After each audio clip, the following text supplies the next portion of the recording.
أعوذ بالله من الشيطان الرجيم.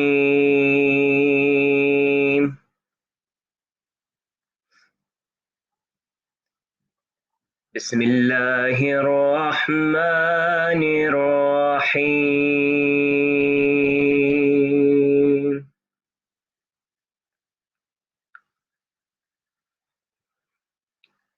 لا ينهاكم الله عن الذين لم يقاتلوكم في الدين ولم يخرجوكم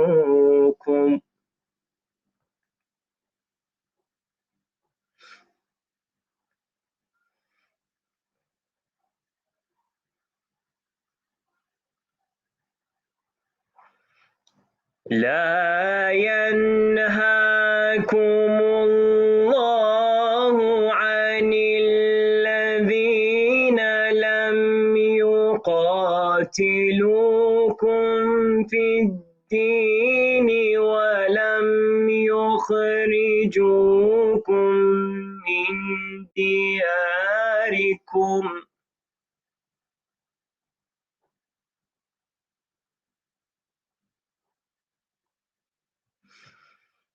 ولم يخرجوكم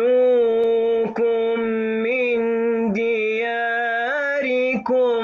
أن تبروهم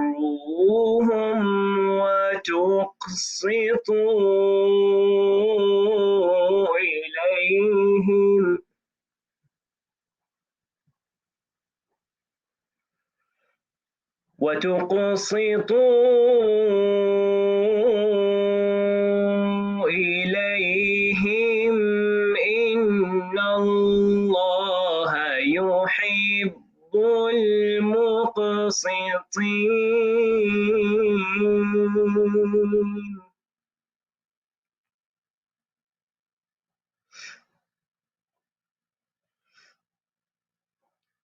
إنما ينهاكم الله عن الذين قاتلوكم في الدين وأخرجوكم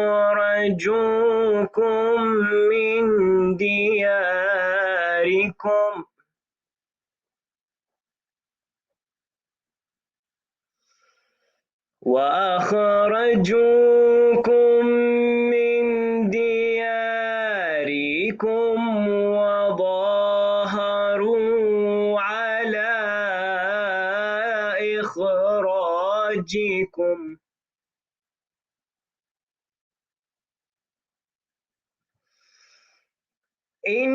إنما ينهاكم الله عن الذين قاتلوكم في الدين وأخرجوكم من دياركم وظاهروا على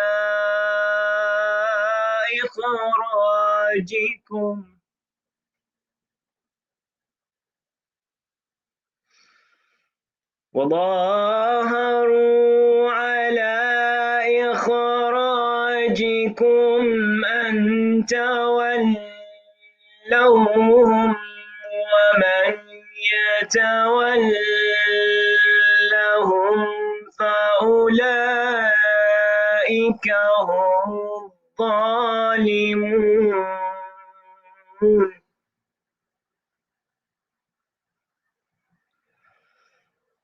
أن تولوهم ومن يتولهم فأولئك هم الظالمون.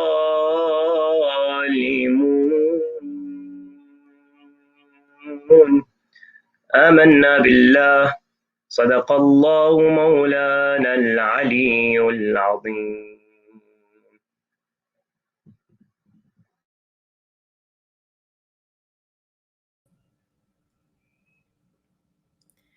In the name of Allah, the Beneficent, the Merciful.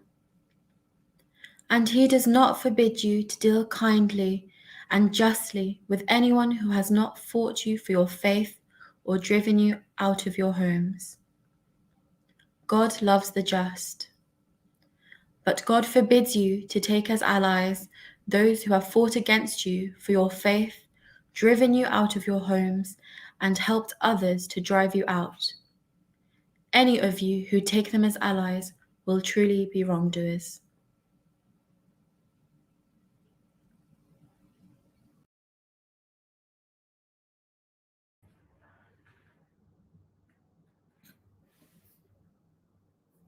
Assalamu alaikum, everyone, and welcome to the Islamophobia Conference here put on by the Islamic Human Rights Commission. My name is Professor Saeed Khan. I join you today from London, from the IHRC offices, although my home base is in Detroit, Michigan, at Wayne State University. I'm so grateful for all of you who are joining us live in your various forms of streaming services that are provided for, inshallah, what hopes to be a very robust conference. This year's Islamophobia Conference is titled Working with the Westernized Establishment, Yes, No, and Maybe. I am joined with my esteemed colleague, Dr. Saifuddin Kara, who's currently the Marie Sklodowska-Curie Global Fellow at the University of Toronto.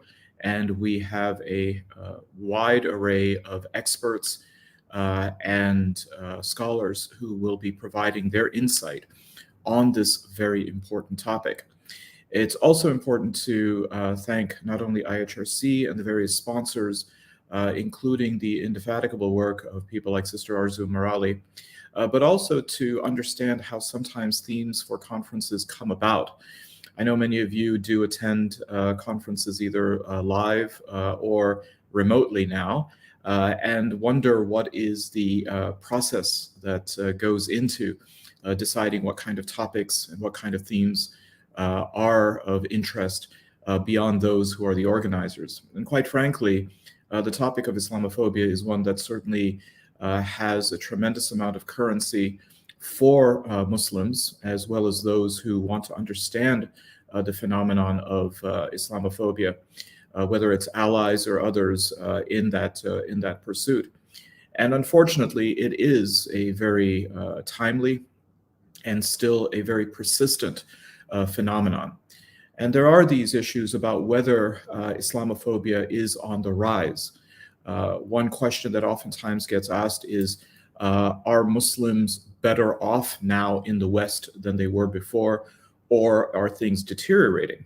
And I would suggest that perhaps along with that, there are three more questions that we need to ask within that broader question. First of all, when we're asking the question is, are things getting worse for Muslims in the West? Beyond, of course, defining the West, but let's say for the sake of argument that we're talking about those countries in the so-called developed world where Muslims constitute not insignificant minority communities. We have to ask the question, do we compare them to how they were in those locales at a prior time? So looking at things chronologically. Another way to make that comparison is to look at how are Muslims in the West compared to Muslims outside the West. And in that, we could go ahead and use the same time frame, but we're just looking at different locations around the world. And then the third question I think that also we have to go ahead and ask is, what metrics do we use in determining, or what criteria do we use in determining whether things are worse or better or the same for Muslims, irrespective of where they are? And in that regard, it seems as though we need to do some deep diving into what are the circumstances, what are the conditions, and even, I would suggest, looking at what is the dynamism of the process of how Islamophobia is deployed. I was speaking with somebody in the media just yesterday who asked some of these questions, particularly using 9/11 as that watershed moment about whether things became deteriorating for Muslims living in so-called Western countries. Now, it was interesting because, of course, in the United States, that has a very prominent and a very central moment in time to go ahead and study. But in the case of those living in the UK, for example, 9/11 did not happen in the UK, but yet there was still an impact. What about the impact a few years later in the 7/7 bombings of 2005? Ones that intensified Islamophobia, arguably here in the UK, but arguably less so in the US and other places. The United States had some impact of Islamophobia that was related to the Salman Rushdie Satanic Verses controversy in 1989, but that was, of course, more felt here in the UK than it was in other parts of the world. And then we have to go ahead and explore the phenomenon that now, in 2021, why is it and why does it seem as though Islamophobia is not only still around, but the fact that it seems as though it's intensifying? And what are the causes and what are the reasons for that? Now, within that, of course, there is always this vexing question. How should Muslims in these communities see themselves, situate themselves, and especially how should they engage with the majority or the dominant elements of society, particularly those that hold the levers of power, when it comes to the so-called establishment? And here we're talking essentially of the state, but there's other elements as well. We can regard the media, we can regard the academy, and we can regard opinion makers of all sorts.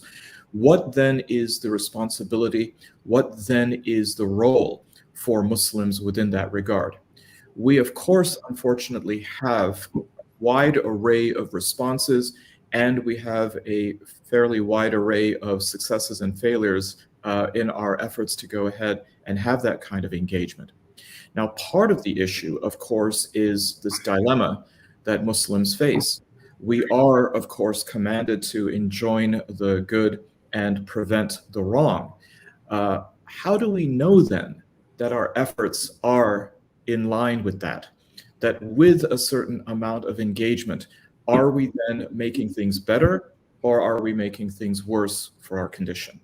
And similarly, when we're looking at disengagement or detachment from having any kind of a participatory role, are we then similarly doing that cost-benefit analysis, that risk-harm analysis, to determine whether or not these are in the better interest of the community?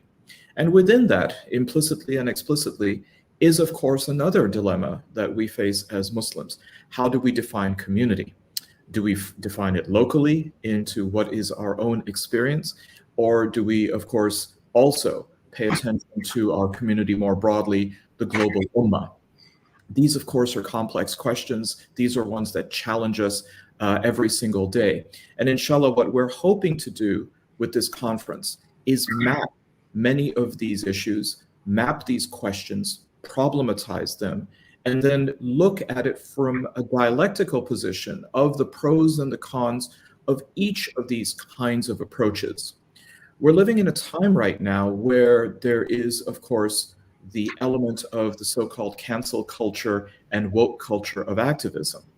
Now, some of that provides a check and a balance against people who might be taking their opportunities to engage for personal gain, whether it is for financial profit, for greater visibility and greater acceptance, sometimes at the expense of the community. But does all engagement fall within that particular metric? Do those who have a sincerely held belief, and particularly when it comes to assessing what are local or perhaps national or regional issues, is any engagement with the establishment categorically problematic? Is it categorically wrong? And is it categorically something that should then elicit a kind of rebuke, a reprimand, or even worse, some kind of excommunication or negative response to those individuals or groups who are responsible and involved in that? This is a time where these issues are not going away, and in fact, they're intensifying, and we see then the various approaches that then constitute the title of our conference for the next 2 days: yes, no, or maybe, when it comes to engagement with the West. And the title, of course, also says Westernized, with parentheses around the ised, because when we're talking about the Western, it is not confined to those physical areas and those physical geographies of the so-called West. We also have to contend with majority Muslim countries, regimes, and societies which have become Westernized and who do deploy in some ways, whether they recognize it or not, or willingly so, enablers and facilitators of Islamophobia. So that is our approach, inshallah, for the next 2 days. We hope to also be together to share with our August group of panelists and keynotes how to then approach perhaps strategies. Some can, of course, dial in and share their views, their best practices that they have found within their own experiences. And through that sharing process, inshallah, perhaps we can then do a better job of understanding how to proceed moving forward. With that, I would like to then turn it over to our first panel session, which is Dr. Saifuddin Kara will be moderating it. One small shout out I would like to make is, how did we then come up with that entire conference theme? Well, Sister Arzu and I were on a program with Brother Mohsen Abbas on a streamed program in which we were talking about Islamophobia in its current situation, and particularly discussing this issue of to engage or not to engage, as if it was some kind of a Shakespearean play. And it was a very rich discussion that we had. And from that, it of course then sparked the idea that why not go ahead and amplify this with a full conference? So with that, I would like to turn over to one of the first elements that we will be discussing, and that is the theological. Over to you, Dr. Saifuddin Kara. Thank you very much, Professor Saeed Khan, for this very insightful introduction. Actually summarized all the issues that we will be discussing in this very exciting, very interesting conference in the coming hours and then tomorrow. I feel very privileged to chair this very important session one, and the theological case, and Islam, Muslim cultures, and the possibilities of interaction. And I have very distinguished speakers, keynote speakers, and the panel members in this session. Sheikh Bahmanpour, Muhammad Saeed Bahmanpour, and Dr. Abdul Wahid are the keynote speakers. And then I have Dr. Amina Innoz and Masoud Shajara, panel members, and they'll be responding the keynote speakers and the points, and then we will hopefully have very engaging and an important discussion, and of course debate, because these are the issues that we have been discussing in the Muslim community who live in the West, and still we don't have clear answers to some of the questions because of the very complex case, as Professor mentioned in his Professor Saeed Khan mentioned in his introduction, that there are many aspects to it. Muslims are not a united body, and then Western organizations or the governments are also or institutions are not a united monolithic body. So there are many aspects to it, and hopefully we will try to find some answers to it in this session. And I would like to introduce the first speaker. He was having some technical difficulties, but I hope he'll overcome those issues. Sheikh Muhammad Saeed Bahmanpour is a very distinguished and prominent cleric and lecturer and international speaker and scholar in theology and Quranic studies. And he's currently living in Iran, but he lived very long time in the UK, and he is aware of the issues that Muslim community are facing in the West.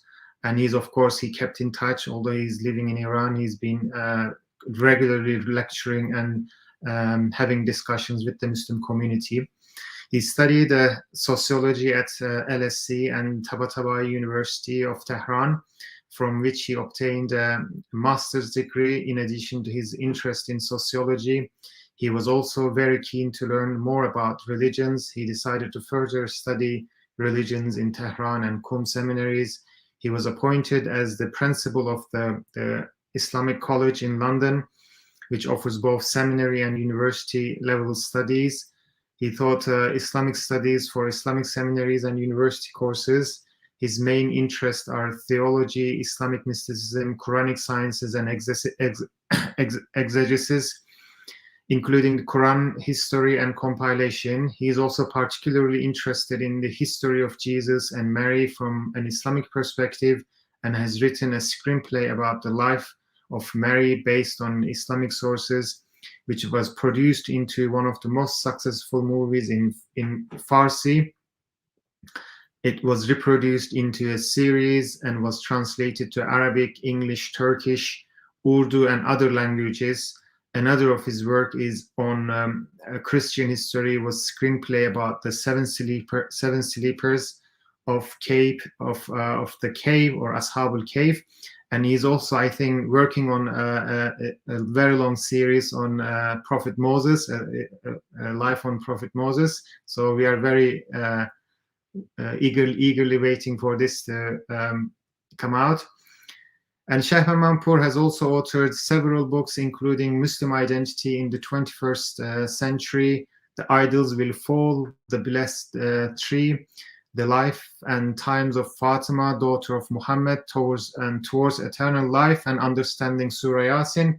And his work on Surah Baqarah is also about to be printed soon. And I'll also like to introduce the second speaker. I'm just looking for the biography of Professor Abdul Wahid.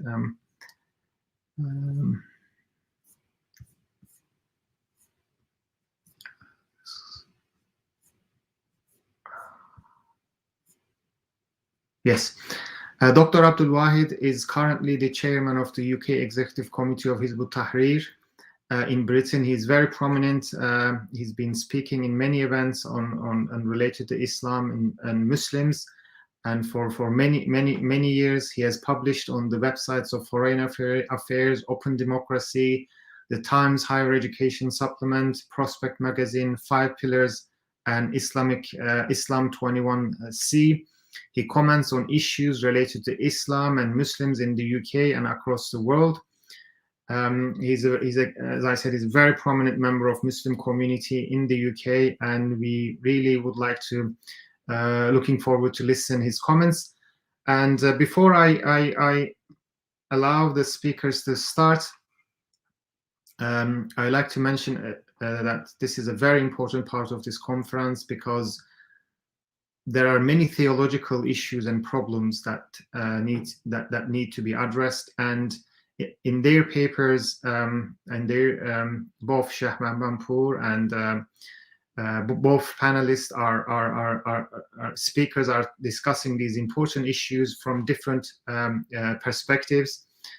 In Shahbazmanpur's speech, he's more trying to find a common ground or balanced approach, that what are the areas Muslims can work with the westernized institutions, and what are the limits of it. And he's coming off this idea of justice, that he places his I think that's the core idea of his talk, that as long as Muslim or non-westernized institutions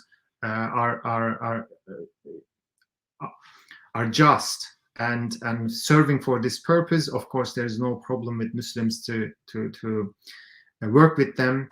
And if it's in pursuing justice, it's the common idea is to establish justice, then of course there is the example of the Prophet, and not just the Prophet Muhammad. Of course there are other prophets in the Quran that they work with their governments and with the established institutions, so long as this idea of justice is there. And then, of course, there are other areas that injustice, when the injustice is there, is, of course, it's more complex, and we would like to, probably we will hear more from him. And Dr. Abdul Wahid, of course, he's making a distinction between engagement and interaction. This is very important, I think, that he's trying to come up with this with a solution to, because he's also understands, I suppose, that Muslims live in the West and there should be limits and to this interaction, and or of course in his ideas interaction and engagement. And of course there are certain areas that engagement is necessary, but interaction he believes that it's un-Islamic, and based on the examples of the Quran and the Prophet, peace be upon him. So I think there will be a very interesting discussion here. And of course we have Dr. Amina Inloz and Masoud Shajara. They have wealth of experience and living in the West and dealing with these issues and engaging with the Muslim community. So I look forward to learning a lot from this session, because I have lots of questions, and hope that I'll find some answers to these questions. And I give the floor to Sheikh Manpoor.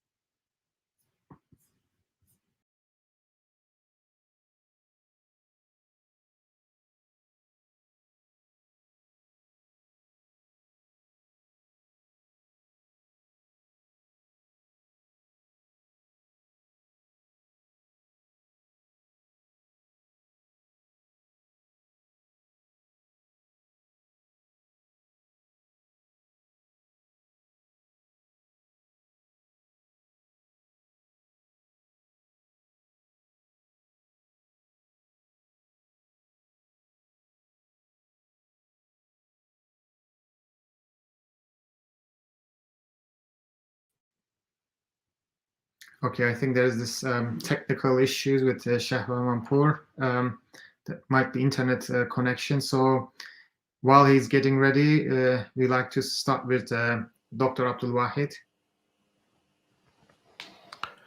Assalamu alaikum. Can you hear me okay? Is that okay? Bismillah, alhamdulillah, as-salatu was-salam ala rasulillah wa ala alihi wa sahbihi wa man wala. Rabbi shrah li sadri wa yassir li amri wahlul uqdatan min lisani yafqahu qawli. Brothers and sisters, respected audience, assalamu alaikum, greetings to you all, and thank you to IHRC for organizing this conference and giving me an opportunity to share some of my thoughts.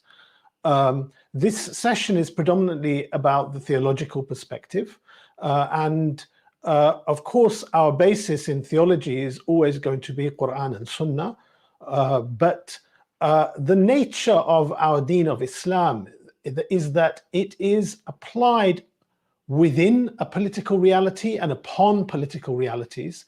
So it is inevitable that you will end up discussing political realities when even considering the theology. Those of you who will read my paper, my apologies. It is, I feel, an unfinished work. It's much longer than hence it is less focused than it should be.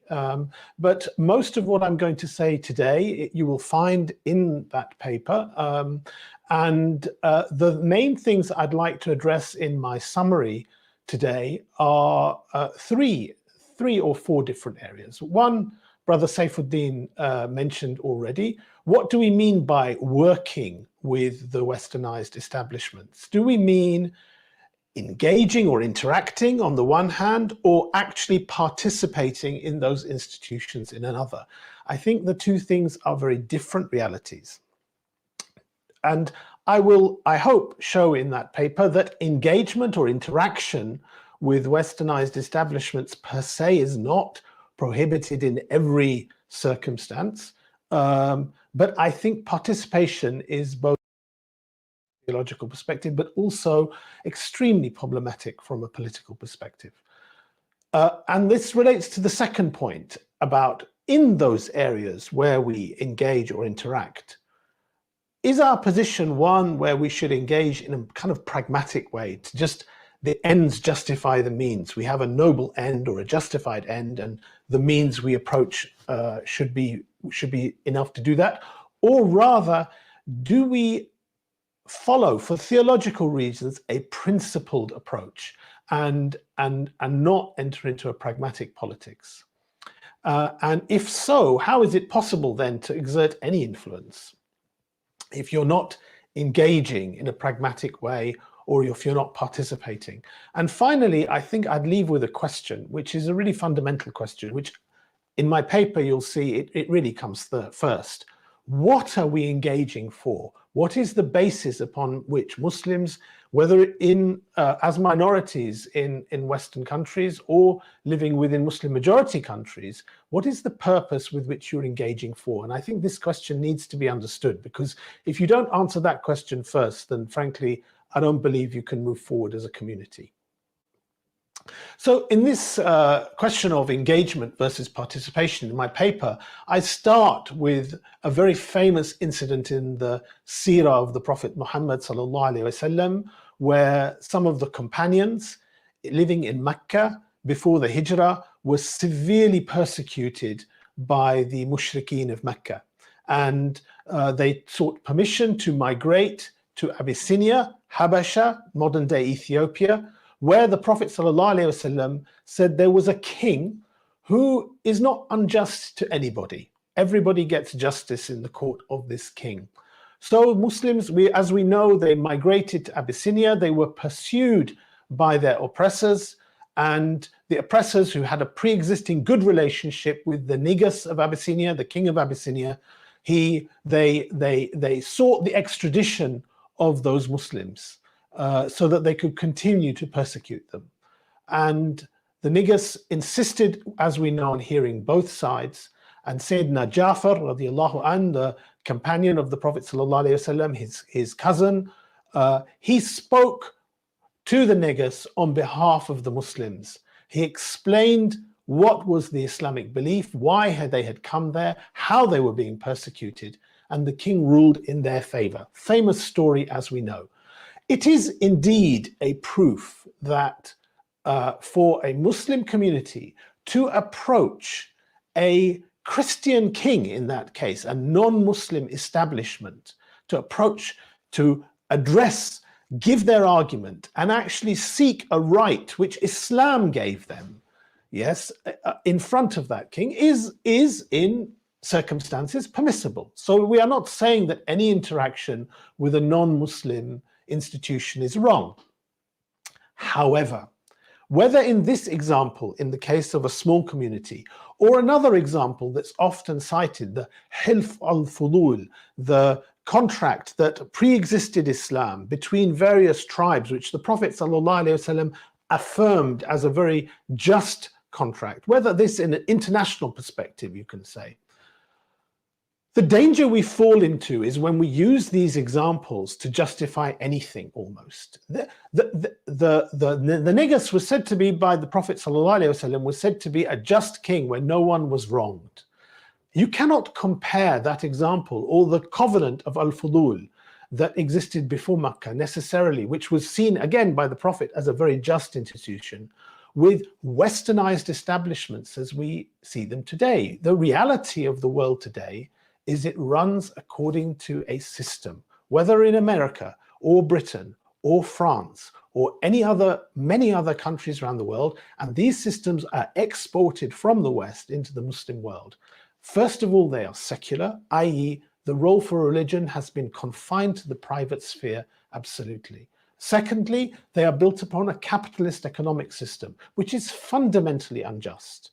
And thirdly, even if you take aside the last 20 years of atrocities in the war on terror, which have basically made the Muslim community a second-class community of second-class justice, even if you take that aside, look at the longer history. Look at the fact that within the United States or Britain, people are still asking this question of having to say that Black Lives Matter.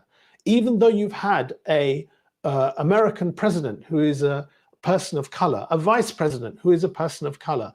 Even in the UK, after the Windrush affair in the last few years, you have people in the cabinet, the Home Secretary, a person of color. It is not the fact that these people of color exist in these positions. They are wholly immersed in the system. They have participated in the system, not just engaging or interacting in this system. They are demonstrating to us that the system itself is unjust. And therefore, the examples people often bring to justify engagement or interaction, whilst per se, we are not saying that Islam prohibits them all, we must go in with clear eyes and understand that actually, even when you are seeking rights which Islam has permitted you to take in terms of your work, or many other things that you might, and I detail many of the things in the paper that we might be able to interact on, we mustn't fool ourselves that somehow we are in this just and fair society or world where these establishments are indeed fair, whether it is the local governments of the countries we live in, or whether it is institutions like the United States, like the United Nations and other international institutions. So I will move on from that to say, just reiterate, I would say it this way: we should be aware of the waters, the political waters we are swimming in. What are the currents and waves? Which direction are they taking you in? If you enter into those waters, you will get swept against very dangerous rocks, very dangerous situations, if you don't understand them. And sometimes Islam prohibits you from entering even into those waters.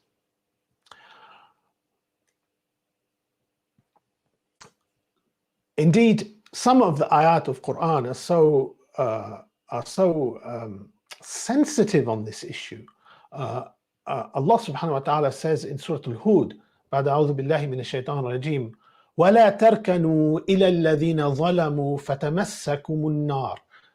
Don't even incline, lean towards people who do dhulm, who do wrong, who do oppression, right? So never mind going to seek help from them or engage with them in a cooperative way. Don't even incline towards them, lest the fire should touch you.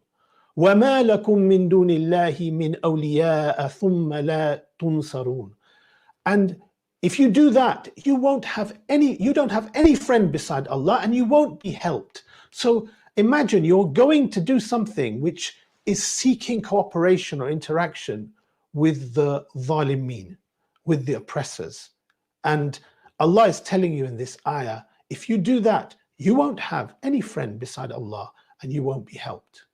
So make a difference between participation and interaction, right? Engagement needs to be understood. What do we mean by that? What do we mean by working? In fact, our experience in the UK, where we have seen Muslims enter into the mainstream political system at a low level or a high level, is unfortunately, and you'll forgive me for using this terminology, what I call a political striptease.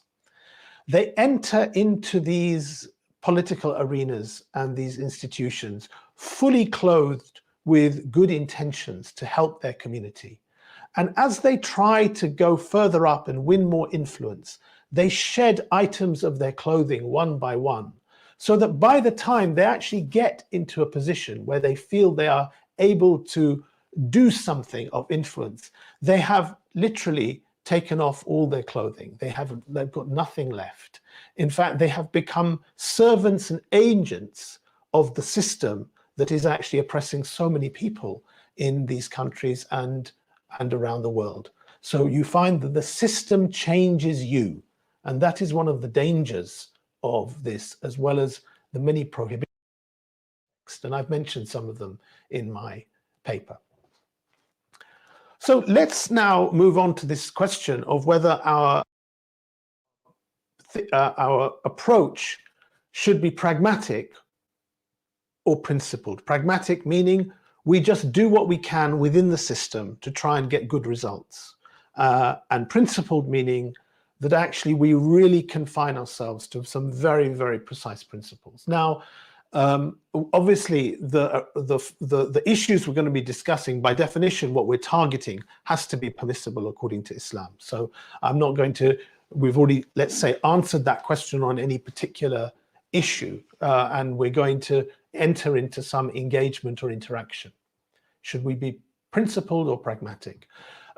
I've had many debates with many Muslims over the years about what the justification for each is, which brings a better approach. In fact, when you even look at politics outside the Muslim arena, say, for example, the historical example in America of the civil rights movement, one could say Dr. Martin Luther King, a very extremely brave man in that movement, had an approach which was about entering into the system in order to get the franchise for people, right? You could say the fruit of his effort has brought us the many politicians of color in the United States, versus the approach that Malcolm X and in the past the Nation of Islam took, which was much more of, no, they had some clear red lines, they had some clear targets, and they were absolutely not going to engage in the system and take any share of it unless their principles, their aims, now obviously the objectives and aims are not defined, those aims and objectives are not defined by Islam. The question is, which approach is better? I would argue, and I have argued in the paper that I've written for IHRC, that actually the theology tells us that it is the principled approach that is the example of the Prophet Muhammad sallallahu alaihi wasallam. Because repeatedly in his 13 years of da'wah in Mecca, he was having an impact. With him, sallallahu alaihi wasallam, and his very small community was having an impact.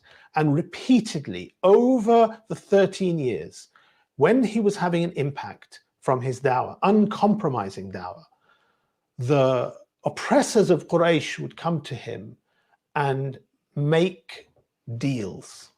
They would offer a deal. Sometimes you worship your God for 1 year, Allah subhanahu wa ta'ala, and we worship ours for 1 year.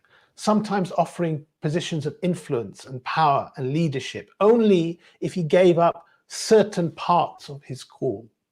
And repeatedly, whether it was the answer was given by Allah in the revelation of Surah Al-Kafirun, قُلْ يَا أَيُّهَا الْكَافِرُونَ لَا أَعْبُدُ مَا تَعْبُدُونَ, or whether it was given by the Prophet ﷺ saying to his uncle Abu Talib, if they gave me the sun in my right hand and the moon in my left, I would not stop this call that I'm making.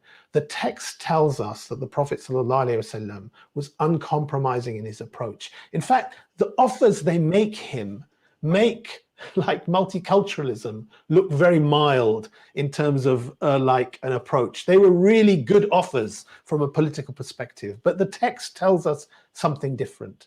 So I think when we think of that, the question might come to Muslims, well, how can you have influence? Well, I think many people have written about this. We've written about this in Hizb ut-Tahrir. Before us, Dr. Kaleem Siddiqui wrote about this, about how you have influence in politics without engaging in the system. And in fact, that's about building a self-reliant community, a united community, independent of those institutions, which then presents what you need as a united force to the policymakers by force of argument even. And finally, I'll wrap up with the fact of the question of what are we engaging for, all right? What is the Muslim community want to engage for? The conference today is about Islamophobia. So the obvious thing people will think about is, are we going to engage just to defend our community? Well, that's a noble cause in itself. I would say that when you observe many Muslims that engage, they've lost even that objective. It's almost as if engagement itself is their end. Just to get recognition by the authorities is an end in itself, and they celebrate that. I say, look, our Islam is a complete way of life. Allah subhanahu wa ta'ala said, وَمَا خَلَقْتُ الْجِنَّ وَالْإِنسَ إِلَّا لِيَعْبُدُونَ. He created man and jinn just to worship him. And worship in Islam is not confined to just rituals, which are very important, but it is not just that. It is our politics. It is enjoining good and forbidding evil. It is the economic way of life. And therefore, I believe our community the question needs to be asked first, what are we engaging for? If we recognize there's something fundamentally wrong and unjust in the local and global system, just as there was in Mecca, Rome, and Persia 14 centuries ago, or in other societies before that where the Anbiya alayhimus salam came before, shouldn't it be the goal that we start from the basis of trying to work for something fundamentally better in a principled way without compromise? If you're then discussing the limits of engagement and interaction within the Sharia framework on that, then actually you can start to have a productive conversation about tactics. But if you don't answer that question, then I'm afraid we will still be asking this question in many years to come. Thank you very much. Sallallahu ala nabiyyina Muhammad wa ala alihi wa sahbihi ajma'in. Thank you very much, Dr. Abdul Wahid. And this is a very important issue that you raised. I think after this Christmas party scandal, even the British public would agree with you, general public, that it's hopeless. The politics and engaging with this politics is hopeless. But of course, it's not just about politics, and we have many institutions within this framework that Muslims need to deal with. And probably you didn't have time to cover everything, and in the question and answers and other parts of this session, you'll have time to discuss those areas. Now I think Sheikh Rahmanpur is ready and he can start his talk. Floor is yours, Sheikh Rahmanpur. Assalamu alaikum. Good afternoon, everyone. I would like to read part of my paper. Of course, I cannot read all of that. And I have begun my paper by a story from the time of the Prophet when he was a youth. And he joined a sort of pact, engaged with the polities in a sort of social, collective move. Now, let me read that once before Islam, a merchant from Yemen came to Mecca to do business. Asad ibn Wa'il, who was one of the richest and the most influential men of Mecca, bought his goods, but made delays in the payments and eventually denied that he owed the man any money. Disappointed from us, the merchant went to the leaders of Quraysh, pleading for help, but they all ignored him. Distraught and helpless, the man went up a mount beside Kaaba and cried out, seeking help from people of honor and dignity, asking how theft and oppression could occur in the holy city of Mecca. Sorrowed by the situation, a few honorable men from different tribes came together and pledged that they would stand with the oppressed regardless of what tribe, nation, color, or ethnicity they may be. As a first step, they forced us to pay the Yemeni merchant the price of his merchandise. Muhammad, peace be upon him, who was only 25 years old at the time, was the youngest among those honorable men. Muhammad remembered that occasion after he became a prophet, saying, I witnessed a pact in the house of Abdullah ibn Jud'an, which I would not break it, even if all red-haired camels are given to me. And if today I was invited to it again, I would accept it. This incident, which was called Helpful Fudul, which is the name of the pact, was a turning point in the history of Mecca and shows the attitude of the Prophet of Islam towards honorable engagement and cooperation. Despite the fact that many of the original members of the agreement never accepted Islam, the Prophet was faithful to the pact until the end of his life by saying, I would not break it, even if all red-hair camels are given to me.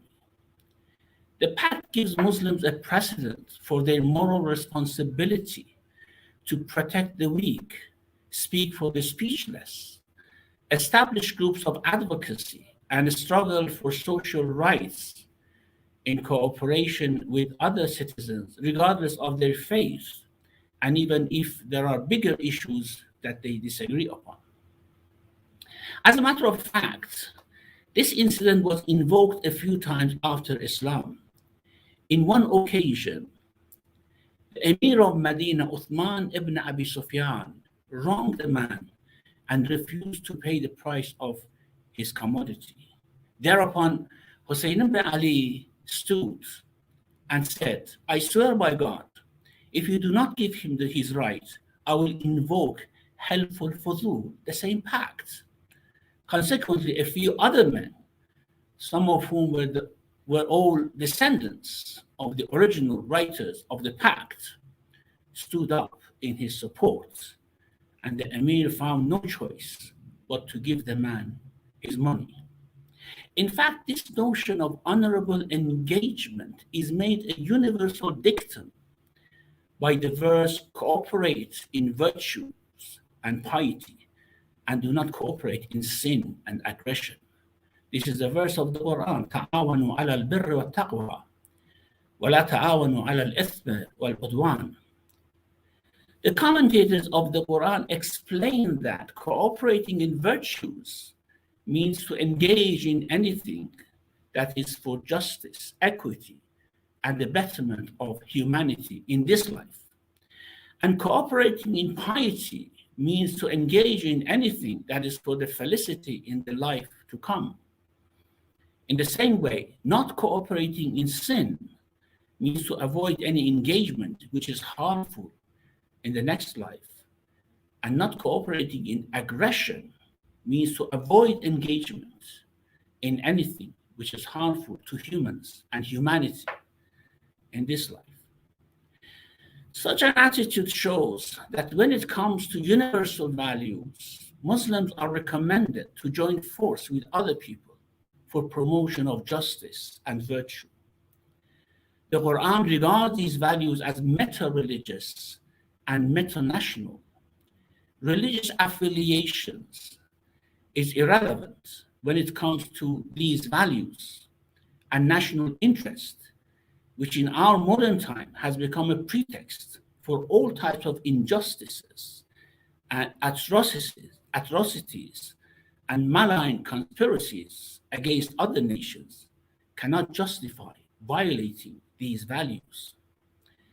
Apart from that, the Quran advises Muslims not only to engage with non-Muslims, but to interact with them with kindness and justice.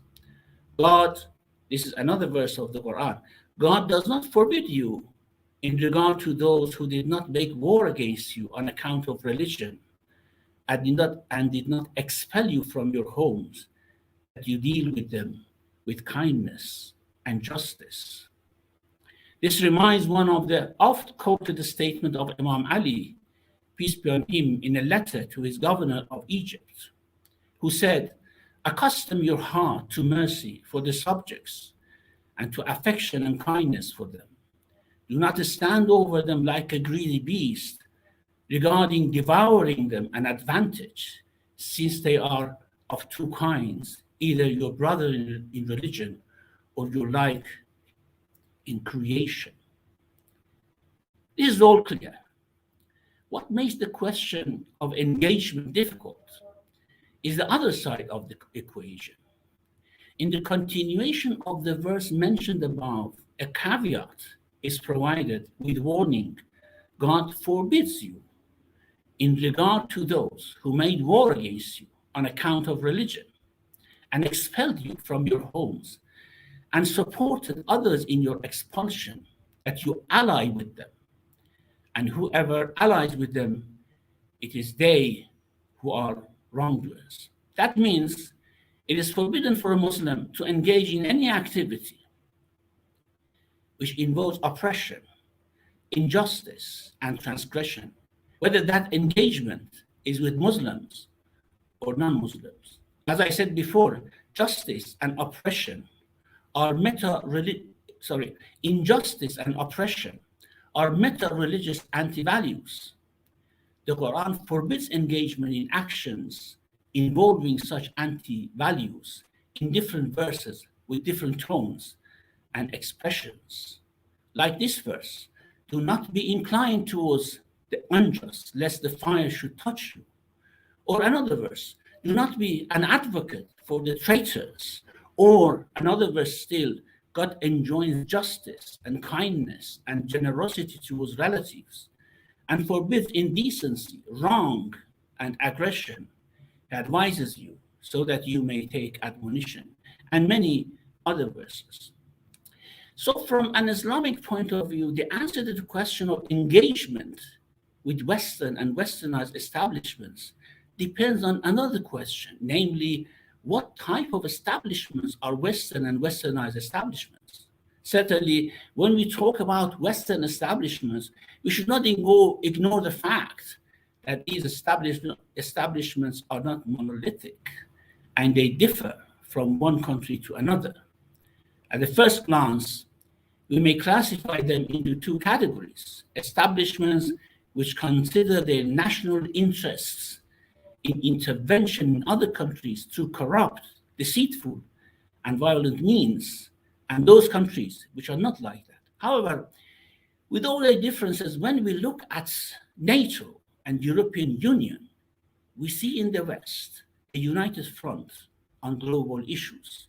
Originally, it seems that there shouldn't be any problem to engage if one could have a positive impact on policies and in the process of decision-making. However, one must be extra cautious on that, since the establishment would not accept the strangers. It would not accept anyone unless they are filled with their values, ethos, and spirits, and are totally and entirely alienated and emptied from anything which is contrary to that. The case of certain ethnically Muslim, I'm stressing ethnically Muslim, the case of certain ethnically Muslim individuals who are admitted in the establishment in the UK is a prime example of that. Before any engagement, one must study the history of Western interaction with other people in the past couple of centuries and consider if anything is changed in the values, ethos, and practice of the West. Apart from the fact that some parts of the West have lost the power and glory of the past, the West is still proud of colonization and views that as part of their celebrated history. Just recently, the French President Emmanuel Macron recognized France's responsibility in the 1994 Rwanda genocide, which led to the massacre of more than 800,000 people, but refused to offer an official apology, as he refuses to officially apologize for abuses and carnages in Algeria. In the 90s, during the Iraq war against Iran, Germany had turned Iraq into the Middle East's biggest producer of lethal gases that can be used in warfare. At least some 80 German companies are known to have supplied Saddam Hussein's regime with equipment for his chemical weapons program. These weapons were indiscriminately used against soldiers and civilians alike. In just one incident in 16 March 1988, these weapons killed more than 5,000 innocent civilians in Halabja. And the incident was the largest chemical weapons attack directed against any civilian population. Germany is not ashamed of that and will not take any responsibility, since helping Saddam Hussein was a matter of national interest. The United Kingdom has been responsible for creating social upheavals in many countries, and above all, creating the artificial state of Israel as a war machine for massacre, usurpation, apartheid, and discrimination. Coming to the US, the various US intelligence agencies are actively involved in plotting coups and tailoring conspiracies to overthrow popular governments around the globe. The United States is responsible for countless coups and wars in the world. Since World War II, Cuba, Guatemala, Chile, Indonesia, Russia, Greece, Syria, Albania, Thailand, Laos, Congo, Turkey, Dominican Republic, Iraq, Vietnam, Brazil, Bolivia, Panama, Ghana, Cambodia, South Africa, Ecuador, Argentina, El Salvador, Zaire, Iran, South Korea, Burkina Faso, Uganda, Kyrgyzstan, Haiti, Colombia, Pakistan, Georgia, Ukraine, Venezuela, Vietnam, Nicaragua, Egypt, and Afghanistan have been among the countries which are plagued by American wars and interventions. In almost all these, the West has acted as a united front, supporting, aiding, and abetting the prime criminal. Beside the wars, the United States and the European Union's sanctions, the United States and the European Union's sanctions have led to innumerable loss of life, poor health, hunger, and poverty of many people, including mainly children around the world. Now, coming back to our question, one may ask, has any of these trends and policies which are justified by the notion of national interest changed in the West? Unfortunately, the West has turned the idea of national interest to a despicable idea when it comes to foreign policy. It justifies anything and everything. By engaging in the establishment, can justice-seeking people influence any of these policies, or will they be influenced by it? The answer is crystal clear. You would not become part of the establishment unless you are like the establishment, unless you accept their ethos, their logic, and their practice. To conclude, maybe the best solution for the Muslims and for the justice-seeking people in the West is not to work with the establishment directly, as long as notions such as economy, national interest, and Western supremacy override all human values. Justice cannot be obtained by those who intentionally and persistently violate it. Muslims, along with other people of ethics and integrity, should organize and work as pressure groups to force the establishment to submit to human values. They would not stop double standard, sustained hypocrisy, and misuse of valuable notions for despicable ends unless they are forced to it. Otherwise, justice cannot be achieved by being a partner of the perpetrators of injustice.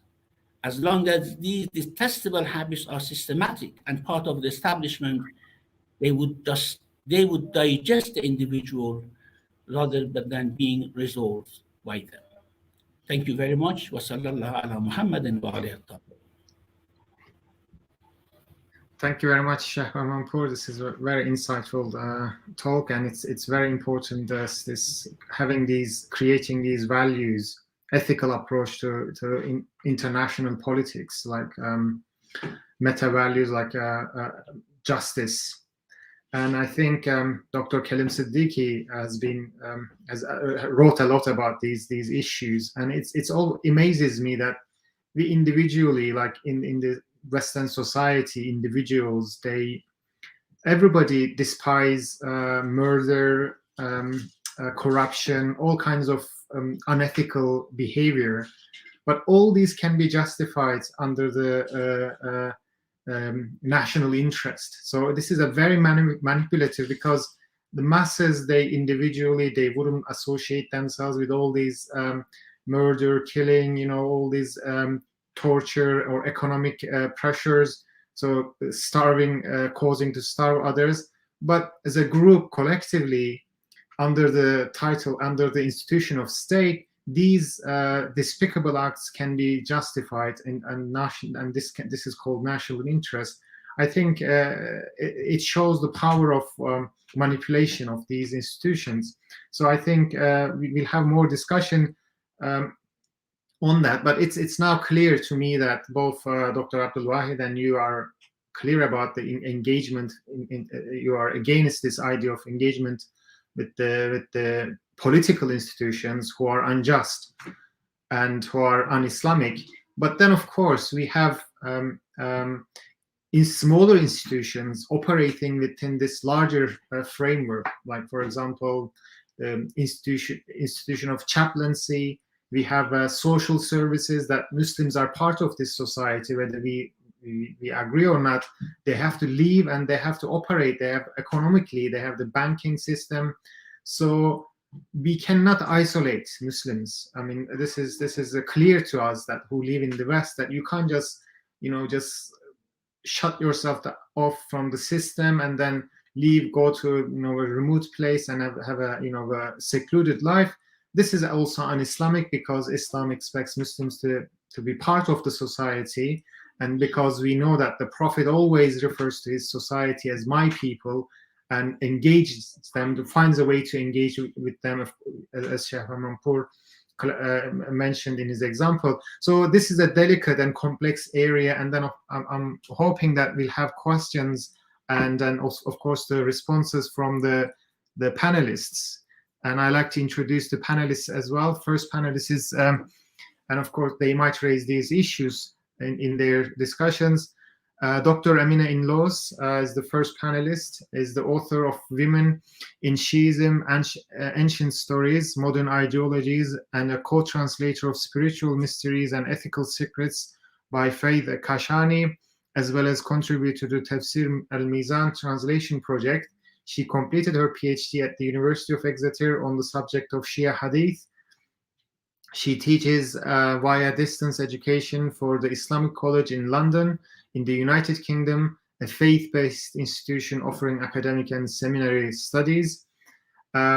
Alongside her academic work, she is an occasional peripatetic and travels and lectures for Muslim communities worldwide, as well as engages in interfaith work. In addition to being fluent in academics, she has a mostly unrecognized talent in paleo baking. I hope I pronounced this correctly.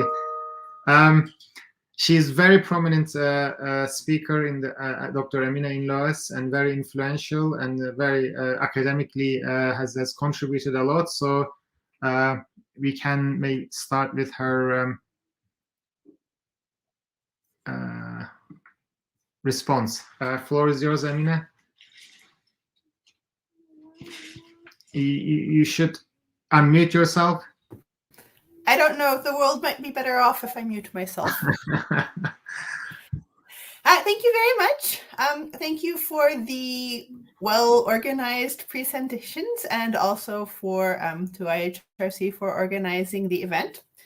The human tendency is to criticize, but there isn't a lot to criticize about some of the basic Islamic values which are mentioned, which are really not quote-unquote Islamic in the sense of being limited to Muslims.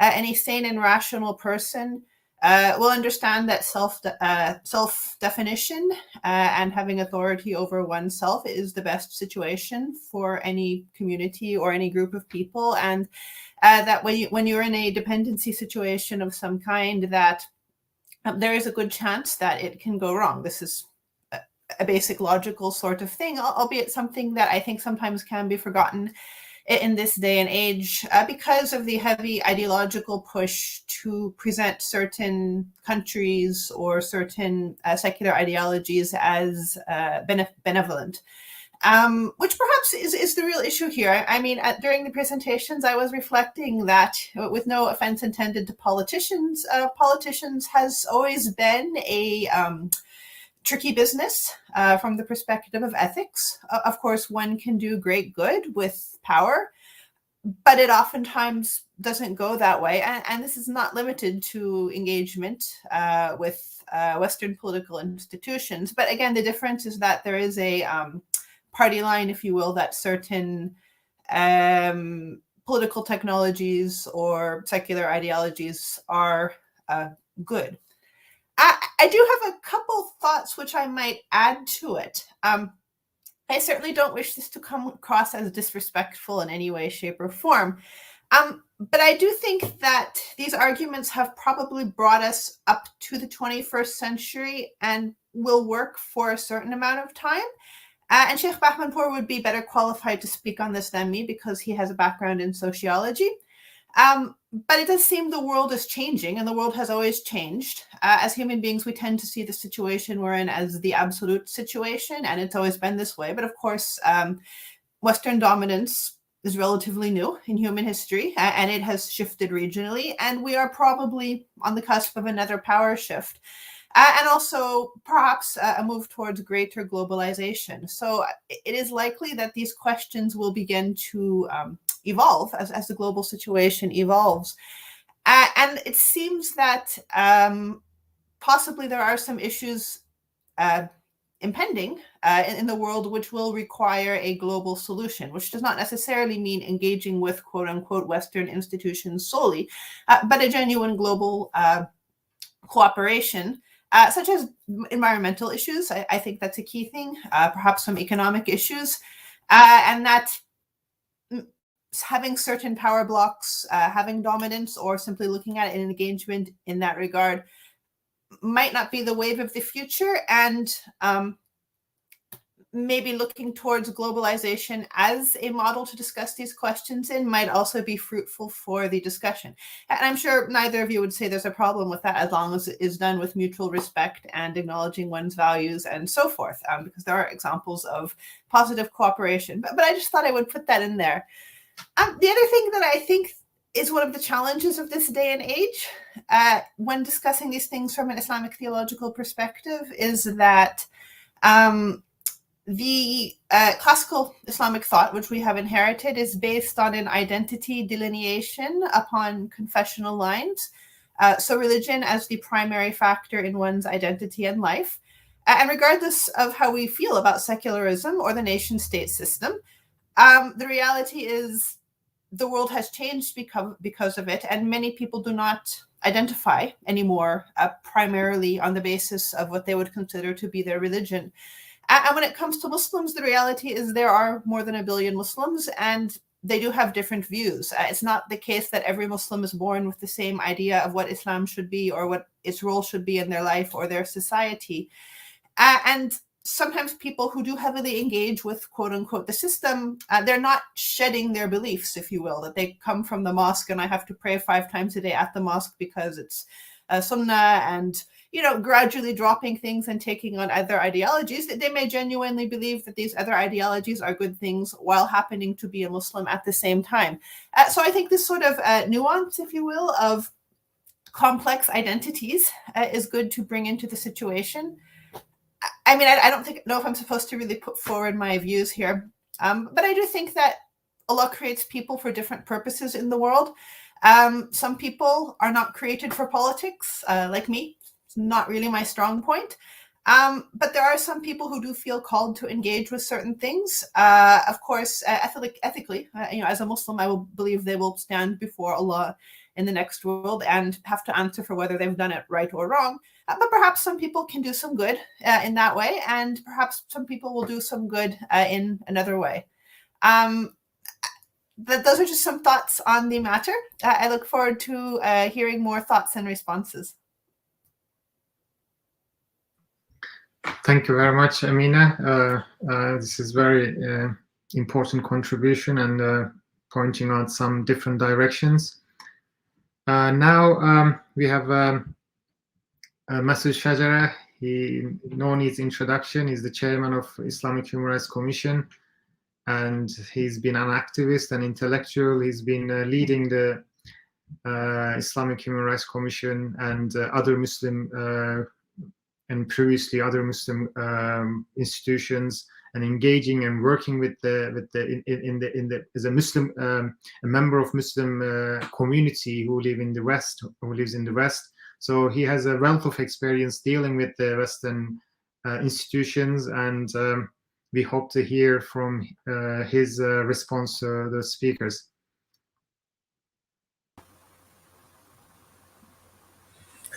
Bismillah ar-Rahman ar-Rahim. Thank you very much, Dr. Saifuddin Kara. And I thank everyone for taking part in this very important discussion. And also I thank being given opportunity to make a response. I was really quite amazed and delighted that between the two papers, there was hardly any difference, major difference.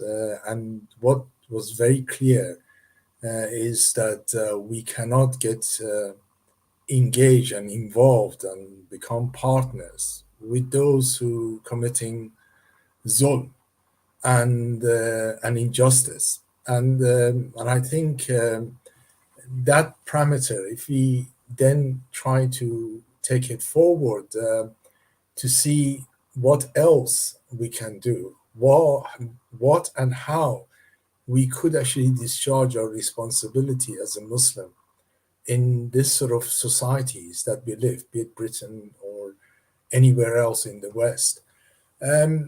I just wanted, just something sort of came to my mind. There is a hadith which has been narrated with a slight variation, and it goes as Allah subhanahu wa ta'ala commands the angels to go and destroy a people.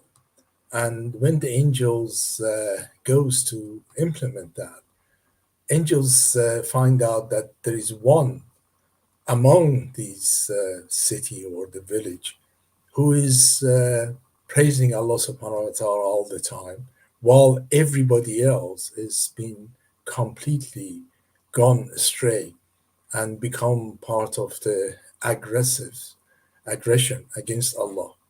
And so the angel goes back to Allah and says, this is what has happened. And he's commanded that start the destruction with him.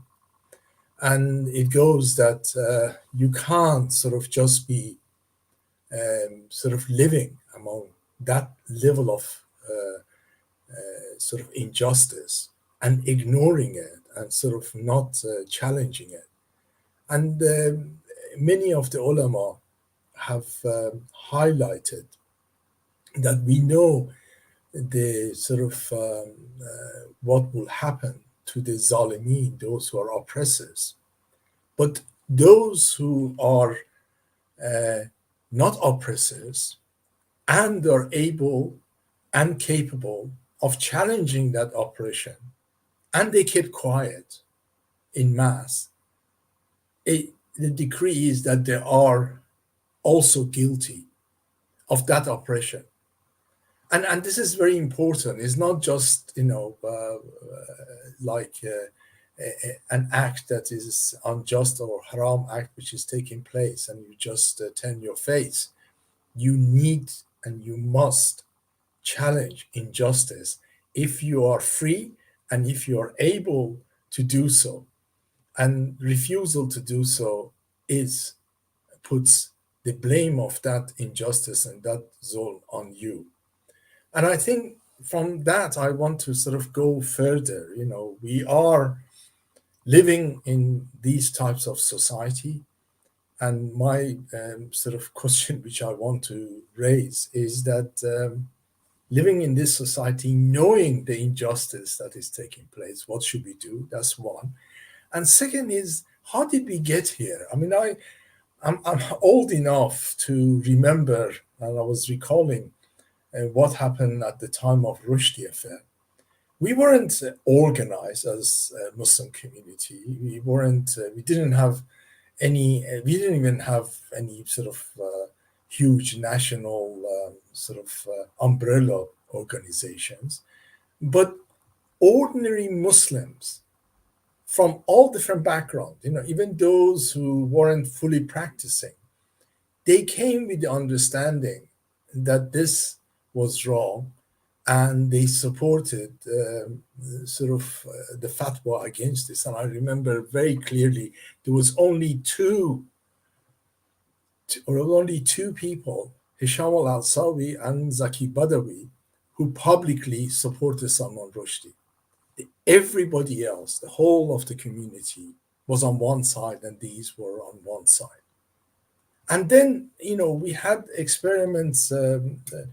It was referred to by you, Dr. Kara, and also Abdul Wahid referred to it. Dr. Kaleem Siddiqui. At the time of Dr. Kaleem Siddiqui, and I was one of the founding members of the Muslim parliament. That body, that idea of Muslims coming together, having a vision, shared vision, and assessing that vision and then putting it across to the establishment and everywhere as a sort of collective vision was something that was really unique and within the concept of Islam, and indeed something that was needed and is needed now. One thing that I find as regard as how we are going to discharge our responsibility now is that because of the prevent, because of the environment of hate that has been created through Islamophobia, politicians, rhetorics, media rhetorics, and so forth, Muslims have lost their confidence in how to challenge the injustices. And there is a deliberate attempt to social engineer a type of Muslim which will not speak out, will be just obedient servant, will fit into the second-class citizenship, which we all know is being promoted. And that is actually on one side. One other thing I want to add, I'm sorry, I'm jumping on this, is there was a time that we ourselves at the Islamic Human Rights Commission were getting involved in consultation, be it on anti-terror laws, be it on Islamophobia, be it on different aspects, and we were presenting opinions, research opinions, and so forth, and getting involved in that consultation. But what has happened in the last few years is we realized the consultation is not a consultation. They only want people to present their consultation so they could turn around and say, we consult the community and this is our decision. Decision that has been made, and decision that is contrary to the interest of the people and so forth. So even that aspect is no longer something that is available. I think what we need to do, and this is what I want to go back to both contributors, is that how can we move forward? Look, if we are going to present a united position on anything, be it whatever, then we need to have institutions to do that. Do we have those institutions? My answer is no. There was the attempt of Muslim Parliament, which was, for a variety of reasons, was undermined and so forth. We don't have a collective sort of vision, a collective approach. And so we are being put against one another and indeed ignored completely and turned into the second-class citizenship. How can we change that? And also, how can we change the situation of next generation? Because our mosques and our centers are being depoliticized by the Charity Commission. People are scared even to talk about politics in those environments. How are we going to train the next generation to have an understanding of what is right, what is wrong, what is oppression, what is not, and what is the way moving forward? Not just for our community. How can we create and promote a juster society for everyone? We are not, Muslim nationalists. We're not there just to look after ourselves. We are there at the command of Allah subhanahu wa ta'ala to create a better and juster society on the commands of Allah. And how can we do that in the current situation that, our mosque and everything else have become just a places to do 5 times prayers and then get out of them. They have become prayer houses rather than a center for development of needs and aspiration of ourselves and what we need to discharge ourselves to the community at large and create a better and juster society for all. Thank you very much for this opportunity, and I hope we sort of get some answers to a couple of these questions. Thank you very much, Masood Shajara, for this very important input based on your experience working with a long way in the 1980s, and then Muslim Parliament, and then of course working with the different commissions, and then advising them, but then of course you realize it's not working. And of course, this has been understanding that governments working with the political establishment, of course, they always represent and work for their interests. And again, this idea of national interest, a very unethical term, and it has no boundaries. Anything can be done within this framework. Everything is justified, and there's this acceptance from the public as well. This is very, very strange indeed. But working with the establishment, of course, there's the danger of being an instrument in their to achieve their objectives. And then will be probably the speakers now will respond to this and expand more on that. But also, I just don't want to keep it only as Amina mentioned as well, that it's not just about political aspect we are talking, but the other institutions. Like, I want to hear more about, like, for example, what about working as a chaplain in a prison, for example? You are working for this establishment. Is this allowed? Are we gonna abandon those people who are in prison or in hospitals? And of course, it then goes to even the army, that there are these chaplains in the army, and we have these social services that, for example, we don't even know about those issues as a Muslims. There is this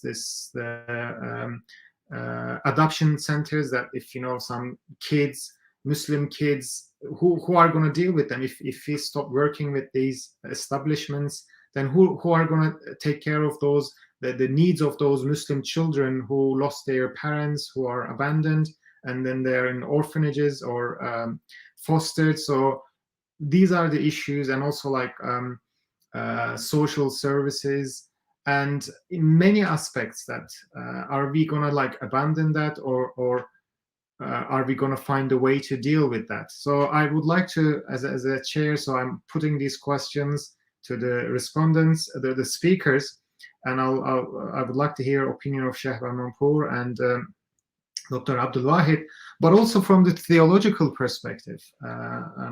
When we look at the Quran, Dr. Abdul Wahid mentions a little bit about the example of Prophet Yusuf, and he's working with a just leader, but I don't think he's a believer. The leader is a believer, so it's often used as an example that how or when Muslims can work with a non-believing ruler or an un-Islamic or unreligious establishment.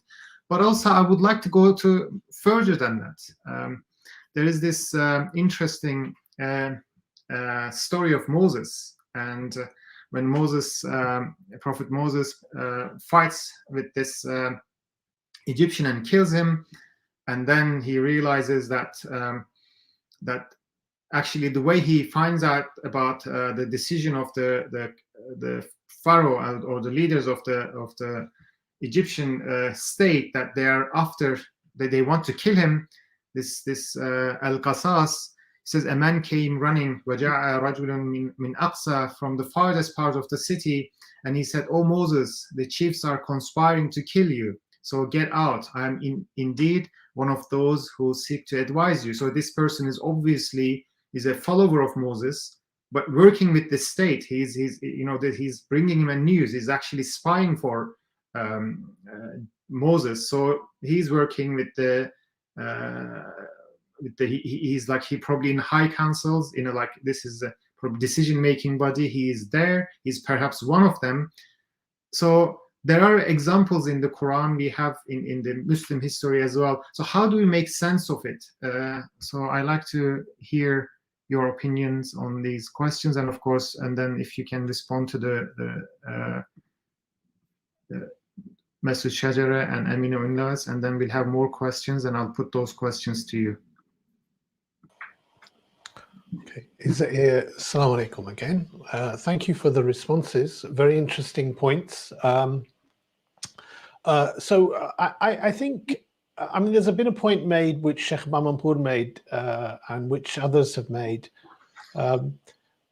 We live here as individuals, and when we deal with other individuals, our Deen of Islam gives us a code of conduct to behave with people in a certain way. And that's with goodness, and that's with righteousness, and that's with patience. And that's how we deal with individuals. And I don't think there's much dispute on that in terms of the nobility of how Muslims should be behaving with individuals. We're talking about engaging with the establishment.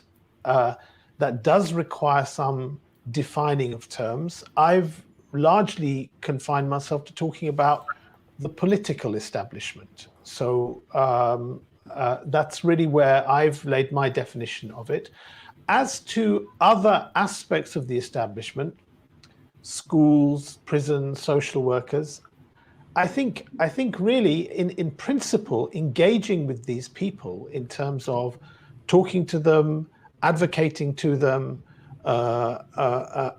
is unquestionably no problem, okay?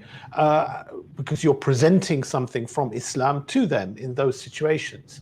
When you talk about the individual role of somebody in a certain function, whether it's to get involved in the local educational, involved at a sort of council level, or to get involved in the prison system or the social work system, you can't answer this in generic ways, I think. I think you need to know what the function is in those jobs. Are they jobs that are going to allow you to keep your integrity as a Muslim? And in fact, to be honest with you, that's the same for all of us in any job, whether you're working in finance or in medicine or whatever, you're looking at your individual role in that. I understand from people in education, for example, things have changed a lot over the years. So once upon a time, teachers and probably people who set curricula and these sort of things, they were not forced into teaching certain types of material, particularly in the area of sex education and relationship education. And now this is coming, or citizenship education, or forced into working with things like Prevent. And now these things have become much more manifest. I think anyone in those roles needs to ask themselves the question, how much can they do without breaching their own Islamic principles? Dr. Ünlüz, she mentioned that a reality, I think, that exists today amongst Muslims, a descriptive reality that actually, people may be praying regularly in a mosque and adhering to certain aspects of Islam, but they might embrace other aspects of their identity. And I assume she means in terms of activism or political activism, which is not seen as uniquely something Islamic. And I think this is something that does need to be explored, because a lot of Muslims, and this is, for me, this is an actual reality of the secular world we live in. People don't look at what is it from the Islam that directs them to politics. Rather, they might see a just cause. They might see something that is generally a just cause and feel it's just a good thing as a Muslim to get involved in those. For me, I think there is something much more authentic for us when we go back to our faith and our texts to find what is it, what are those things that Islam prioritizes us towards.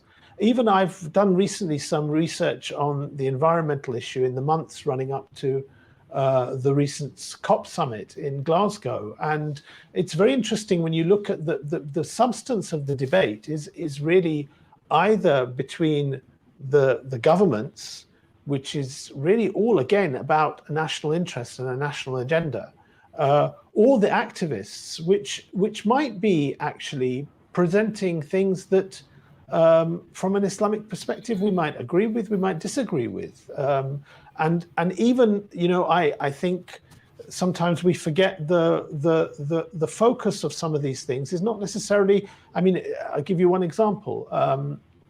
Of course, the Islamic text was hugely about environmental issues. And if you want to look on our website, at Hizb ut-Tahrir Britain's website, there's some articles about this recently. But I was struck by the fact that in this time, the whole agenda for everyone was focusing on global warming, a matter that affects everyone, and therefore a matter that there should be cooperation at a global level, fairly and justly between everyone. But when you see the kind of rigged summits that we have, it's hard to see how anyone's going to engage on that.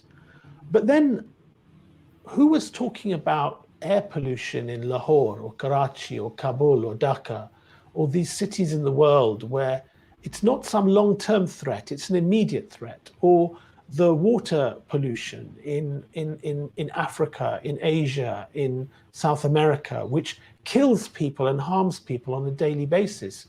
When we just follow another form of activism, actually, we don't objectively look even at the reality as it is. And that's why finding something authentic ourselves and looking at things really ourselves sometimes can be very important, because we should, as Muslims, be looking at things with a critical eye. I was very interested in what Brother Masood said, with all his years of experience in activism here. Okay, how are we going to take ourselves from this community that is increasingly being made to feel fearful? And here you cannot separate theology from politics. Why? Let's start with the premise that he made. You live in a society where there is manifest injustice from the system. We're not talking about individual politicians. Really, it's not about Boris or Priti Patel alone. Yeah, these are systems whichever party has come, they do quite oppressive things to people within the UK or around the world, quite unjust things. So how do you live in societies like that? Well, Masood answered this question. You can't live in this amongst oppressors without challenging it, really. If you're able to challenge it, you challenge it. If you see a munkar, change it with your hand. If you cannot, change it with your tongue. If you cannot, hate it in your heart, okay? Now, if you start from that premise and you are challenging the oppressive, which is systemic in a society, you are going to face a backlash from that. Okay, so we talk about Islamophobia, we talk about harm to the community. I'm saying if you start from the premise of challenging oppression, you will face a backlash. And that's something our deen teaches us, isn't it? When Allah subhanahu wa ta'ala gives the example of Luqman in the Quran, advising his son, وَأْمُرْ بِالْمَعْرُوفِ وَانْهَى عَنِ الْمُنْكَرِ وَاصْبِرْ عَلَى مَا أَصَابَكَ. Enjoin good, forbid evil, and be patient on what follows from that, what comes from that. Because when you enjoin good and forbid evil, you will get a backlash, and you have to be patient with that consequence. So trusting in Allah, tawakkul, sabr, perseverance, not just being patient with hardship, but persevering even despite hardship. These are lessons that come in all the stories of the prophets. These are lessons that come in the example of the Prophet ﷺ. These are examples that come from the righteous generation after him. So these are all things that we need to draw on. And this is why I say, when we start our question, what are we engaging for? Is it just to prevent harm? Because if it is, then if you then take up this cause for justice, or even establishing an alternative in the world based on Islam to the global system that oppresses people, you will face hardship. So are you going to get focused on just defending yourself from harm, or are you going to get focused on a higher cause and actually find that in doing that you may face harms, and accept that as part of what it is going to be, and trusting in Allah for the consequences that follow? You don't welcome being harmed, but you accept that it may happen if it's decreed for you. These are some of the theological things which actually, to be frank with you, I didn't include in my paper, but perhaps I should have done. Thank you very much. Thank you very much for the follow-up. Very insightful. And Shahbar Manpour, your response? Bismillah ar-Rahman ar-Rahim. Salam again to everyone. One thing that all friends pointed at is working in the social sphere. I mean, we have to, because our topic was about establishment. Establishment is different from social sphere. Establishment is different from working with general public. I mean, it's very good to engage with general public, to work in certain social institutions, as you mentioned, Dr. Kara, to try to work in the education system, in the healthcare system, and other things. These are very good. But when you are in the political system, then one becomes a bit diabolic about national interests. I get national interest no matter what I do, what decision I make. And I think these two should be quite distinguished from each other. There is no problem for Muslims. I mean, Muslims have been living in non-Muslim societies, mixed with other communities for centuries, and they have been working together very well. But when it comes to establishment, I think we have to be careful. I mean, what you mentioned about this mu'min ala fir'aun, the believer of among the ala fir'aun, who was working with the establishment. Well, because he was very influential. He was someone who could change decisions of Pharaoh. Pharaoh's decisions, most of the time, actually, Pharaoh was receiving advice from him. And he could make lots of changes. If you are someone like that, you are welcome. I mean, go to the establishment, work with that. But usually the establishment would not accept that because he was a family member, things like that. And in old societies, kings and the relatives had very strong position together on the throne. So that's a different matter. In the case of Yusuf, Joseph that you mentioned, of course, the king actually submitted to him rather than he submitting to the king, and asked him to help him in solving this problem of famine in Egypt. And that was another matter, which if someone can have that influence in the establishment.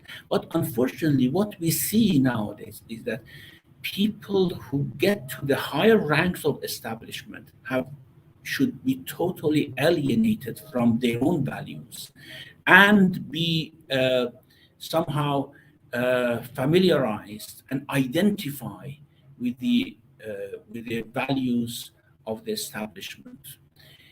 If anyone thinks that they can help by going to a party, becoming elected, and the party would accept them without asking them several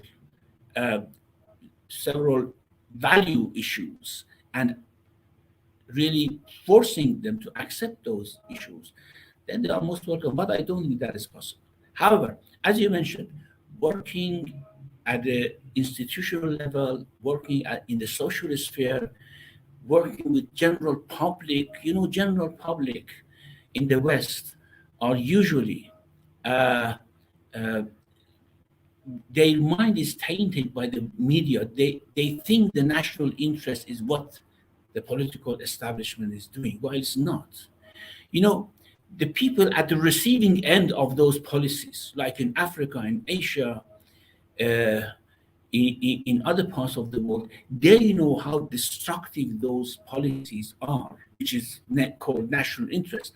But they are actually spinned by the media in a way that, yes, this is the national interest, we have to work for it, we have to defend ourselves. Then it is very good to work in the society, to give awareness, to help others to understand, and then they can force the establishment, because there are elections, they can force the establishment to change, rather than we individually going into the establishment.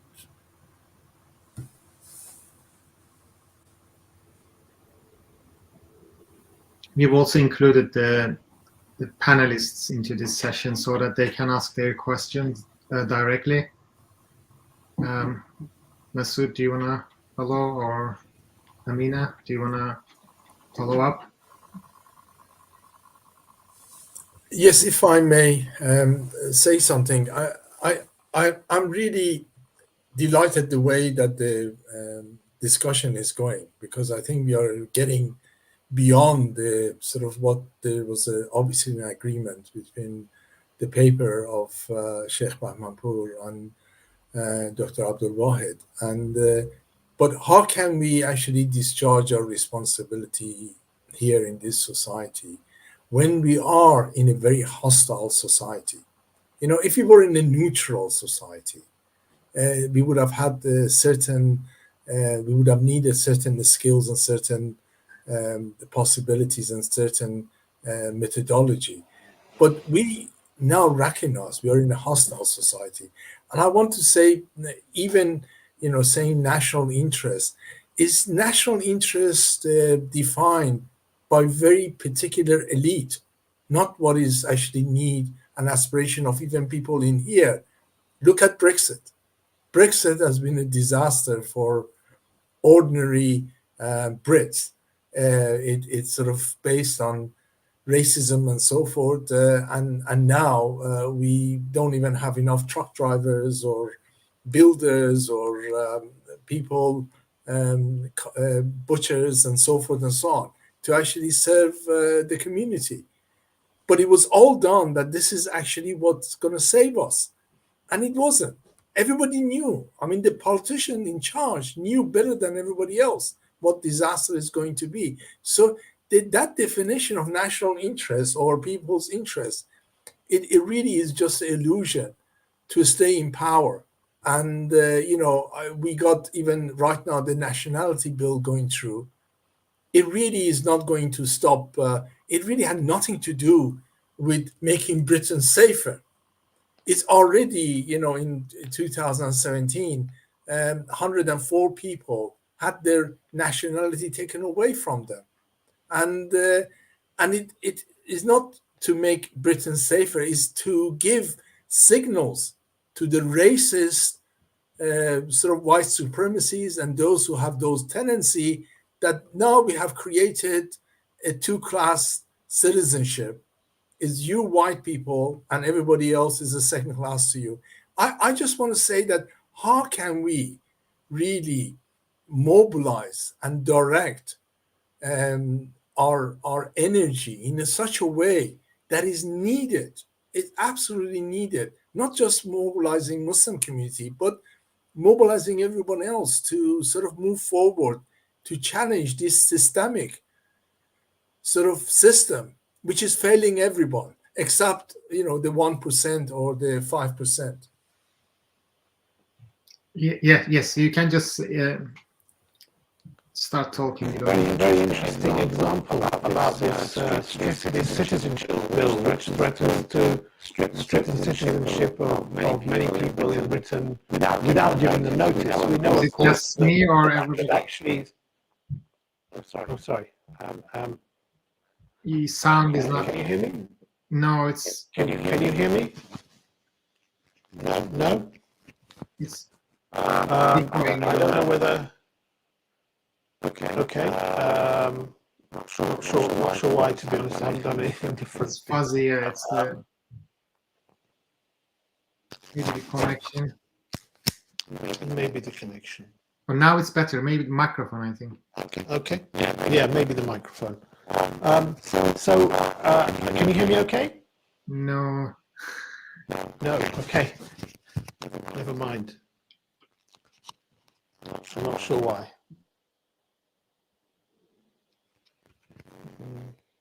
Please try now. Okay. If that sounds any better or not, I'm not sure. I'll hold the microphone here. It's a bit better. Yes, it's a bit better. A bit better. Okay. All right. I'll try. This citizenship bill that's passing through in Parliament is one, as we know, since the Labour days of Tony Blair, there's been a right to strip citizens of of citizenship, but the new bill wants to strip people of citizenship without giving them notice. Some of you may be aware that the SACC Council UK have put out a very strong response to this. They tweeted, "Is this the time to ban Conservatives or other MPs who voted for this bill from SACC spaces and gurdwaras in official capacity? You are not welcome to lobby in our spaces." Okay, now that is a very different approach to the approach that we've had from the Muslim community, which is sometimes seen as so desperate to engage with politicians that they will not even stand up in such a confident way.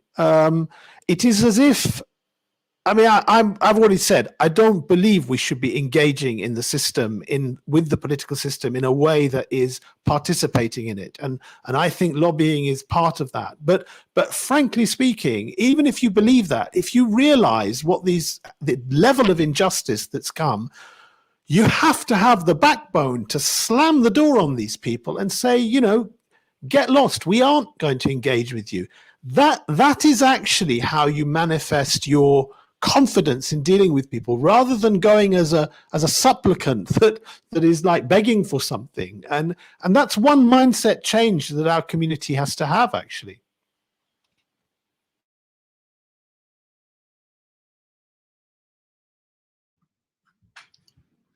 I like to come back to this idea of national interest. And do Muslims have national interest? And what are the limits of national interest? Because when we look at this whole idea, is actually, they kind of make sense that if you can sacrifice individuals' freedom or individuals' rights for the greater good of the community, and community as a community, you can commit some indecent acts because this is for the survival of the community. And there are examples, I think, that Muslims can also be flexible with this idea of national interest. And I like to hear your opinion on that. What are the limits? Because we keep criticizing, but is it also important to, that's what I think Halim Siddiqui was also talking about. I remember his writings that we still, like Muslims, don't have, okay, we don't replace it with something. Okay, we have these ideas, concepts, but not practical. Some of them are practical, some of them are not. So what are these Muslims' boundaries with the national interest? This is a question to everyone. Anyone can just take the floor. Can I just intervene here, Dr. Kara? I think this concept of national interest and national security, these are very important concepts which are very much abused, like the concept of human rights.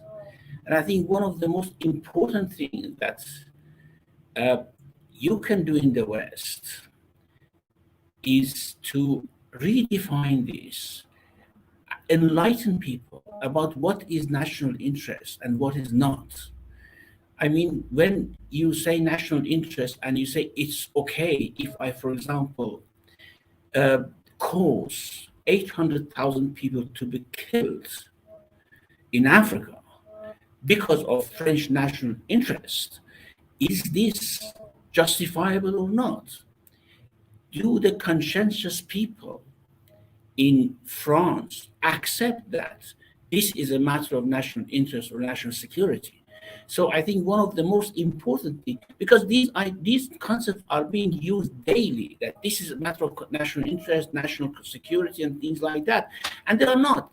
It's corporation interest, it's party security rather than national interest and national security. So that is one thing that I think should be addressed and is one of the most important matters.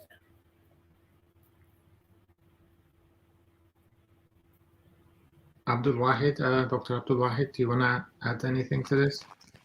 So I agree with Sheikh Mahmoud in the sense that exposing these horrific examples of how national interest is used is a very worthy thing. I think it's worth taking it a bit more fundamentally than that, though. The nation state is a modern day god. Okay, when Europe through its reformation, breakaway from Catholic Church, it replaced the supremacy of the Church with the supremacy of the nation state. That is the model which the world operates under today. So even if somebody argued that going to war, oppressing the population, or all these things are in the national interest, politically they argue successfully that it is in the interest of the people in a particular country to do that on behalf of the nation. Our view is that is not our criteria. Our criteria is not my nation right or wrong. Our criteria is whether Allah and His Messenger is pleased with that, whether it's decreed their law, and any nation, whether you're in a Muslim majority or a non-Muslim majority country, it doesn't really matter if it's not about the national interest. It's about whether something is right or wrong in principle, and it is very different for us when you take a principled politics as opposed to a national politics approach. Those who follow the program can also, on YouTube and Facebook and Twitter, they can also comment under the streams. So we will be able to see these questions and put these questions to the speakers and the panelists. Yes, Masood. Your mic, you're muted. Yes. Yeah. Okay. One of the things I think when we're talking about national interests and so forth is that I think our community sometimes becomes confused between the sort of who is our friend and who is our enemy, and we end up having a sort of permanent friends, and then rather than having a permanent interest based on our Islamic principles in this society, and so therefore we end up being manipulated, left, right, and center.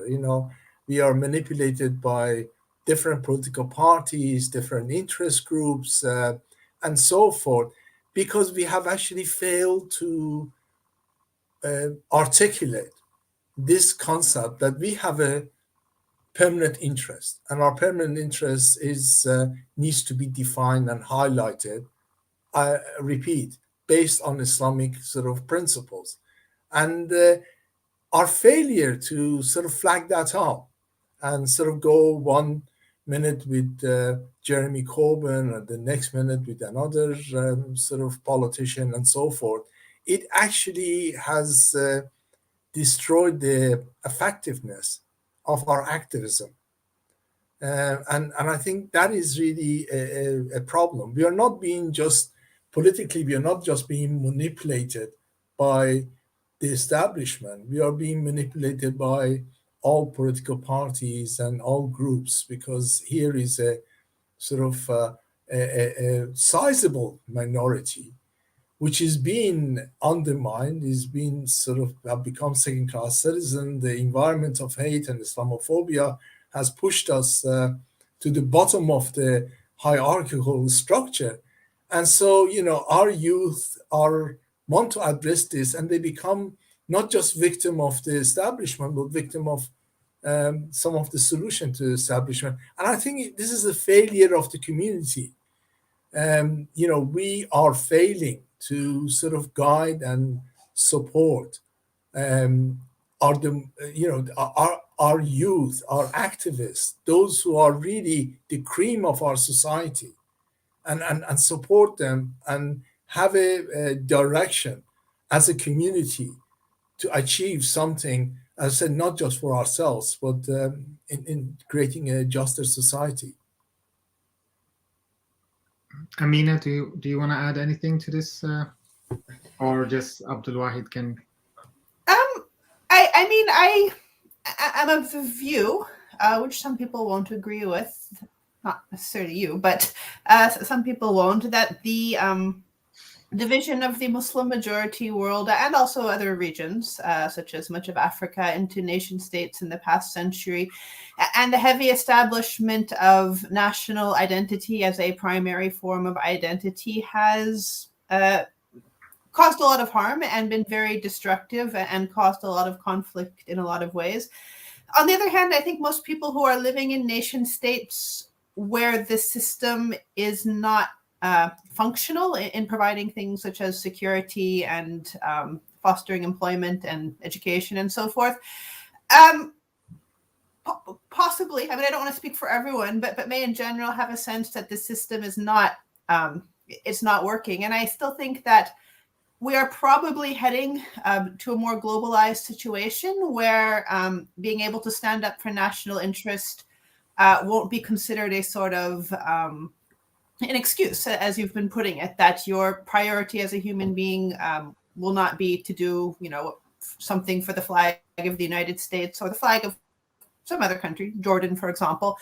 But rather, as humans, we will have to be looking collectively for solutions to our problems and a way forward. And so I think encouraging and fostering a globalized mentality in our community is a good idea. And I think Islam is inherently a globalized religion. You know, the concept of the Ummah transcends political boundaries and ethnic boundaries and so forth. And again, when we look at theories of Islam and international relations, there's nothing that's prohibiting that as long as someone is not actively waging war on you and so forth. But in a situation where there is mutual respect and it's not a hierarchical situation, it is a good model to have. And I think it's one that very much fits in with the idea of the Prophet ﷺ as the universal messenger, or the prophets as universal messengers with a responsibility to humanity, and hopefully perhaps the very heavy focus on what is in many places an artificial definition of nationality. I'm not saying everywhere, you know, some places like islands, there may be a historical nationality, but in some places that is artificial. Perhaps someday this will be looked upon as a legacy of the 20th century that had its time and then evolved into something that's perhaps a bit more workable. Thank you. Abdul Wahid? Yes, I wanted to make a point that I think probably my fellow panelists will agree with, but it's worth clarifying, I think, for a wider audience sometimes.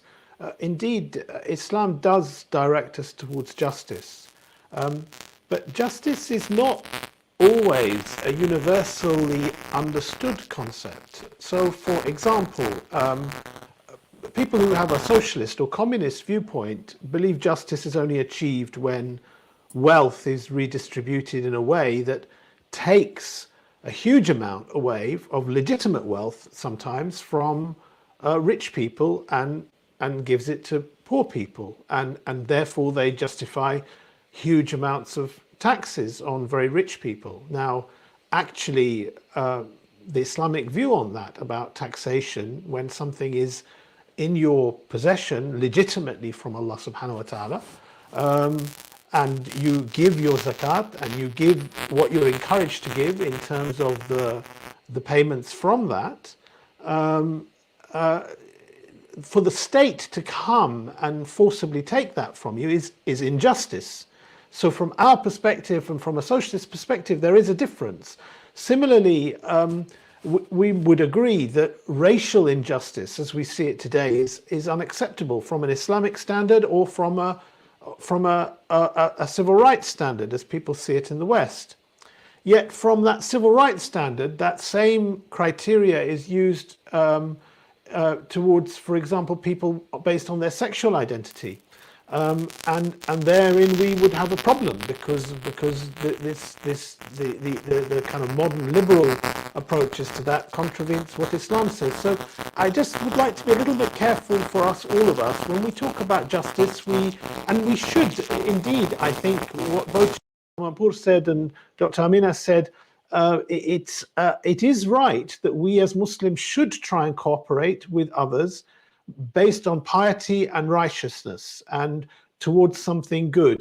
But that requires for us to be very clear on what Islam says on any particular issue, and that we're working, if we are working with other people, we don't deviate into crossing those lines where just because we adopt some shared, how can I say, a vague concept of justice, which means we end up sometimes supporting things that we didn't intend to.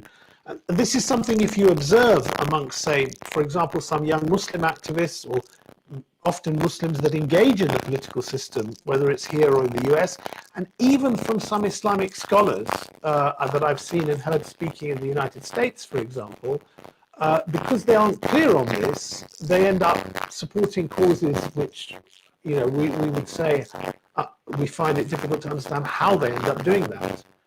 So there are Islamic scholars in the United States who are very well known who will argue that homosexuality, for example, is a sin in Islam, but they still believe in that it's just for same-sex marriage to be legalized, because they try and apply the same criteria on those relationships as, for example, the state recognizing the nikah contract between Muslims. It's strange, but we need to be very clear in our activism on this. Thank you very much, Abdul Wahid. I'm just going to go back to the question that, you know, the point that Masud Shajara made, that how did we get here? And I actually go more like further back, that because of this, I want to go on this idea of the relation between power and ethics. Because, you know, this is the problem, that, you know, when whoever has the power, this is the, you know, what it comes down in this modern society, that they just can dictate their interest as the national interest, and their struggle to keep power as a national cause, so on and so forth.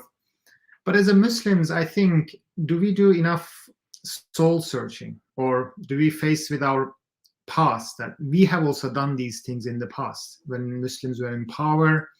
I remember, this is a very striking example, that in the name of the greater good of a state, and the Ottomans, for example, that they justified killing infants from the family, ruling family, the famous fatwa of the Fatih Sultan Mehmed, the Ottoman ruler, famous Ottoman ruler. And we have many examples of it, that Muslims, when they had power, they created, you know, all kinds of atrocities in the name of, you know, they justified it, like in jihad or other names, they found a different legitimacy. So, and then we have nowadays also in the current world, we Muslims complain about all these injustice being done to Muslims, but we can easily do, as soon as Muslims seize power, they can easily kill their fellow brothers. It's just following different sect of different understanding, not even a different sect, who have a different opinion. So do you think, like, in terms of the part of the problem is that we Muslims do not, face with our past or our religious, our understanding of religion, and this idea of justice and humanity values, and we don't have good track record of having power, because power is very difficult, difficult to deal with, and it can turn even the very pure, very sincere people into monsters if there are not certain parameters, certain ethical values. It's guarded, all these kind of. So do you think we have this kind of problems, that if we face this problem and then come up with this idea of how to deal with power, then we can have a better position, we can position ourselves better, and and then come up with a more unified understanding, or more unified ways of challenging these problems? Just an idea. I wonder if anybody wants to respond to this.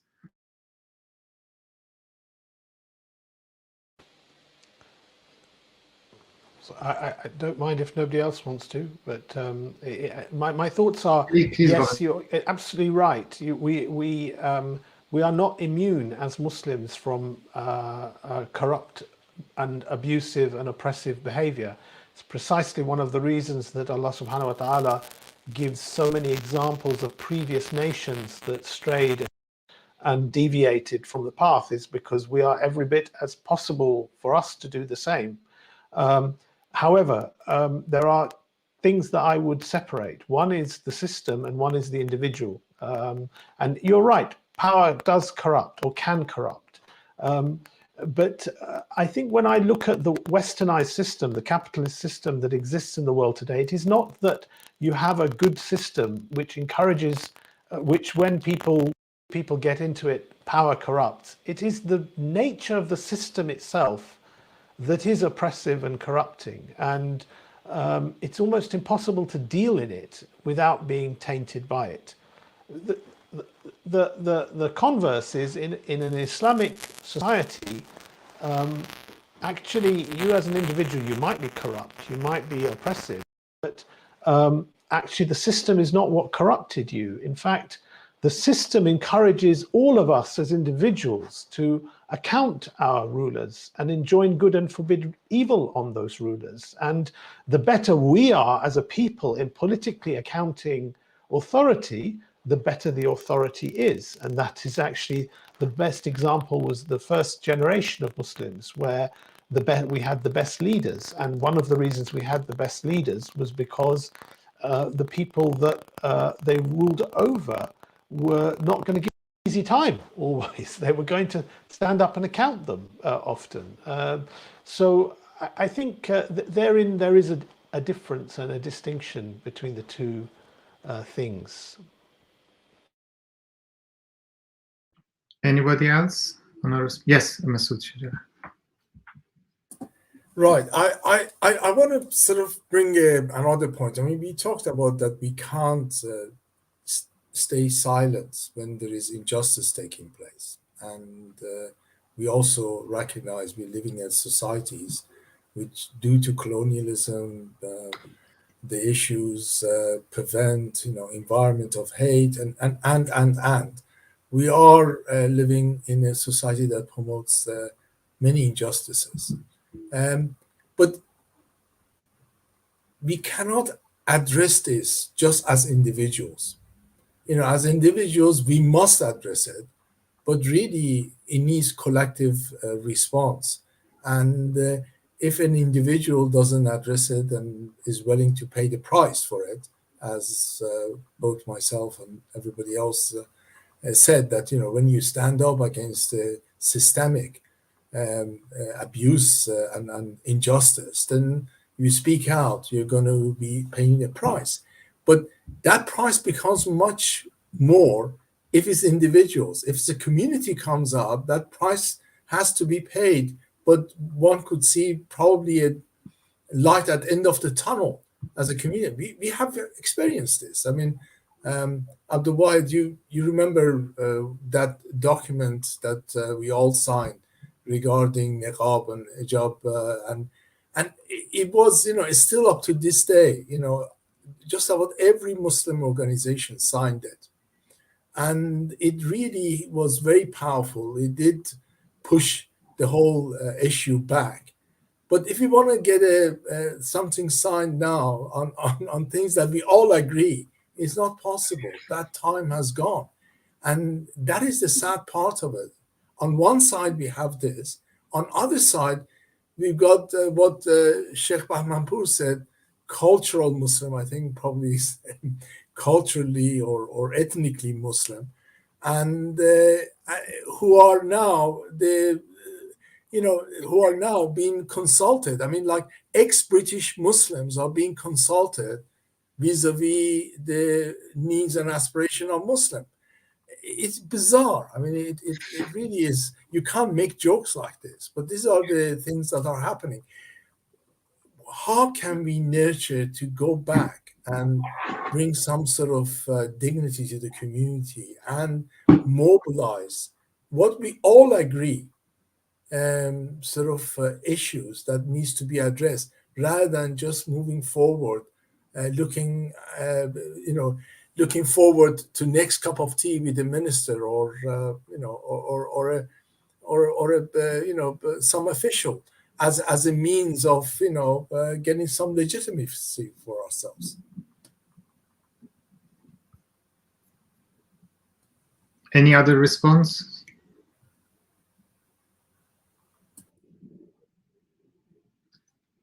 Yeah, Sheikh Amanpur. Just Dr. Abdul Wahid pointed to something very important, and that is different views on justice. And I think that is something that we have to address as well. I mean, we have instances that some people regard as justice and some as injustice. Like, for example, abortion. Okay, now some people think that this is women's rights and they should be given that right, and others think that this is infanticide, this is killing children even before they are born. I think in these matters, certainly Muslims have to press their own views. They cannot take the views of people who are thinking not in the line of Islamic concepts and understanding of the world and creation. However, when we talk about universal justice goes beyond these matters. I mean, everyone knows that killing people in other countries for the interest of people in another country is wrong. Everyone knows that murder of innocent people without any reason in court is wrong. So yes, there are certain aspects which are controversial and disputed in terms of whether it's justice or not, like the examples that Dr. Abdul Wahid pointed to. However, we can go beyond that, and we can have some universal concepts of justice, which we can work together with other groups and other people of other faiths and people of no faith with regards to that. Coming to what Brother Masood said about discharging our duties in the community, I think the most important thing is that we enlighten and give awareness to people about concepts which are misused by the establishment, like national interest, human rights, national security, and things like that. And certainly working with the general public on smaller matters and issues. That's very important. Coming to the Islamic countries, I think you are opening a Pandora box. Let's not talk about them, because that's a very different issue. And I think we have many injustices in Muslim countries going on by the authorities, certainly.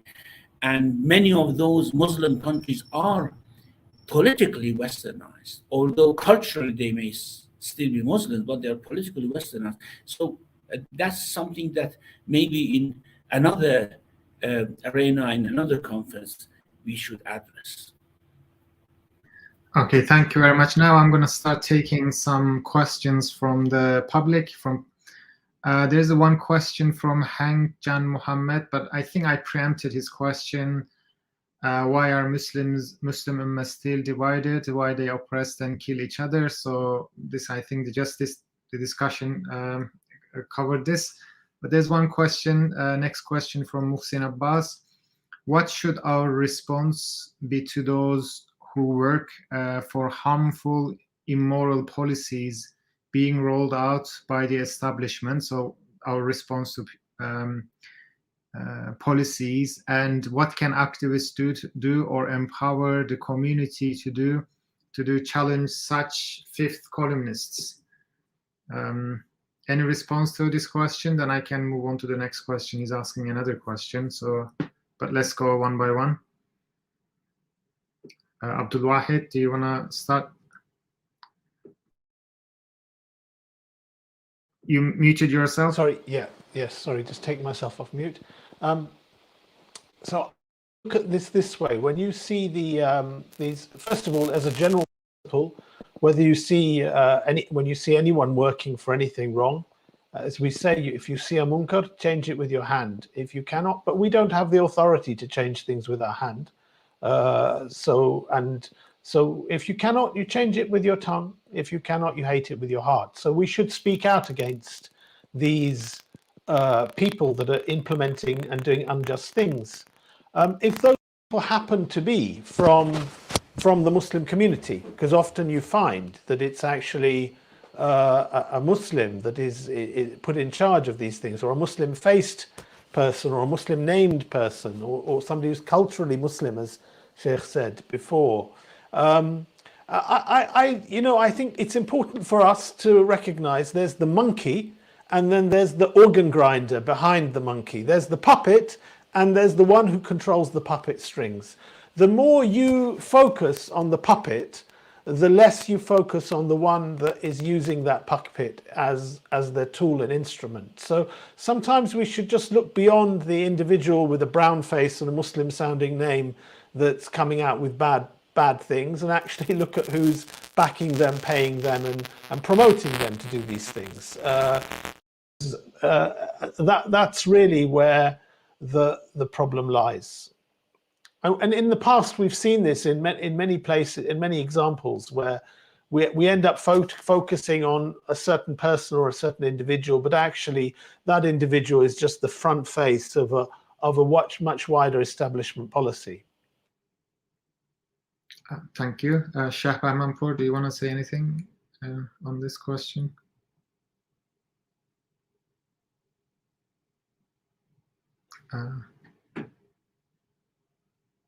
I think it's just frozen. Shah Manpour. Masood Shajara, do you want to? Yeah, you're muted. Yeah.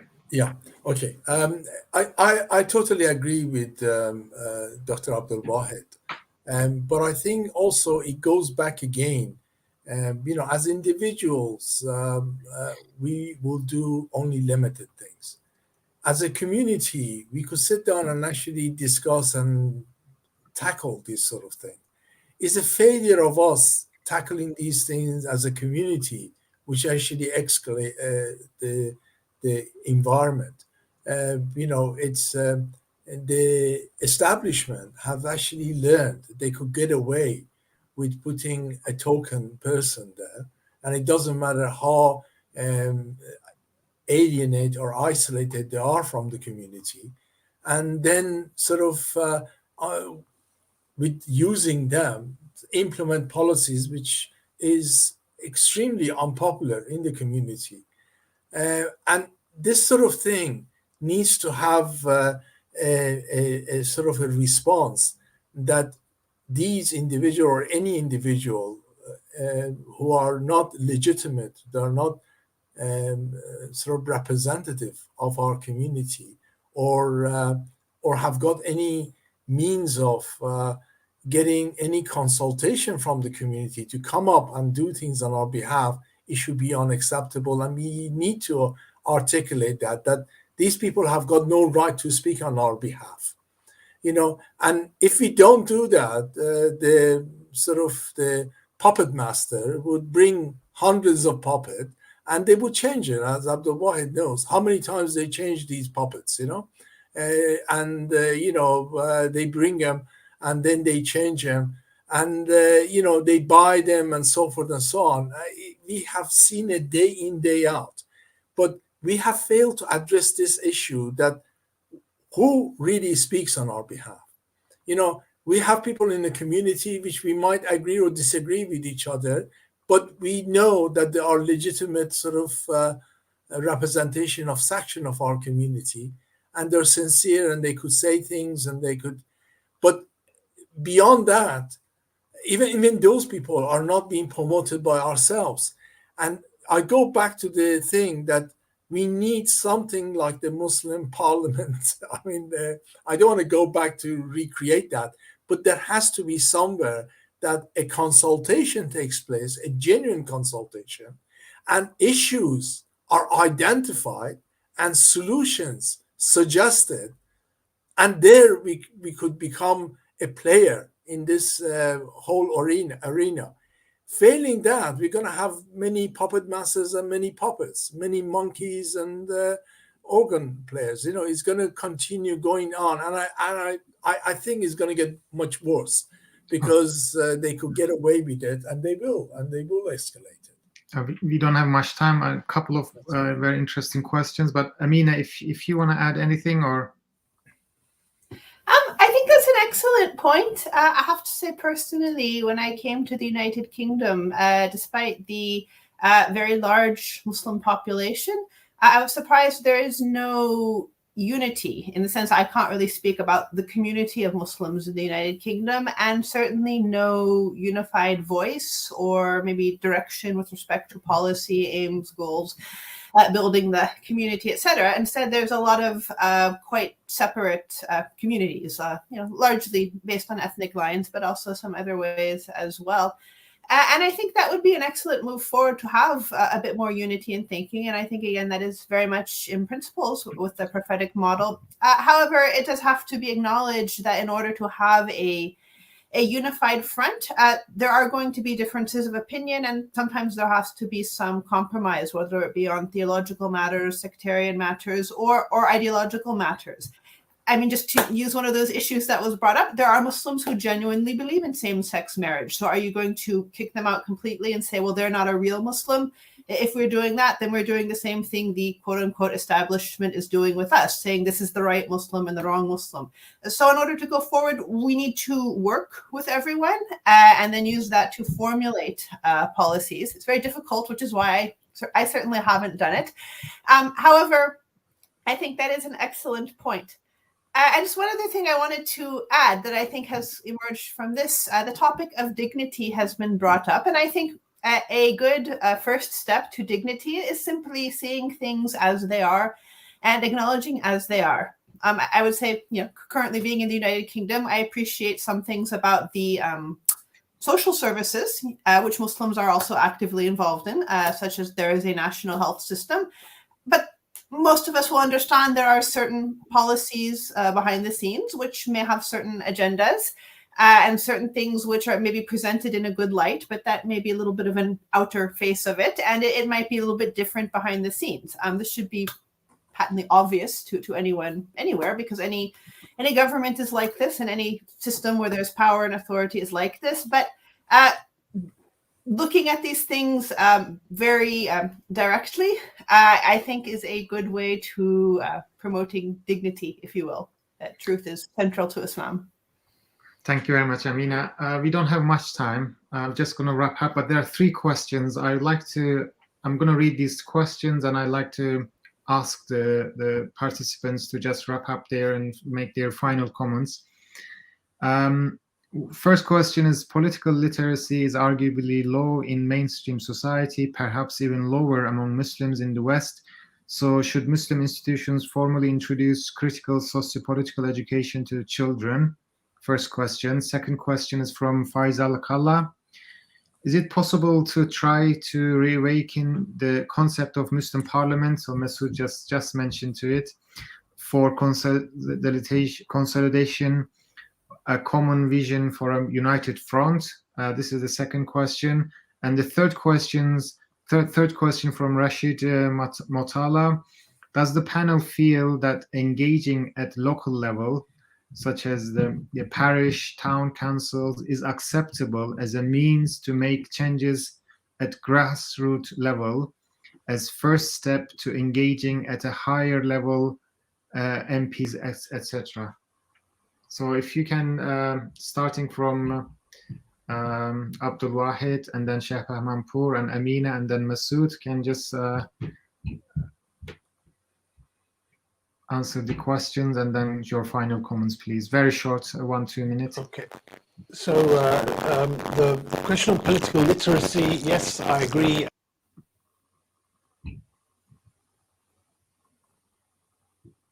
We can't hear you, Abdul Wahid.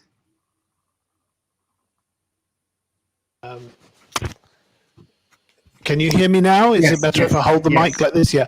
So the question of political literacy right.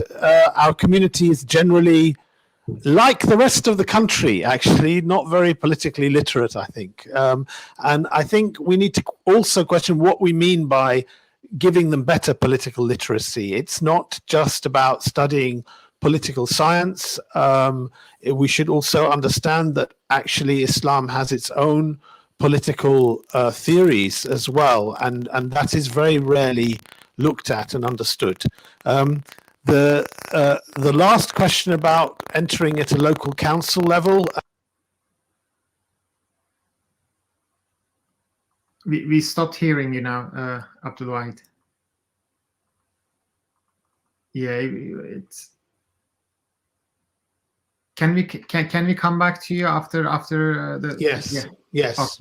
Okay. For this last question, Sheikh Manpour. Just unmute. Starting from the last question, because I remember that one, that is working with the institutions at a local level. Yes, as long as we keep our values, we keep our frame of thought and concept, that's fine. As I said, working with social institutions is always good, and something that could be influential, could actually bring some change. However, provided, for example, if we become part of the local council, then we do not start to think like the establishment. That's the most important thing. About political literacy, I think we should not limit it to Muslims. Everyone needs political literacy. And as long as this political literacy is not there, people who are at the helm of establishment can use ignorance of people to interpret very valuable concepts and terms to the interest of the corporations and, of course, the establishment. I don't remember what was the other question, the second question. Concept of Muslim Parliament, can we reawaken like a unified front for Muslims? That Masoud is an expert in that. He should answer that, inshallah. Okay. Okay. I think Abdul Wahid has fixed his problem, so he can answer the last question. Can you hear me? Can you hear me better? Yes? Yes, we can hear you very well. So the last question on the council, I'd say this is my starting at a council level and working your way up. Sheikh has put some safeguards in there, as long as we don't do anything which is controversial or violates our Islamic principles. My own observation over the years is this is the first step to what I call the political striptease. Getting into council, you throw off your jacket, because and then the rest of the clothing comes off as the principles come off one by one. And that's the way it has happened repeatedly for so many people, unless they start to see how they are violating their principles, and then they back away from that. I think the question on the idea of a Muslim parliament type thing is very interesting. I think some kind of unification or understanding would be great, but, and there's a big but, I can't see it happening as a unification. I can see groups of like-minded Muslims cooperating and discussing and debating, but you have some fundamentally very different views amongst Muslims here. So you have one group who are very active and very principled, and you have another group that are very anti-political.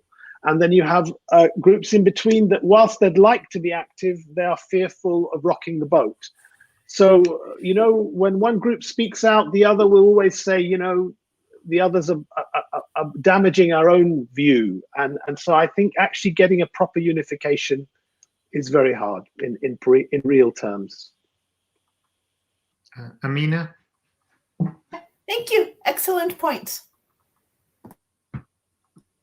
Okay, Masoud, just if you wrap up everything, so this is the last. Right. Yes, I regarding the sort of political literacy, look, we do have a huge problem in our community, in the Muslim community. Yes, we need to increase literacy everywhere. But within the Muslim community, we got huge problem. I'll give you an example. You compare a young Muslim who has gone through the madrasa and the mosques and Muslim institution to a counterpart of someone who's been more in the secular sort of environment of politics and so forth.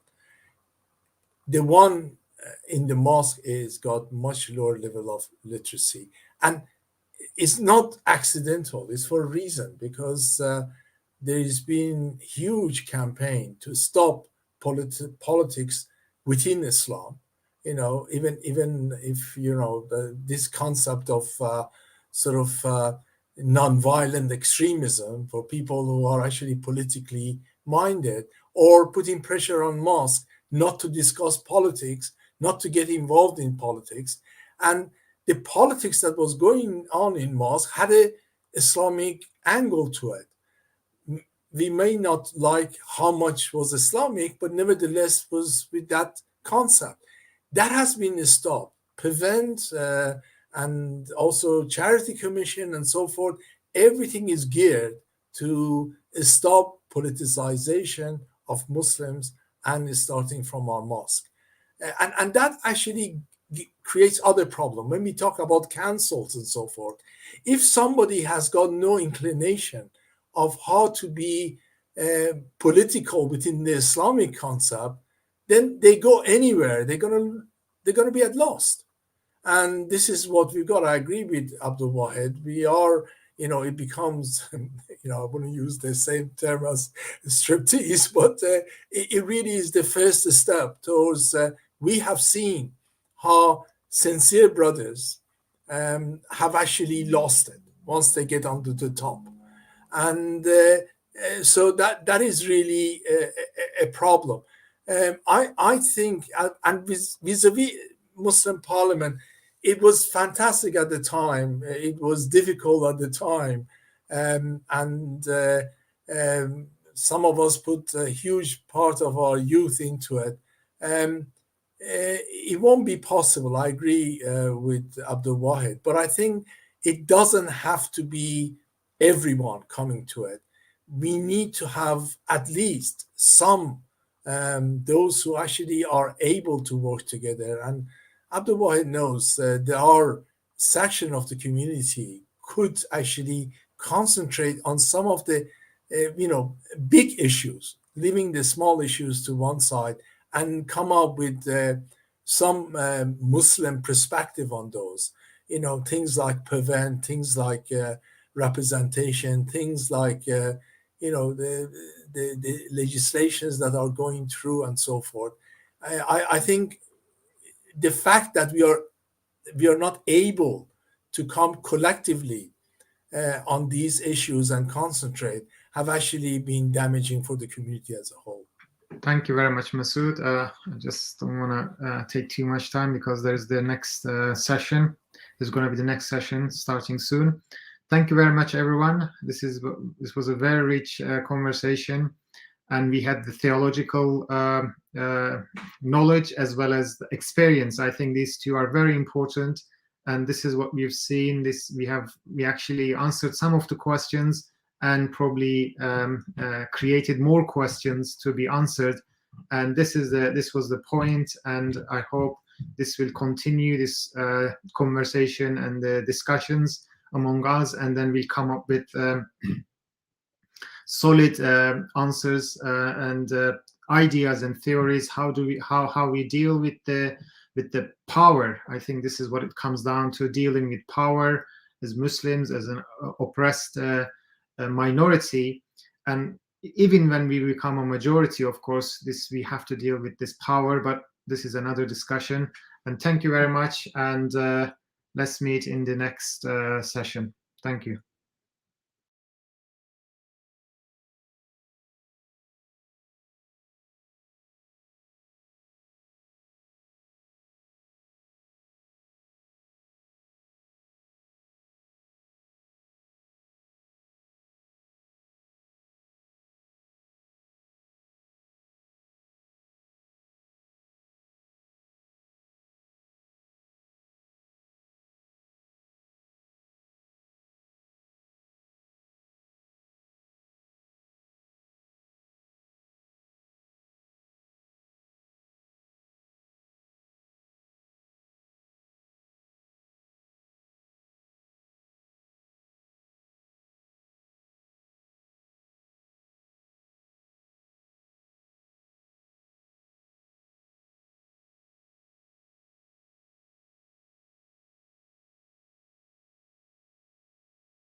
Assalamu alaikum, and welcome back to the IHRC Islamophobia Conference. I hope you enjoyed and benefited from the really excellent discussion that was led by my colleague, Dr. Saifuddin Kara, on the issue of the theological matters and how they then inform our decision on how, if at all, to engage within the so-called westernized establishment.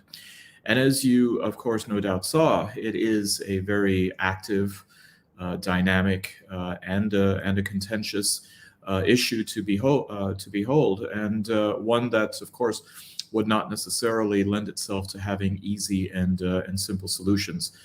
Were that the case, then, of course, it would call into question the need for even a conference to discuss and debate those things.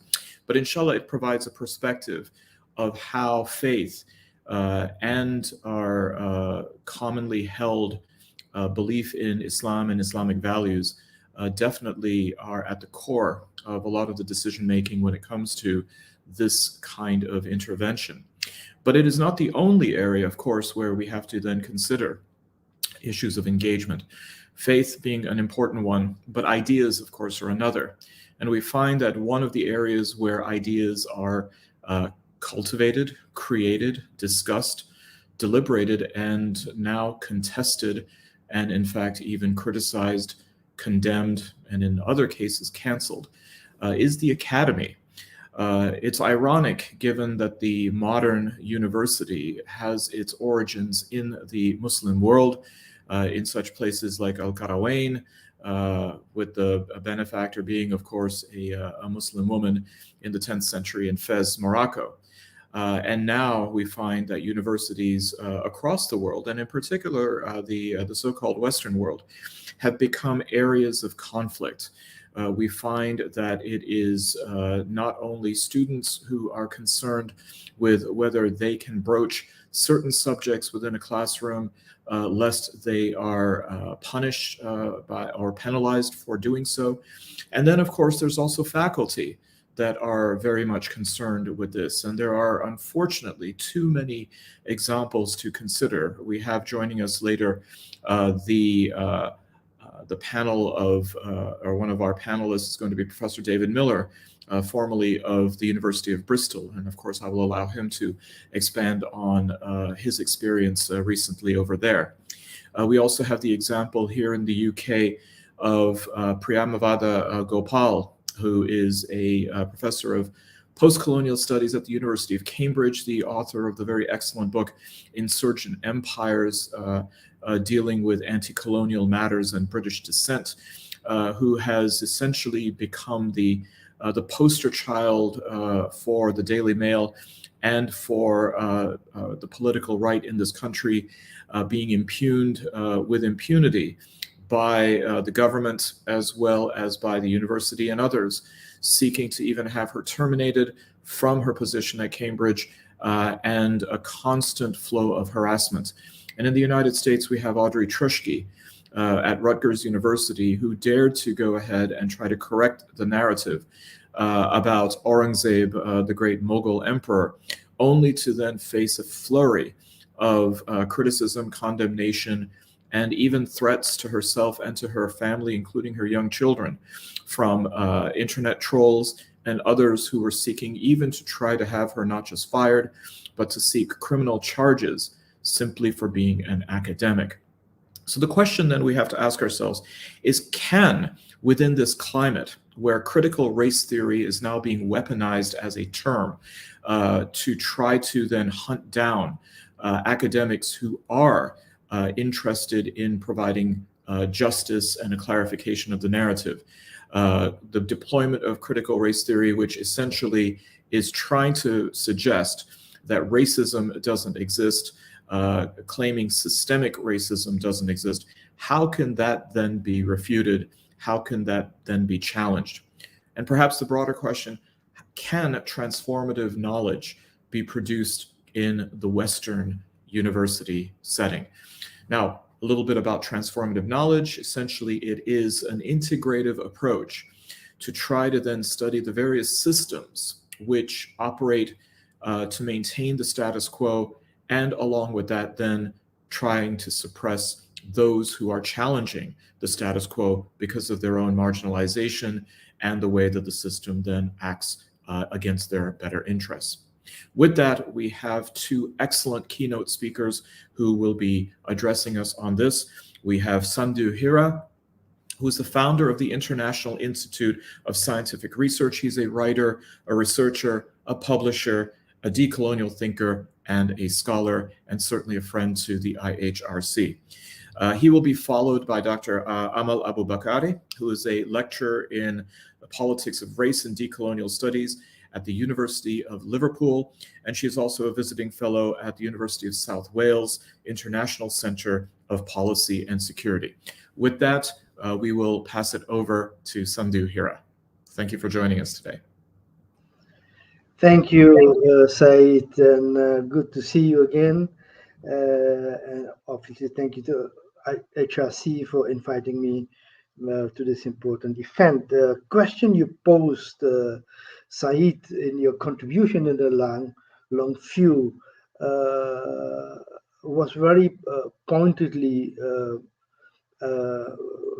put down. Should Muslims interact with the very establishment that may be responsible for the marginalization, discrimination, secularization, and even incarceration?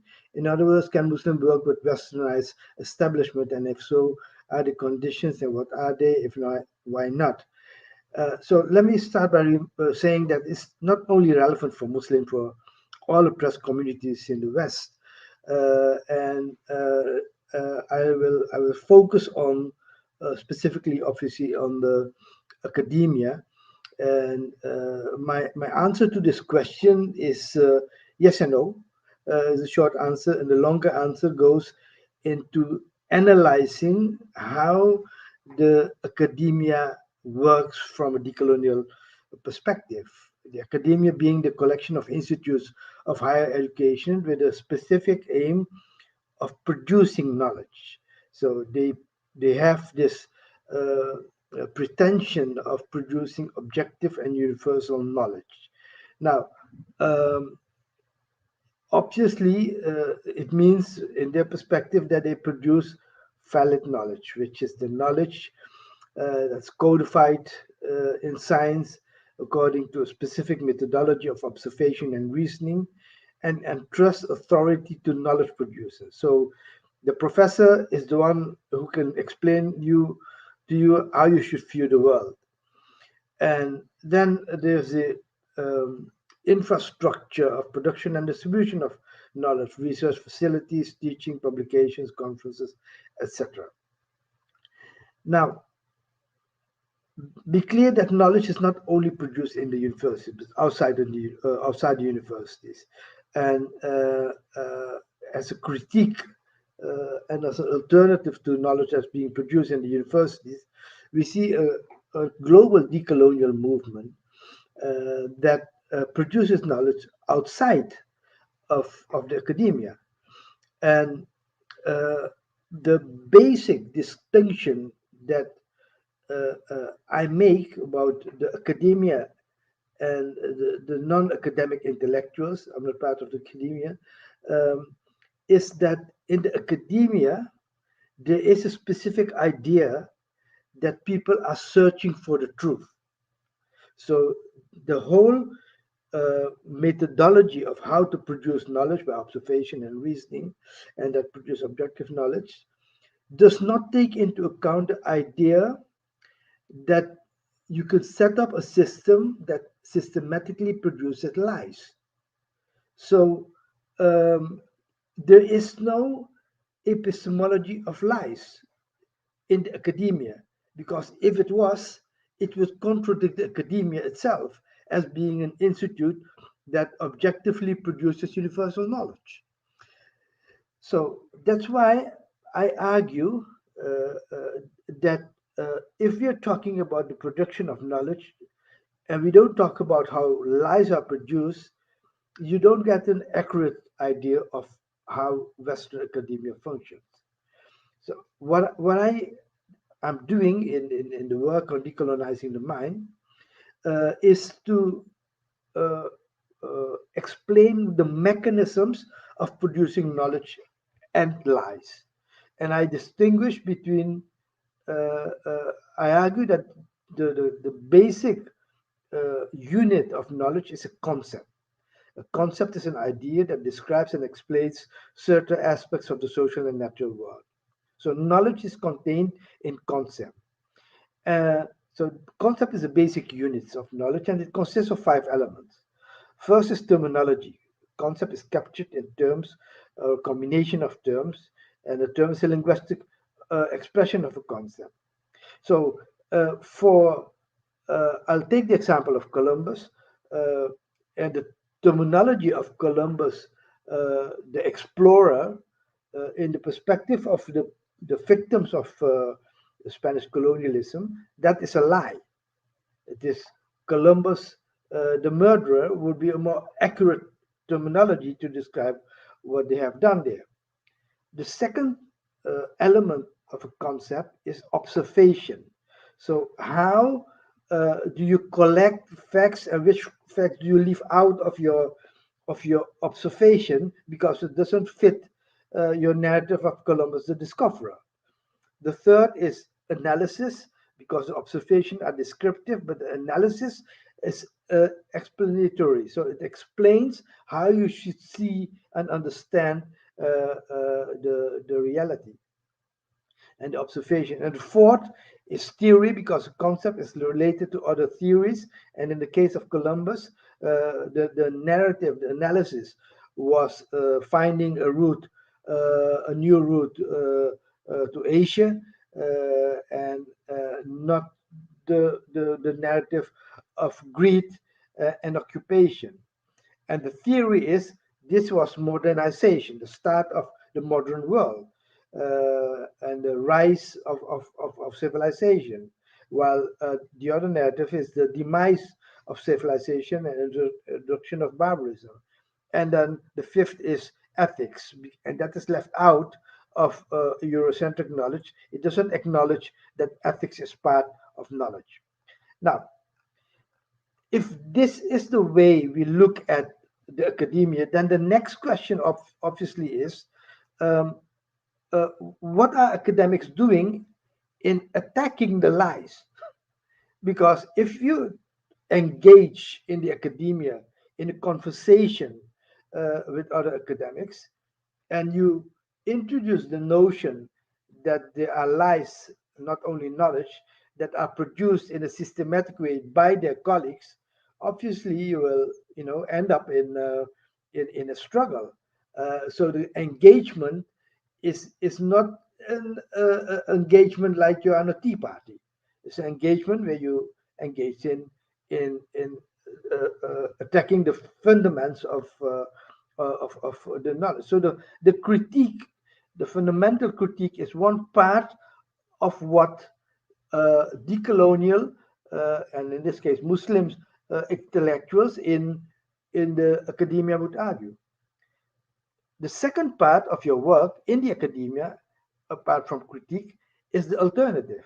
If you say Eurocentric science is flawed, its concepts are flawed, its basic concept, then obviously you have to come up with the alternative.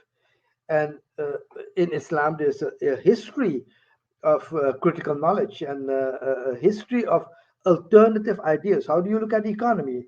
Brother Wahid in the first session explained the difference of how to look at wealth creation and taxation, etc. So there are other ideas. So the alternative is important. And the third aspect is how you translate this alternative knowledge into policies of institutions.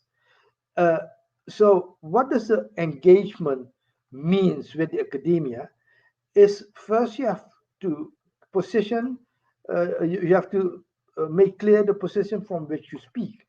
You could be a member of the state, you could be students, Muslim students, and the position of the staff is different from the position of the students.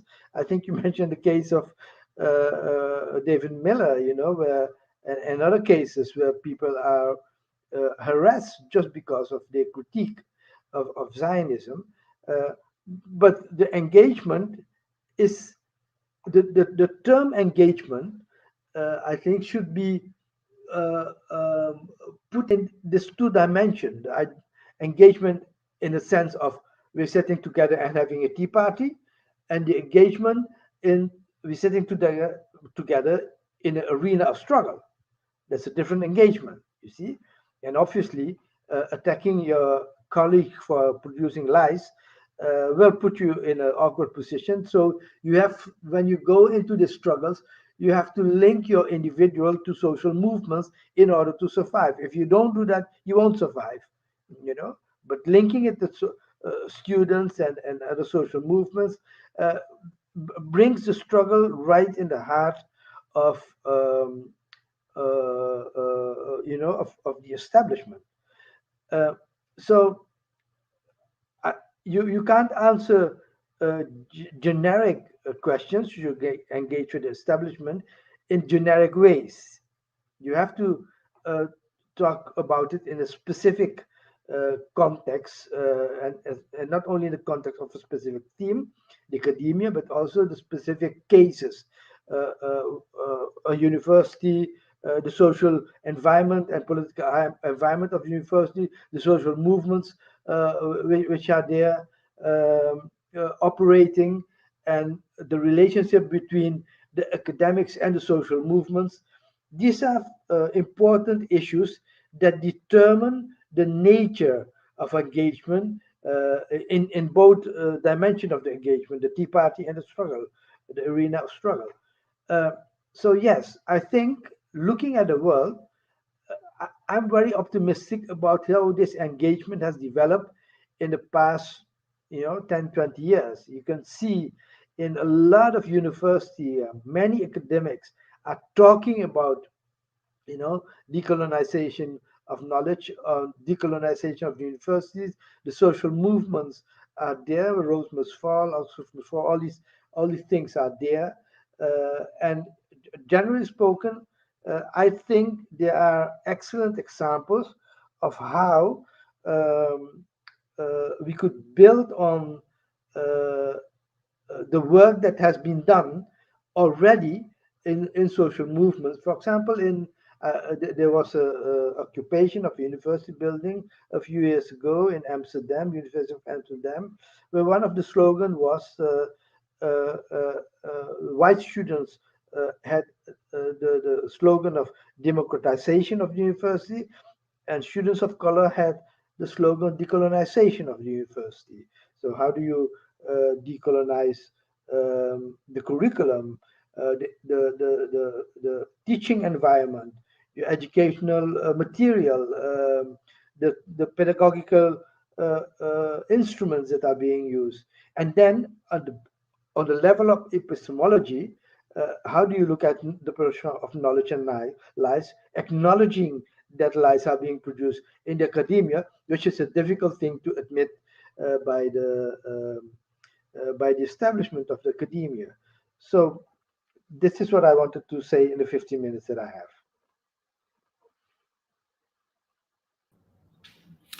Thank you so much, Sandhu. That's such a rich exploration, particularly as you so eloquently broke down the 5 different elements to consider when it comes to concept.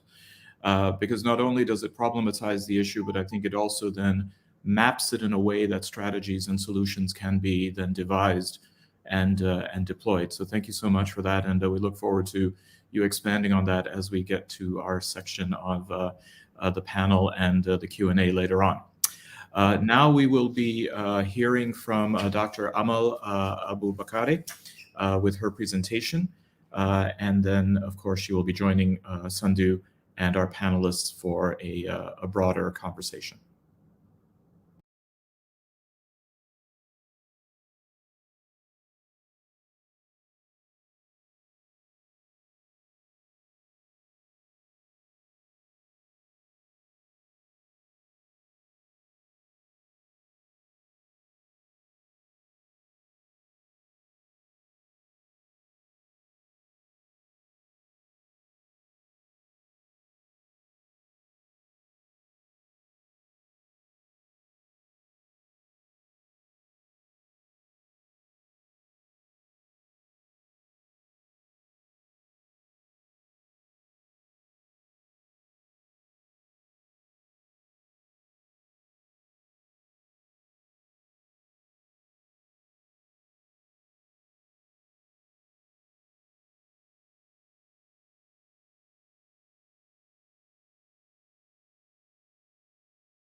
Apologies for the technical delays and issues that we're having. Again, as you know, that despite the fact that there is a progress of technology, there are still many challenges that we face. On the issue, and just to summarize a little bit more about Sandhu's really excellent presentation, one can find that being on an academic campus right now, there are several different issues that are occurring, and some of them provide for some interesting anomalies. The whole notion of boycott culture, for example, that in some cases students are mobilizing as a way to boycott toxic speakers from coming to campus. But what we've also seen is the uneven application of these kinds of boycotts, whereas some boycotts are accepted, or in fact, some speakers are preempted from even coming to campus by the administration. That same administration may then tend to be rather oblivious or willfully deaf to the proclamations and the requests made by students and student groups to have their perspective respected in order to then keep speakers off campus. It's important to then recognize how this is being deployed across, whether it is in the United States, whether it is in France, whether it is in Canada, the United States, or any number of other places in the Western world. And it brings then into question these important strategies that have to be considered. Looking at things from the binary of local versus broader or global struggles is one element, but also examining local versus global strategies. And here then I think is an interesting perspective to consider as we're looking at the academy as a place which fosters knowledge production, as Sandhu said, is supposed to be a safe space for the deliberation of ideas, but also recognizing how these issues may be loaded, how they may be biased, and perhaps what are the systems at play working on them. Case in point, as I mentioned before, with Professor Gopal at the University of Cambridge, the very idea that not only has she been harassed and harangued endlessly in the British tabloid newspapers, also being cancelled by the British Home Office, despite her expertise, but the fact that she was challenging the establishment, especially challenging empire or neo-empire, was seen as unpalatable by the powers that be. But also a recent article published in the Byline Times, which exposes the presence of, unsurprising to some, of the kind of funding from far-right sources, not only within the UK, but also in the United States, of the University of Cambridge, various disciplines, various departments, and the whole idea that within the neoliberal project, what is it and how does money talk? And along with talking, how does it then also silence other voices?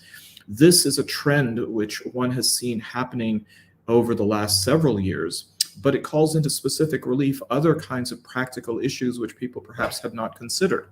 For example, the birth rate in the West is declining. And as the birth rate declines in the West, that means, of course, that there are going to be fewer children and fewer children who will then be matriculating at various universities. So the impact on higher education is, as many who are within the field know, coming down to not just the politics, but also the budget. And so the politicization of budgets is another very important facet to consider, that as universities are now becoming strained and stressed to find revenue sources for their viability, how susceptible will they be then to those entities that then dangle money to keep them afloat? And with the so-called strings that may be attached to that. Those strings then, of course, will be ideological, will be political, and quite often they are given as a way to maintain the status quo. Is that a form of silencing the voices and the vibrancy of the voices? Is, of course, an open question. But of course, it also then calls into question what then is going to be the distinction between Western centers of higher learning and those in the rest of the world, especially those that exist and reside outside what are oftentimes championed in the West as liberal democracies. will there then be a distinction to be made? It looks like we have our audio-video issue managed, so I return you now to Dr. Amal Abubakari.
Hello, Assalamu alaikum. My name is Amal Abubakari, and thank you so much for having me. I'm really honored to be invited by the Islamic Human Rights Commission to speak on these issues relating to Islamophobia.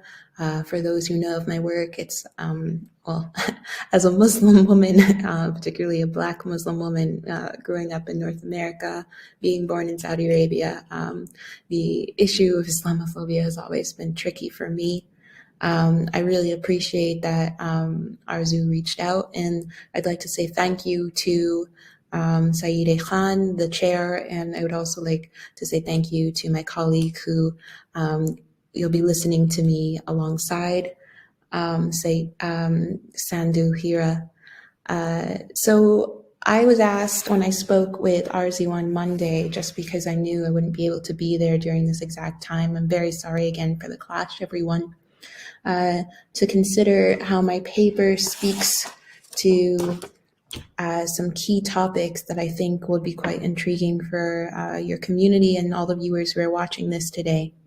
So in my paper, I reflect upon the query of whether can transformative knowledge of Islamophobia be produced in the Westernized university. And I offer a cautious yes. As I have discussed with Arzu, though, my understanding as an academic is that knowledge, particularly anti-colonial, anti-racist knowledge, can be disseminated and shared within the university as an institution. However, as an extension of the state apparatus and as a discipline, my discipline and background is in international relations and international politics, that has a history and genealogy of colonial administration. The difference needs to be said that, yes, cautiously transformative knowledge about Islamophobia can be produced within the university. However, transformative action is something different, and I would not be of the opinion that the university is possibly the space for that to happen. So I do think that I should be clear about what I feel transformative knowledge is. So I had felt that in the area of gender, this has been extensively discussed. So I used a definition from Stromquist in my piece, 2006. So I define transformative knowledge as knowledge that creates awareness of social inequality, and this is key for me, and empowers individuals to organize for societal change. I think we need to consider, what do I mean by empower, particularly when we're talking about issues of race and racism and the dialectics that are often used to conflict these kind of discussions with discussions of racial equality, diversity, having more formal representation in policy institutions. And I think it's important to note that when I mean empower, I mean resist. So part of the issue that we have when we're operating within the university realm is that as an academic working within an institution, I'm inherently compromised in my capacity to resist any sort of structures that enable structural racism, to which, as if you're reading my paper, I believe Islamophobia is strongly a part of. I differ from my colleagues who also write in the areas of race and racism in relation to Islamophobia, where I don't perceive Islamophobia to be a unique type of racism or a cultural racism, as Tariq Madood is popularly known for writing.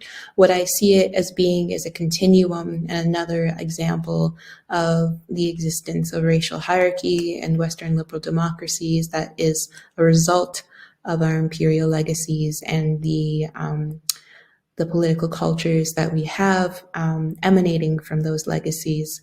And in this means, anti-Muslim racism sits alongside anti-Blackness, anti-Semitism, anti-indigeneity in relation to indigenous communities in North America, particularly in Canada, where I emanate from, in how these are subject peoples that have been displaced, disparaged, disenfranchised, and in my area of research, which is counterterrorism studies, securitized in a way to manage, which in a racial mode. So there's this idea of one, reasonable fear due to the idea that Muslim bodies, and this is not just Muslims who identify as Muslim, this is perceived to be Muslims, as my colleagues Imran Awan and Irene Zempi have noted repeatedly in their work on Islamophobia, where those who are racialized as Muslim, those who are racialized as extremists, those who are racialized as radicalized,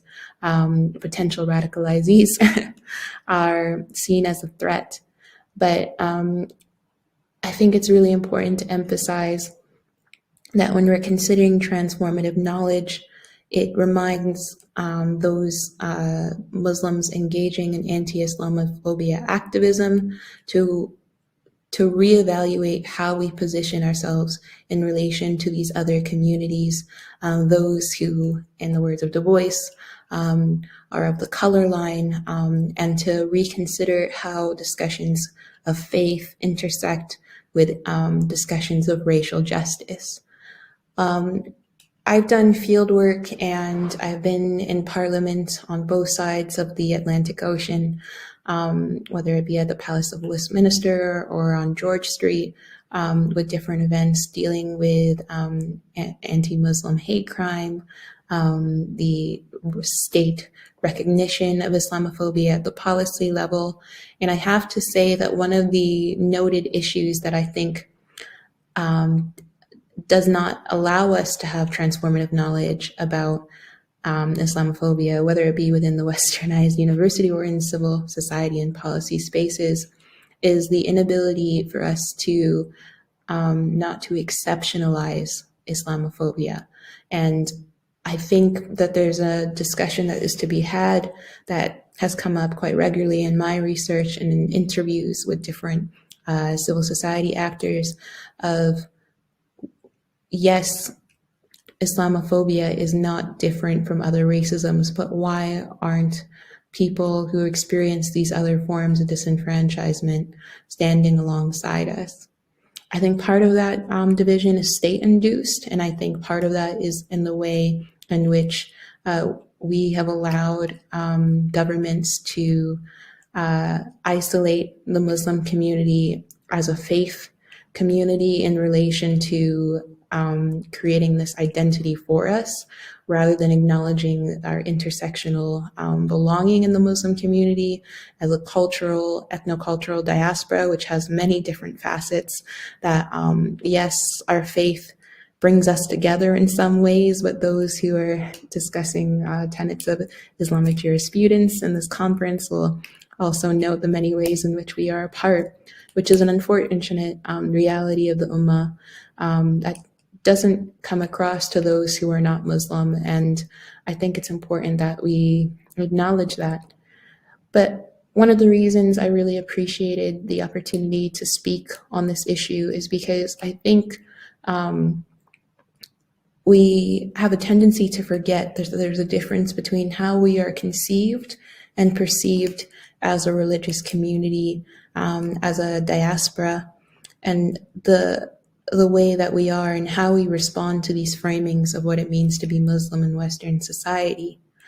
Samila Din, The Idea of the Muslim World, that text I think was a transformative part of my education during my PhD, because we had this whole acknowledgement of the fact that there's an idea of what it means to be Muslim that has been enforced on us by the Western Academy, by the Western governments that we engage. I specifically critique the UK and Canadian governments and how they frame us, and how academics who are sponsored by governments frame us. And I'd like to read the quote that opens up my paper for those who haven't read it. So Samila Din argues on page 5 to 6 that the idea of the Muslim world is inseparable from the claim that Muslims constitute a race. The rendering of Muslims as racially distinct and inferior aimed to disable and deny their demands for rights within European empires. Muslim intellectuals could not reject the assumptions of an inductible difference, but responded that they were equal to Christians, deserving of rights and fair treatment. Why I open with this is that I think Samil sets up the problem and the crux of the problem, in that rather than responding to the structures, what we've been doing is trying to work within the structures and to work within what we are allowed to have by the British government, in my case. So why I'm focusing on the British government is the parameters to which the government will recognize and acknowledge anti-Muslim violence and experiences, versus acknowledging the fact that because the government is part of the problem in relation to how its, for example, national security regime, its race relations, acts and reports and policies, its output have stigmatized British Muslims. It has basically been committed to creating an essentialized version of the Muslim that does not compute with our reality. So I think Samila Din's book, which I discussed throughout my paper, actually allows us to challenge this and to recreate knowledge in response. So I think there's an option where we can look at the mistakes of the past for how we responded to European imperialism, to realize and realign ourselves alongside movements such as that we see with the decolonizing the curriculum at the level of higher education. Why is my university so white? As I've seen at my own previous institution of Aberystwyth University and the Black Lives Matter movement, where what they're doing differently is that they're challenging the frameworks to which they exist, and they're not trying to align it amongst what it means to be specifically Black, or what it means to be specifically, for example, the post-colonial. What they're creating is a space to which we can critique the structures that have framed us. This is a very difficult process to do when we're not all in agreement of who we are as a Muslim community. I know that there are various distinctions. I myself identify as a post-foundational feminist in relation to how I approach Islam and live as a Muslim woman, so I'm aware of the controversies that come with that statement. But what I think we can relate to is having an understanding of Islamophobia that doesn't conform to what is expected of us, and acknowledging first and foremost the problems with what is expected of us, not just on the basis of faith, but on the basis of the body. I don't think it's understood enough that because Islamophobia isn't really about contesting the faith, contesting the belief system, contesting our commitment to gender equality, our commitment to democracy, it's inherently a component of categorizing a racial other so as to have a political control through knowledge. So as Edward Said's famous theory of Orientalism dealt with this, but the idea that if you control the reality of the racial other, if you control the existence of the Muslim, then you have full control of the extent to which they can be measured as a person, valued as a person within a liberal democratic society. And this is a problem that all groups face that have experienced marginalization, past and present, that haven't had the capacity to maintain or achieve, receive the benefits of whiteness in relation to English belonging, I say in the UK, and Old English belonging, I say in the case of Canada, where I think we don't reflect as a community about the intra-communal tensions that we have, and how many of us try to appeal to whiteness. And when I say whiteness, I'm talking about the social positioning that comes with European modernity. I'm talking about the class positioning that we acquire when we are socially accepted as Muslims who have the right educational status, the right professional background. And I'm talking about how we rarely reflect on how these systems that I would agree are not Islamic, but have filtered into how we identify as a Muslim faith-oriented community over time. And I don't think we realize how much racial violence has affected our ability to communicate with those who are experiencing racialization in the name of European, North American imperialism today. And I think we just have to have these honest conversations with each other in order to move forward with a better understanding of where we are as a community. Thank you so much for your time.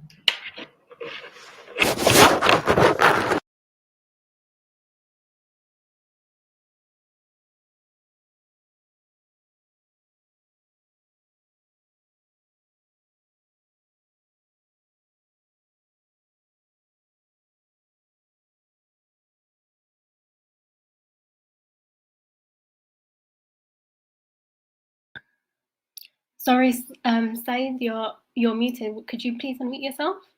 Sure, thank you. Thank you, Amal, for really a wonderful presentation and a really rich paper.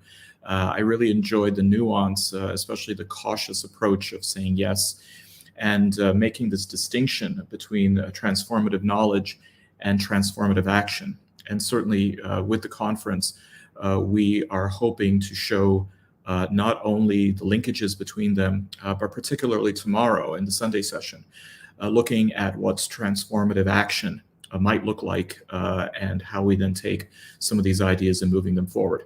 With that, I'd like to now invite both Sandhu and Amal and our other panelists who will be speaking in response to Sandhu and Amal. So the first panelist that we have joining us, in fact, is somebody that I cited, and that is Professor David Miller. Professor Miller was formerly at the University of Bristol, and before that at the Universities of Strathclyde and the University of Bath in the area of political sociology. His academic work notwithstanding, Dr. Miller has had a unique, shall we say, and rather problematic intervention and experience with the Academy.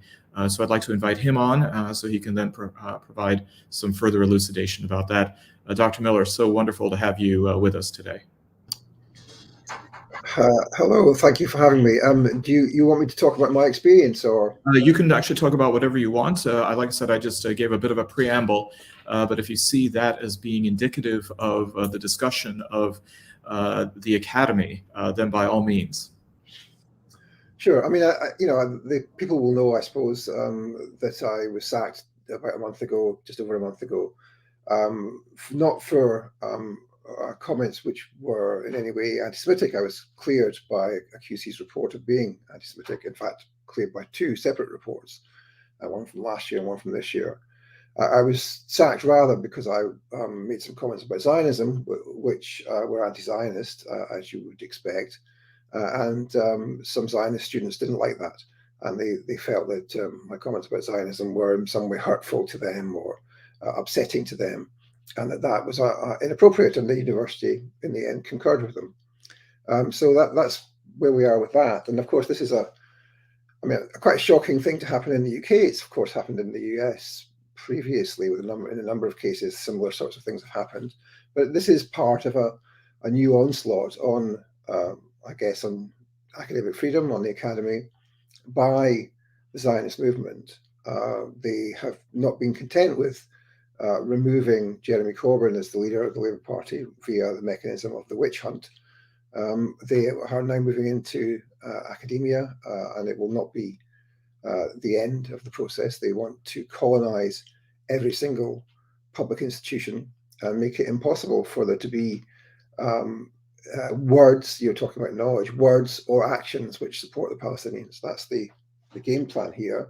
And I'm just one of the first sacrificial lambs in the UK. There are many other cases ongoing in the UK, as people probably will know, at Warwick, at Leeds, in Birmingham, in Glasgow, some which, of course, have not become public yet, but which nevertheless are all following the same sort of pattern. That is fake allegations of anti-Semitism and claims that Jewish students or Jewish organizations are in some way hurt by anti-Zionist speech. Anti-Zionist speech, which of course is anti-racist and not in any way racist. So that's where we are with that. But I think what I would say really is that this is in the context of a broader assault on academic freedom. That's true, but we should be wary of saying, well, this is just what happens to people who are critical, because of course this is a campaign which is not just led by powerful forces in British society, meaning the British state or the secret services or the right wing of the Labour Party or whatever force you want to look at. This is a campaign which is led by the State of Israel, from the State of Israel, and involves, of course, key sets of organizations in the Zionist movement. The State of Israel is unusual in that it has what it calls a diaspora throughout the world, by which it means pro-Israel organizations and groups in very many countries, including very many organizations and groups in this country, in the UK. If you tot up the number of organizations in this country which are formally members of the Zionist movement, by which I mean have some affiliation ultimately to the head of the movement, the World Zionist Organization, then you're in the hundreds already. And that's not to add in those organizations which are just pro-Israel groups, but which do not have a formal membership in the Zionist movement. There are several hundred of them as well. And of course, they have increased in number in the last 6 to 7 years, especially since 2014. And I wanted to say something about where this assault on public institutions comes from, and also perhaps something about where how long it's been happening. So, I mean, first of all, the huge increase in the number of pro-Israel groups in this country has really taken off from 2014 when the State of Israel got a very, very bad press because of its attacks on Gaza. And what they have done in that period since 2014 is create a whole raft of new organizations which are able to spend time looking up old tweets or digging up information which can be distorted and presented as being in some way anti-Jewish. Now, of course, in almost all the cases, there's not actually been no anti-Semitism. There are some examples which you could say were anti-Semitism, but almost none in this whole process. Now, that ability to spend money to create organizations in this country which can do that, which can take on the left, can take on Muslims, and take on public institutions, also requires them to do some ideological work. So when you talk about the transformative knowledge, transformative action thing, we see the two sides of that in this strategy. So they've had a sense of a huge number of organizations created at the same time as working on reshaping knowledge so that they can transform the ability of the left and of the pro-Palestine movement to engage in solidarity activities. And of course, what they've done at the level of knowledge, and transformative knowledge in the negative reactionary sense, is that they have spent a lot of time, especially since 2000, in working on the definition of anti-Semitism, to move it from the classical sense of anti-Semitism, which is racism against Jews, racism against Jews as Jews, towards some sense that anti-Zionism, criticism of the state of Israel, is itself anti-Semitic, because Israel is a Jewish nation, a Jewish state, and therefore any criticism of Israel must be anti-Semitic at its core. And that's been the mechanism they've used to try and then, you know, dig up, as they have done, old tweets or posts or statements, etc. Of course, they try to suggest to me that when I was criticizing Zionist organizations, that what I really meant was Jews. And of course, that's, you know, that's rubbish. That's not what we're talking about, as everybody in the movement knows. So that I wanted to say that as one thing about it. And I wanted to say one more thing. I don't want to go on for too long here, which is that I think we don't realize how long and how deep the Zionist penetration of British society has been. And I would say that one thing to look at here is the penetration of the anti-racist movement going back to the 1940s by the Zionist movement, and indeed the penetration of the British establishment by the Zionist movement. And you know, there's a long history of the Zionist movement trying to penetrate British elite culture and indeed the British intelligence services. Back in, I mean, if you look at the declassified MI5 files, which are some of which are available online already, and some of which, of course, are in Q itself. By 1950, the MI5 had discovered a Mossad spy inside the Joint Intelligence Committee. That's the committee which runs and oversees the whole of the British intelligence services. And this person had to be removed.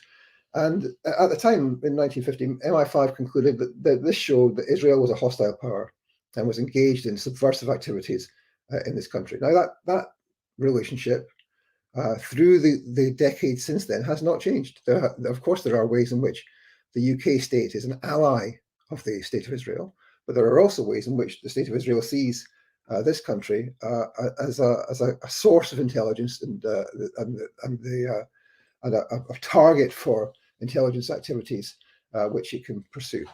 The most celebrated example of that most recently, of course, was the famous example where Al Jazeera exposed Shai Massot, connected to the Ministry of Strategic Affairs, a ministry largely made up of, it said, Israeli intelligence agents. Now, so what I'm saying here is that there's been a long, long history of Zionist attempts to penetrate this country and to take on and to colonize parts of the power structure of this country. So this is not just the most recent thing, such as the attack on Jeremy Corbyn and the attack now on academia. So I wanted to make that kind of context. There's a long history to this, and it's a history which many people have either not known or have forgotten. And it's time, I think, for us to look cold and hard at that process. Thank you so much, Dr. Miller, for really providing a wonderful historical arc and demonstrating the complexities of the challenges that face things on the academic level, but also the intricacy by which the academy plays a further and bigger role in these issues of suppression. Our next panelist to join us is Dr. Sadiq Hamid, who is an independent academic working in the higher education in a variety of capacities for well over a decade, including holding teaching and research positions at the University of Chester, at Liverpool Hope, and at the Oxford Center for Islamic Studies. Welcome to the conference, Sadiq. It is good to see you after many years. Hello, assalamu alaikum. Thank you, Saeed. Can you hear me okay? Yeah. Right. Yeah. So it's nice to be here amongst familiar faces, and yes, thank you. Great to see you. I'm really going to keep it very brief. I think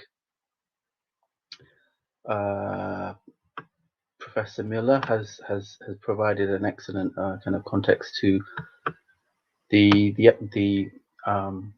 political atmosphere, really, in terms of specifically the universities, but really showing us how ambivalent our public spaces have become when it comes to real freedom of expression and the contradictions that we're seeing at the moment, and how it impacts the academy. Specifically, I wanted to say that I really enjoyed reading the two papers. They're very thoughtful, and I similarly hold ambivalent positions as to participate or not. My own experiences are shaped by the last 15 years or so of working in academia, and in simple terms, I think it is possible. On the positive side, on the hopeful side, I think it's possible for academics to develop radical transformative knowledge production if they're given the spaces in their institutions, if they're given the support to develop research agendas, if they are backed by their departments, and particularly head of departments, and if the ethos of the universities at which they're functioning in are open and truly free and welcoming spaces for the exploration of knowledge. But in my own experiences and in my view, such institutions are becoming rare and more so in recent years, and we can see that in the very hollow follow-up changes or lack of change that were made by universities last year after the Black Lives Matter movement and protest, really, and the murder of George Floyd, and all this rush by public institutions to demonstrate their equality credentials. I'm less optimistic, really, about this wonderful liberal space within the academy when we see the direction that universities are going here in the UK and elsewhere around the world, and the increasingly precarious position of academic staff, and even people who had what they thought were secure permanent positions becoming less and less so, and particularly people of colour who are underrepresented anyway at universities, and certainly at senior levels across the UK. I'm also less hopeful when I see elements of the right-wing media attack prominent academics, such as Professor Prem Vidya Gopal, because of her vocal criticism of empire, Professor Corinne Fowler for her work on Britain's colonial legacies, and others who have the audacity to hold positions which are rigorously evidenced, but it doesn't fit into the current social climate, political climate. I'm also alarmed by the trends which we're seeing in terms of the wider societal closure for dissent and the potential criminalisation by this government, which we've seen a steady encroachment of the spaces for dissent, and particularly in the wake of the prevent duty in universities and the surveilling and silencing of critical Muslim voices, especially in relation to defending Palestine, and conflation, as we've heard, of anti-Semitism with the critique of the oppressive policies of the Israeli government. This weaponization of anti-Semitism has reached alarming levels and has, very wide-reaching consequences. I myself have been accused of that after actually speaking at my last event with this organization here. So I've felt it on a personal level, and there was an attempted reputational damage strategy, which was reflected in the page of the Sunday Times, and in the way I was treated by the Home Office when I was asked to write a research paper around the issues of extremism and counter extremism. So yeah, I mean, that's just a very brief reflection on the realities of freedom of expression and developing transformative knowledge in the academy. I don't think my experience is really that unique, and certainly, you know, it's had very serious consequences, much more serious than mine for Professor David Miller, as you've heard. You know, losing his job. Other people, you know, fear. I mean, it's a tactic which is used to silence, and certainly will put off other academics, junior or senior, really taking such principled positions. Broadly speaking, I think, and that this is the problem that where we are right now. So, in conclusion to the question, yes, maybe, but it's difficult, and certainly for younger academics, new PhDs, it's quite a daunting prospect to really be entering into a profession and a career where you may not really be able to say what you think and write what you research. So yeah, I'm really I'm hopeful, but at the same time I'm quite realistic in where we are now. But I am convinced that I think those of us who choose the path to academia and have invested our time, we should, as much as possible, whether it's in academia or not, we should continue to fight the good fight. And that's my conclusion. So thank you for listening.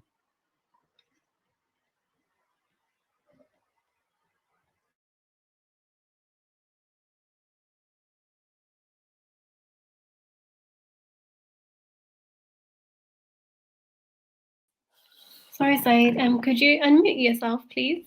Yep. Sorry about that. I always tend to forget to unmute myself. Thank you so much, Sadiq. I think it was 2009 that we were together at a conference in Chester. Seemed like a simpler time. Perhaps a little bit of naivete, but then also perhaps the situation and the landscape was a bit different. Well, now I'd like to go to Dr. Amal Abubakari, who will be joining us with some remarks in person, or live, I should say, remotely, because I know that she has some schedule conflicts as well. So Dr. Abubakari, the floor is yours. So, I didn't have, in relation to the statement, just if there were any questions regarding the paper. Sorry, I'm currently streaming from a restaurant in Bath. I was traveling at the moment, so I made a scheduled reservation so I could use their internet to speak to you all today. Syed, did you have any questions concerning the paper as the chair?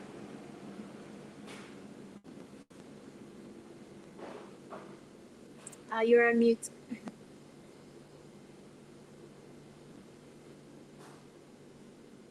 You are still muted. Gosh. First of all, thank you again for your paper and for your wonderful remarks. And I was very glad to see you cite Jamil Aydin's book, because it really does touch on so many timely issues. And one of them is this issue of racialization. And I was struck by the fact that you cited W.E.B. Du Bois, the great Black American scholar, who challenged the community that was facing what he called double consciousness, and asked the question, or posed the question, how does it feel to be a problem? And it seems as though that is a question that is both being posed to Muslims from without, and it is also a question that Muslims are asking from within. And I was wondering if you could shed some light on this idea about both the self-perception and the outer perception of Muslims as being a racial category, and whether Muslims are buying into it as being problematic for being Muslim or being Westerners.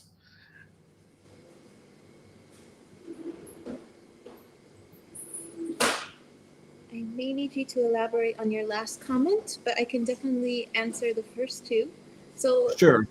In relation to racialization, so for those who aren't familiar with racialization theory, it's the idea that you apply, whether cognitively, discursively, rhetorically, the idea that a phenotype is associated with a socio-political practice. So in relation to the racialization of the Muslim, the common socialization is as a terrorist or as a security threat, or vice versa post 9/11.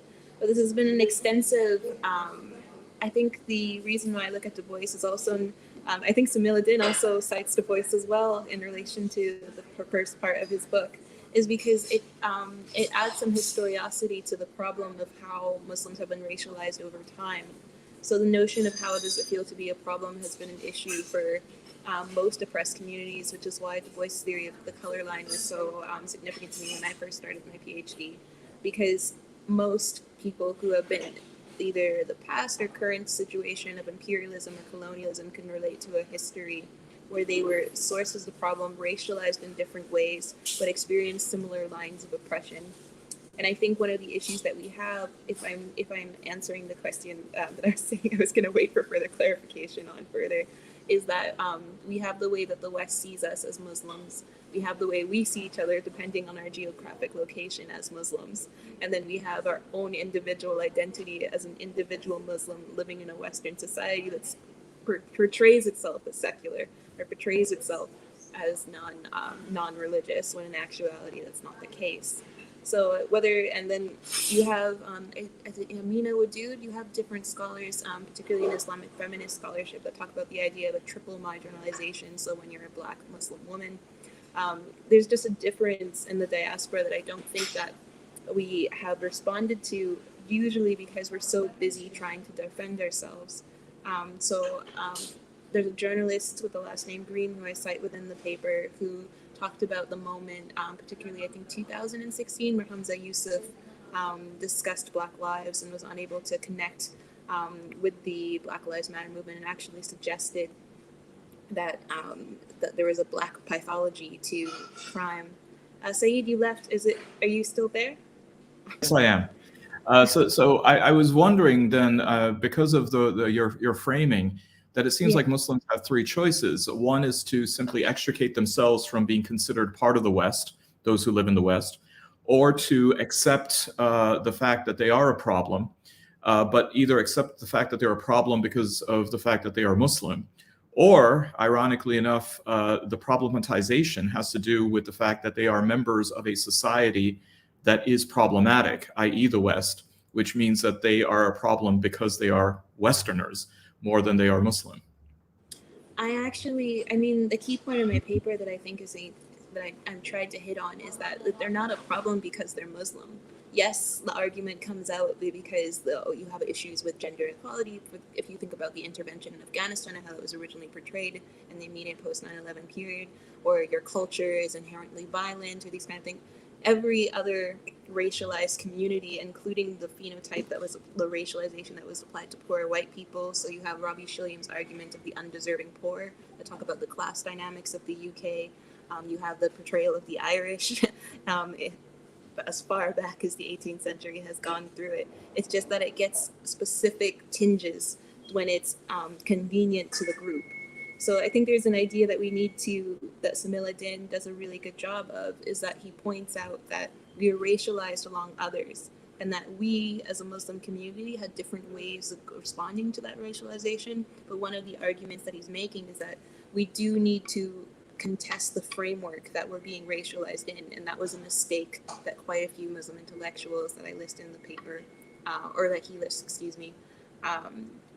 did not do that. So we can align ourselves alongside others who have been addressed as the problem. We do need to recognize in relation to whether it's decoloniality or whether it's anti-racism, that it's not really about the faith. You can have these kind of intersectional faith support groups. I'm not contesting that there should be some sort of solidarity amongst faith communities, but we just need to get to the essence of the problem and realize that when someone is yelling at you, calling you or Paki bashing, or calling you a quote unquote expletive in relation to your origin, they don't know anything about your faith. That's not the reason that they're doing that. There's a system, there's a policy for treating people who are non-white, particularly within the UK, or non-English, so to speak, as being racial other. That is more the issue here. And the language has been changed so that they can validate it in a way where it seems acceptable, because it's easy to stigmatize the Semitic community. I think that's something that anti-Semitism has in common. It's very easy to stigmatize, but it's not really, but there's no knowledge there, there's no education about the Quran, there's no spiritual debate happening here. Yeah, I mean, in the case of Azim Rafiq, the cricketer in Yorkshire, what he had to endure had nothing even to do with his cricket talent. So I think that's a very important point you made. Well, I know that you have to get going. If you'll allow us, Amal, if there's anyone who has questions for you during the Q&A, if we can then direct them to you, and perhaps you can be in contact with them to go ahead and embellish on your paper. No, I can definitely take some more questions for anyone. Okay, well, in that case, let me go ahead and look to see in the comment section if there are any particular questions for you, and it looks like there are. There's a question from Rashid Mutala asking, do you feel that part of the reason for the oppressed's inability to stand together, whether Muslim, Black, Native American, Maori, Jewish, etc., is the policy of divide and rule, or is there something deeper than that? I think the reason it's hard to, the policy of divide and rule has happened. It's in relation to the state logic of essentialized different groups. So there's not really an understanding that there's the culture and the religion. The idea is that you are a faith and that's it. So there isn't really an element of power characterized by the state, and there isn't really an acknowledgement of the complexity of what it means to be Muslim, depending on which part of the diaspora you come from, depending which sect. They don't have the infrastructure to do that, so it's a failure. And I think, but it's also how it's been internalized by the Muslim community, and this goes extremely far back, and that's why I appreciate Samiludin's work so much, because he historicizes the fact in which we internalized the imperial frameworks. We said, okay, there is an essentialized view of the Muslim, we have this progressive history that matches Christian elitism, and this is how we compete. The idea is to show that we are like you. We're not racially inferior. And I think that's part of the problem. So we tried our best to fit this modern westernized framework and say that we are like you. But in actuality, we're not. And I think that's fine. I don't think there should be an endeavor to prove ourselves anymore. And I think whether it was Du Bois, whether it's the different sociological authors that talk about this, we need to deconstruct how we've been framed rather than trying to prove our progressiveness within this. And I think it has led, trying to respond within these frameworks has led to internal divisions within the Muslim community. The intra-communal tensions concerning race, particularly in the Muslim community, as a result into which how we've responded to the racial divisions as well. So part of it is on us. So we need to have these conversations. We can't be saying this isn't in the Quran or this isn't in the culture and just like moving at that. We need to say, okay, these issues are here now. How did they get here and how we can go about it? And it will require jurisprudence, it will require textual analysis, but it's gonna just be a lot of self-reflection about how we've ingrained and intertwined our knowledge systems with European Enlightenment and put them within the Muslim community. Well, these hierarchies are actually ladders, and the framework of a ladder is that as you are aspiring to climb up a rung, somebody has to come down a rung. So I see the challenge that you are wonderfully framing. Thank you so much. It looks like those are the questions that have come through for you. As I said, I know that you have to get going. So thank you again for a wonderful intervention on the topic and to joining us for the conference, Amal. Thank you so much for your time. Thank you, Arzib and IHRC. All right, thank you. We now will be hearing from our last panelist, who is Dr. Kasia Narkowicz, who is a lecturer in racial and social justice in the Department of Sociology and Criminology at the Middlesex University in London. Welcome, Dr. Narkowicz. Thank you so much. Salam alaikum, everyone. I'll try and be brief, and my response to the two excellent papers from the two keynotes is summarizing to three main points. One is around recognition of the master's tools and their intention. The second one is around the power and necessity of refusal. And the third one is around counter-hegemonic alliances within, but also importantly beyond academia, which both the keynotes spoke about. So I'm gonna be reading, hopefully I won't be too boring now just before the break, but I just wanna make sure that I capture some key thoughts. So recognizing that the West and its institutions are built on the exploitation of bodies and knowledges, resources, labor of people outside of it and the outsiders within it, historically and now, seems key, right? This recognition. And because violence towards racialized ways of being and knowing is at the very core, not on the sidelines, but actually at the very core of Western institutions and their global success, because of that, it would be naive for us to treat them as benign or even assume that they're well-intentioned. And that's why my answer to the question is similar to the other panelists and keynotes, and it's a cautious yes. It's always cautious, and it's always careful. I was revisiting Audre Lorde's famous essay that many of you probably know, "The Master's Tool Will Never Dismantle the Master's House," when she talks about that the tools of Western academia might allow us temporarily to beat the masters at their own game, but they will never enable us to bring about genuine change. So the question there is, are there tools that we can use in academia that are not the master's tool, that does not reproduce oppression? I think there are, but as long as we are careful to know that these tools needs to be oriented towards justice and not oppression. And we can use these different tools to spread knowledge and share knowledge and think carefully about who we are serving as academics in the first place. Universities are unequal places, often catering to an already privileged student body, a student body that will graduate and perhaps be in the corridors of power, but that fundamentally might not make any change because their advancement didn't translate to the advancement of others necessarily. And this is exactly what the colonial and settler colonial state wants. It wants to be seen to be representative, but without that disruption. But there are also higher education institutions in this country, and I work in one of them, that caters to a different student body. Many of my students are from disadvantaged Black and Muslim communities. They're mature students, they're working class students, people who might be the first from their family at universities, and who with their bodies in these spaces already disrupt the very idea of whom the HE, higher education, is for. So here I think we have an opportunity to not only use the master's tool to beat the master at their own game temporarily, but perhaps to work more structurally.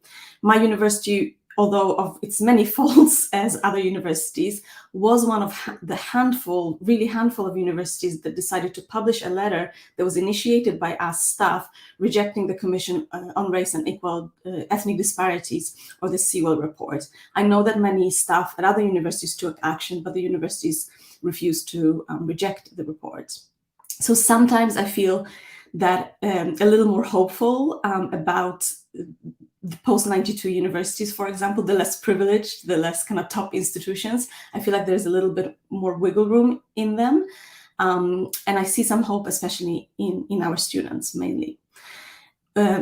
My second point is around the power and necessity of refusal. And here I draw on scholars Tuck and Yang, who wrote in their piece on the politics of refusal that many communities are, that are sort of overstudied others in academia, they find research as undesirable, and they find academia undesirable. And this is because research is done on those communities, and Muslim communities know this very well.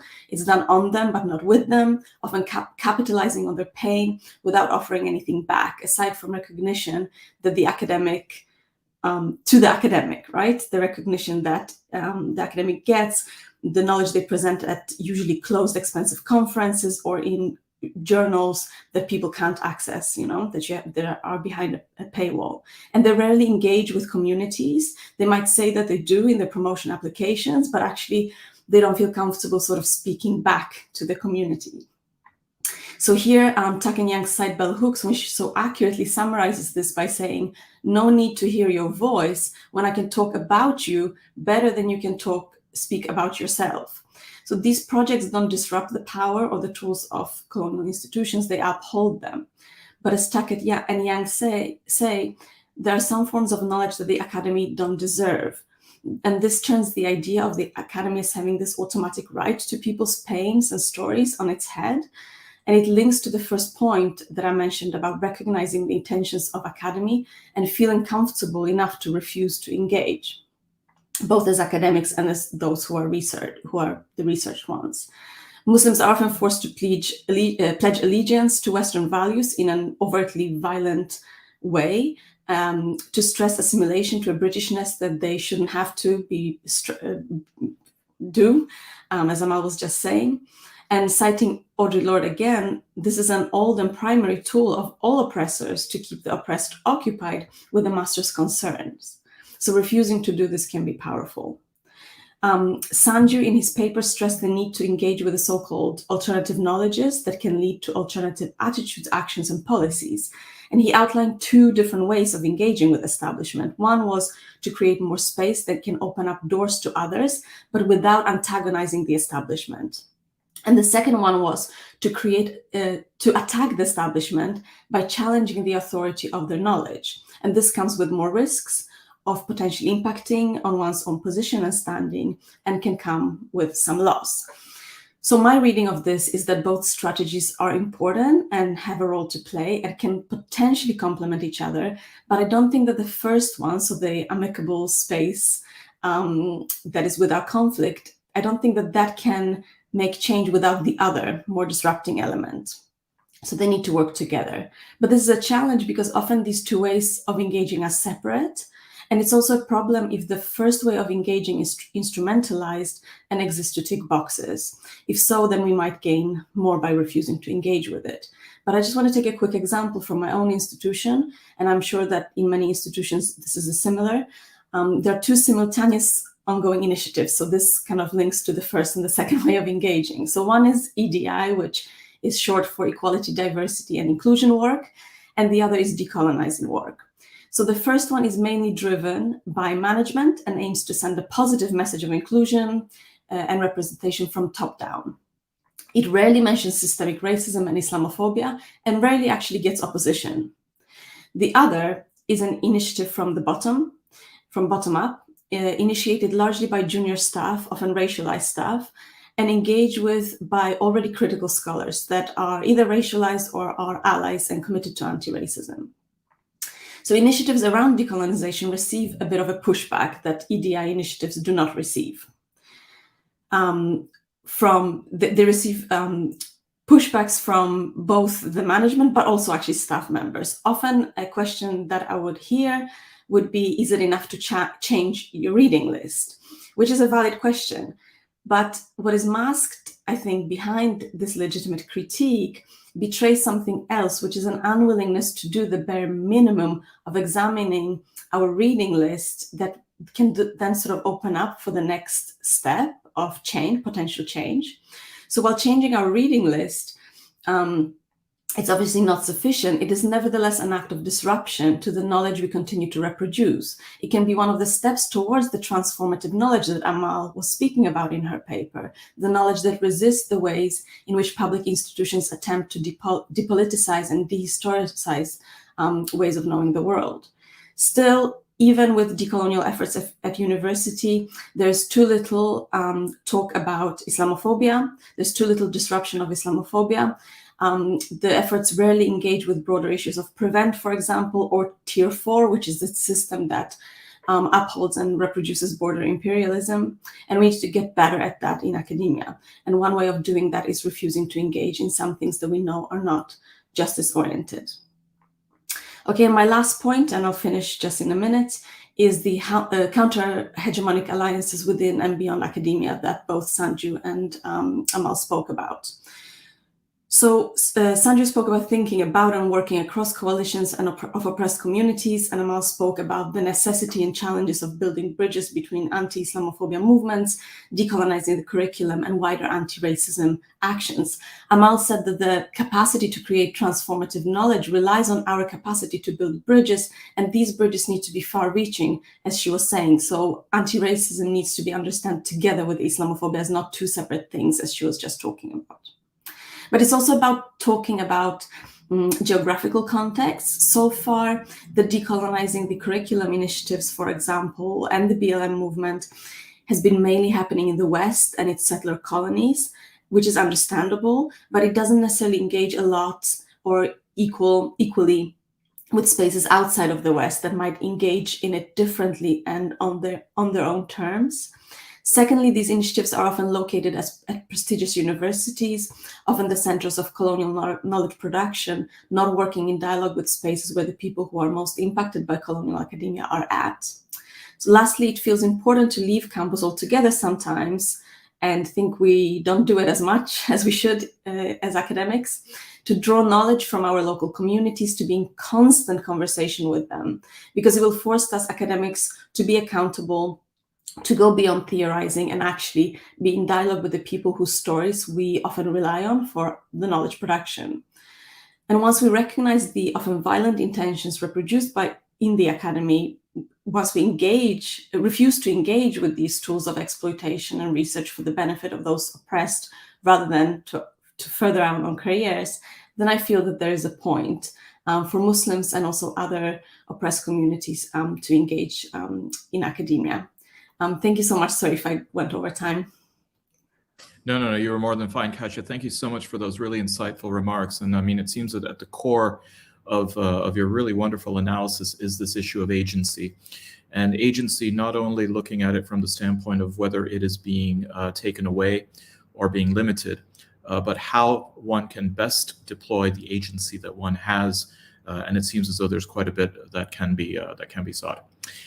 Thank you all for the panel, but please don't go away. We're going to take a very short break, and then we are going to invite back our keynotes as well as our panelists for hopefully just as vibrant a Q&A session as we had with the first session. We'll see you soon, inshallah.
Assalamu alaikum, everyone, and welcome back to session 2 of the conference.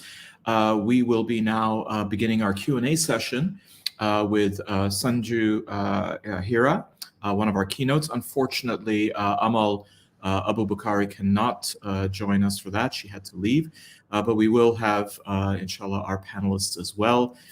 We will have Kasia, Sadiq, and of course, David as well joining. They will be coming in. Sanju, I was really struck by, as I said before, your schematic of the various elements of looking at the concept.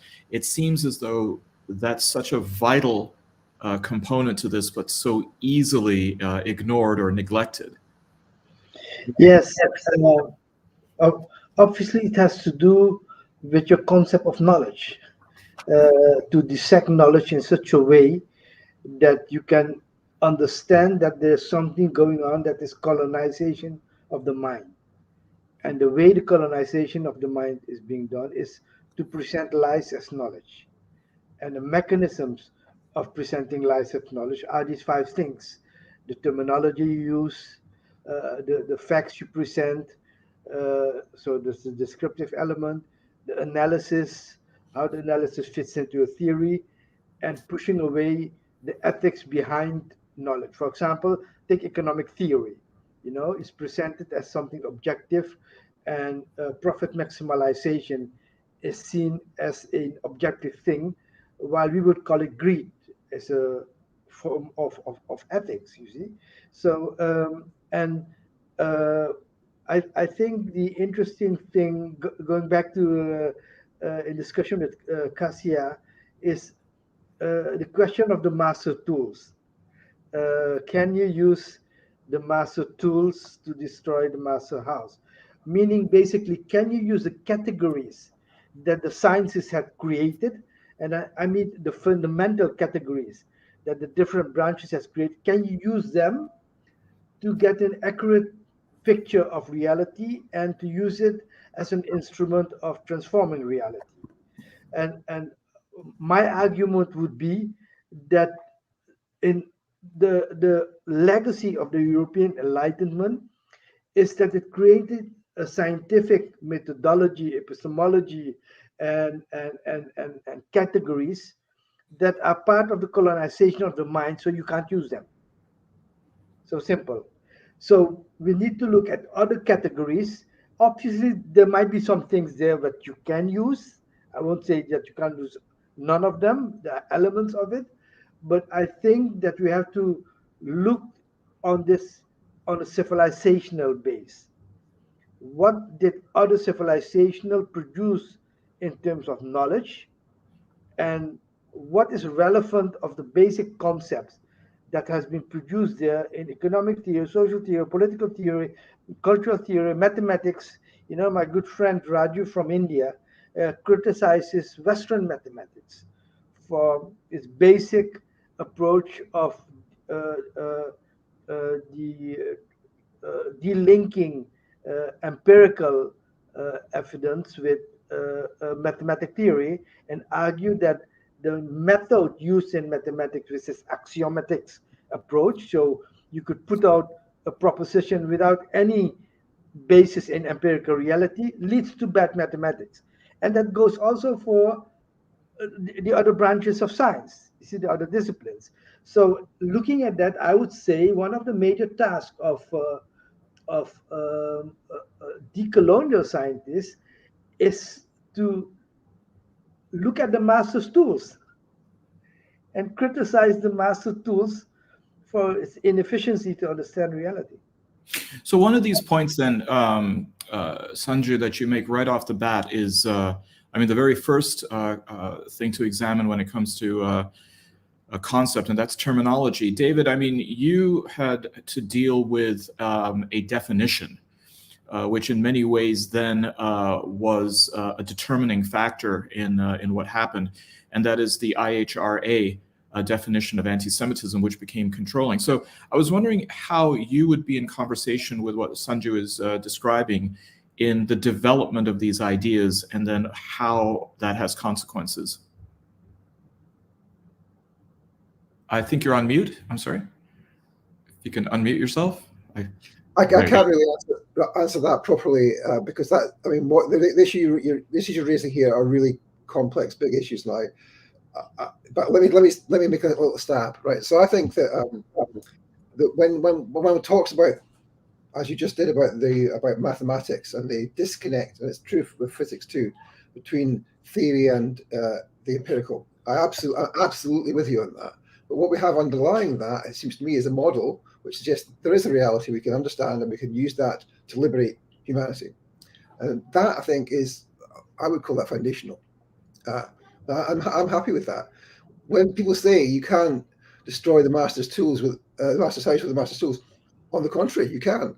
Gel Ignite is the master's tools. Submachine guns are the master's tools. These are tools which can be used absolutely to destroy the master's house. I think the same is true with concepts and categories. So let me take the example of the IHRA. Yes, the IHRA is, well, should you call this the master? It's the Zionist tool, right? It's a tool specifically put into the forge and welded and manipulated and made malleable by the Zionist movement, right? Everyone knows that, right? But do we have to abandon logic and critique in order to destroy that? No, of course not. We know perfectly well the distinction between racism against the Jews, traditional anti-Semitism, if you like, the ideology which led to the 6 billion dead in the Holocaust in the 1939 to 45 war. We know about that, and we know that that's not the same as anti-Zionism. We know that Zionism is itself a form of racism, and we are confident that that is reality. Now, the reality of the powerful, whether that's the Zionist movement or indeed the capitalist class, is that they have to distort reality, not just to pursue their interests, but let me put it this way, to pursue their interests, and they have to do that because there is a gap between their interests and everybody else's interests, which is to put broadly, is reality, right? So I think that of course they have to try and distort things, but we know, right, meaning the mass of humanity, we know the truth most of the time about what they're up to. You know, we can be misled, and they can lie to us, and some people believe that for some periods. But we know what the truth is, and that the truth is something which the Enlightenment helps us to find. I would say, not that the Enlightenment undermines that. I don't think that the Enlightenment is itself only a colonial mechanism. Kasia, I mean, when you're talking about looking at counter-hegemonic space and how it serves as a pushback, a lot of what we're talking about, I think, exists within the purview of what has already been described by Edward Said and so many as Orientalism. Is this then part of a mandate toward looking at Occidentalism, a critique of these Western systems? And in doing so, Orientalism was really deployed by those who actually never visited the so-called Orient. They stayed well ensconced in the West. But Muslims are then potentially tasked with critiquing the West while being in the West. How do you see that as a viable strategy? Well, I think that we can critique the West while being here, and I think we all should.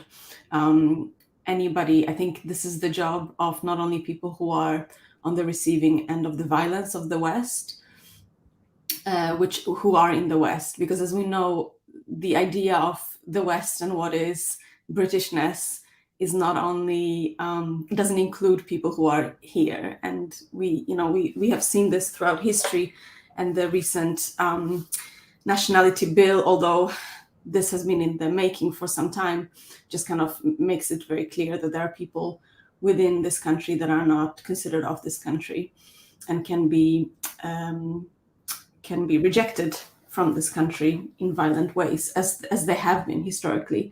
So in that way, I don't think that there's this dichotomy between people who are, within, but outsiders within or outsiders without. So that's the job, of course, but also of other people, of allies, right? Of us academics who are not racialized or who are not Muslim to do that job of critiquing the West. And that is a bigger challenge because, of course, we benefit from some other people being oppressed. And making that demand, of ourselves is really important because this means we need to compromise, right? You were talking about the ladder before.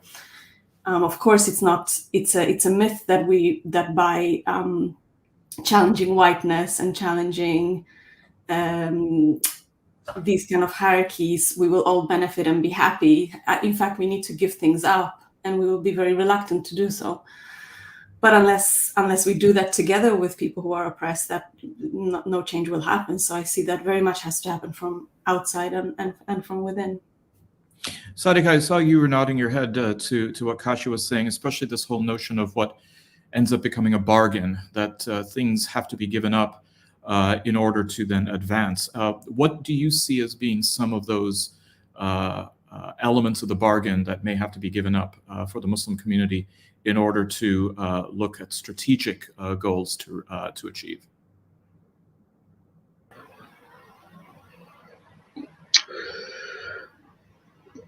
Yeah, it's a big question, Said. I'm not sure I have the answer, other than to say,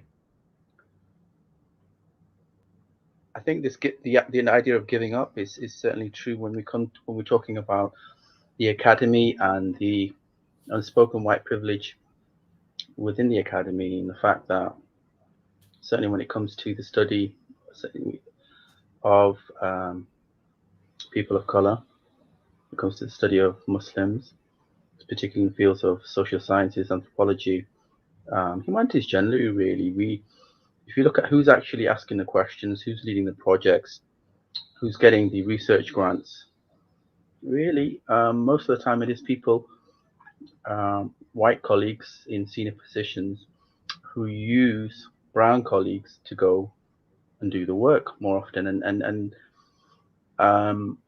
that's generally been my experience. So are white colleagues going to concede or share power, the privilege, the access to resources, to even perhaps forego applying for promotions, which really there are other colleagues who are more worthy? I mean, these are issues of power and privilege, which are difficult to really speak about with any kind of authenticity. They're the unspoken, there's a lot of talk, there's a lot of gesturing, and more than anything, what matters when it comes to the academy is actual change. And how do you affect that change? You can't really. I mean, you can put policies in place to the point you could perhaps do quotas, but really, I think there has to be an acknowledgement within institutions at the highest level that privilege operates in unspoken and unseen ways. And it's not an excuse anymore. Perhaps you could say that, certainly in the UK 20 years ago, 25, 30 years ago, there were very few people relatively of color or Muslim background who were functioning and working as academics. Certainly not the case today. But where are the people of color in senior positions in management, or really at the top in British universities? Where are they? So there's something going on there. As far as Muslim communities, yeah, I mean, I'm certainly of the view there's a dual critique to be made about how Muslim communities respond to these issues as well. It's not a difficult one, and then for Muslim communities there are sensitive and awkward conversations to be had about how we understand and how we respond to these issues. I think it's easy to make an external critique.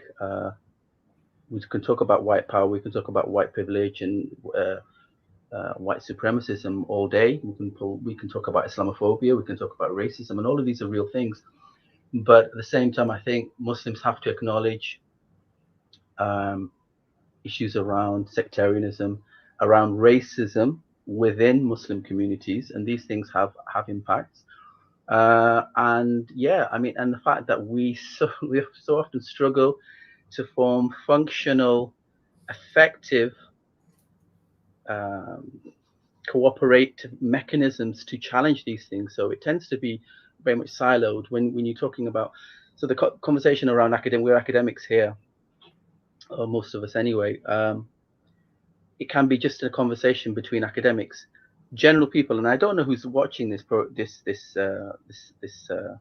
event today.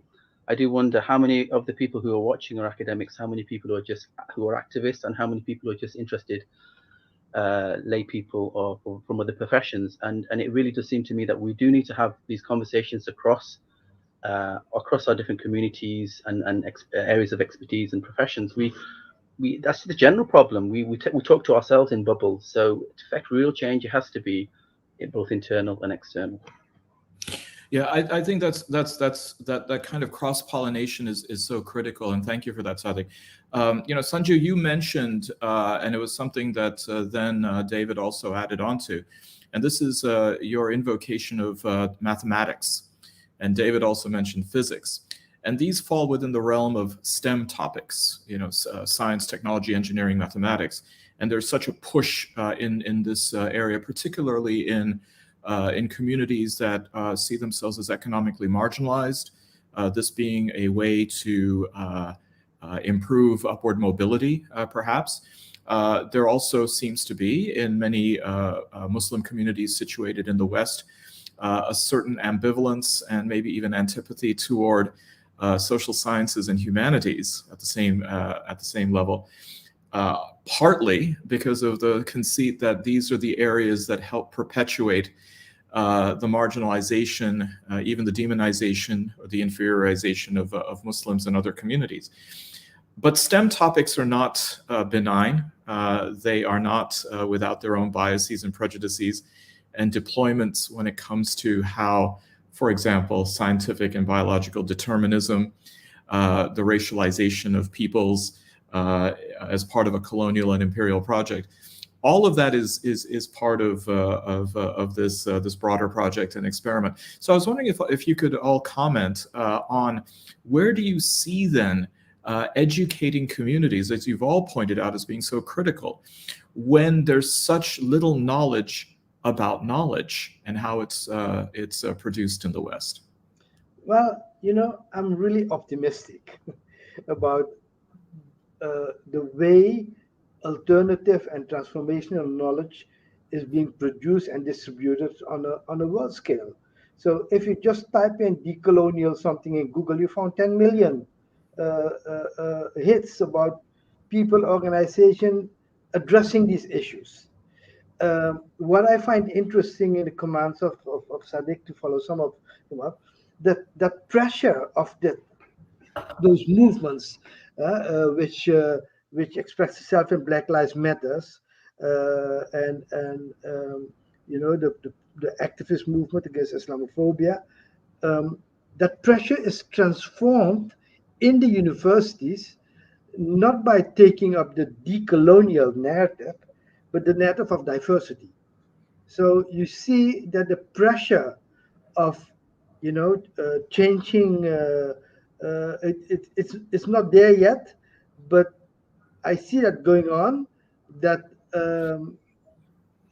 instead of attacking the question of the curriculum, the categories of science, etc., there is some movement, at least that's what I see in the Netherlands here, but I think also in the US, where the civil rights movement had this African American departments and Latino departments in the different universities.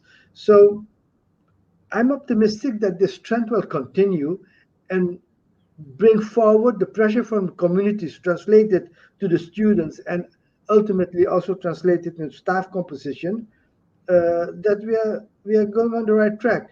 Even on the question of how to view the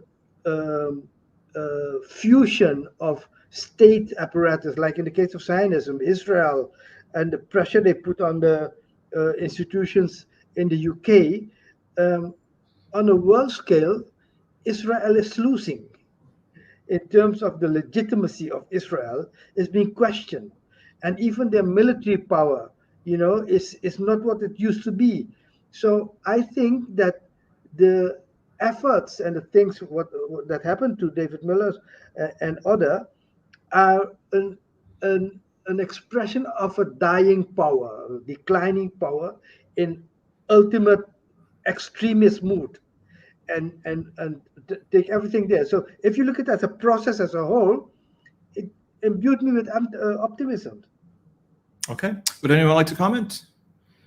Yes, David, please. Yeah, me too. I'm very optimistic. I mean, yes, on their military power, absolutely. We saw that in May when the Iron Dome didn't work, where they couldn't invade Gaza on the ground, and they effectively surrendered. We saw the resistance as more united than ever before. And the ARC, as it's called, the arc of resistance is an actual thing, an actual functioning thing, which curtails the abilities of the Zionists to expand and even to maintain their current state. So absolutely with you on that. On the more broader question of the international cachet of Zionism, absolutely losing, and that's why they've had to invest all this money in all these variety of groups, which of course are not genuine grassroots groups, because they are losing global population. The popular opinion in the world is moving way away from Zionism and from Israel, as is indeed a popular opinion inside Jewish communities in the US, in the UK, and in other places as well, moving in the opposite direction. Not fast enough for my liking, but it's moving in that direction. And we face an imminent, at some point soon, not as soon as we'd like, collapse of Zionism, really. So I'm optimistic about that as well. But I mean, to take this back to the knowledge question, yes, the kind of arcane world of academia, which Kezia was talking about, and kind of the odd things that academics do, which I can still remember, having only been sacked about a month or so ago. Yeah, this is all very divorced, and people don't get what SACC's talking about in the various kinds of ways in which people of color in the academy are discriminated against, etc. But at a broader level, people get a lot more than we think that they do, right? Than let me say it this way, a lot more than academics think that they do. And yes, we can talk about the STEM subjects and be rude about the STEM subjects, and I'm all for that. I've got a degree in biology and a PhD in sociology.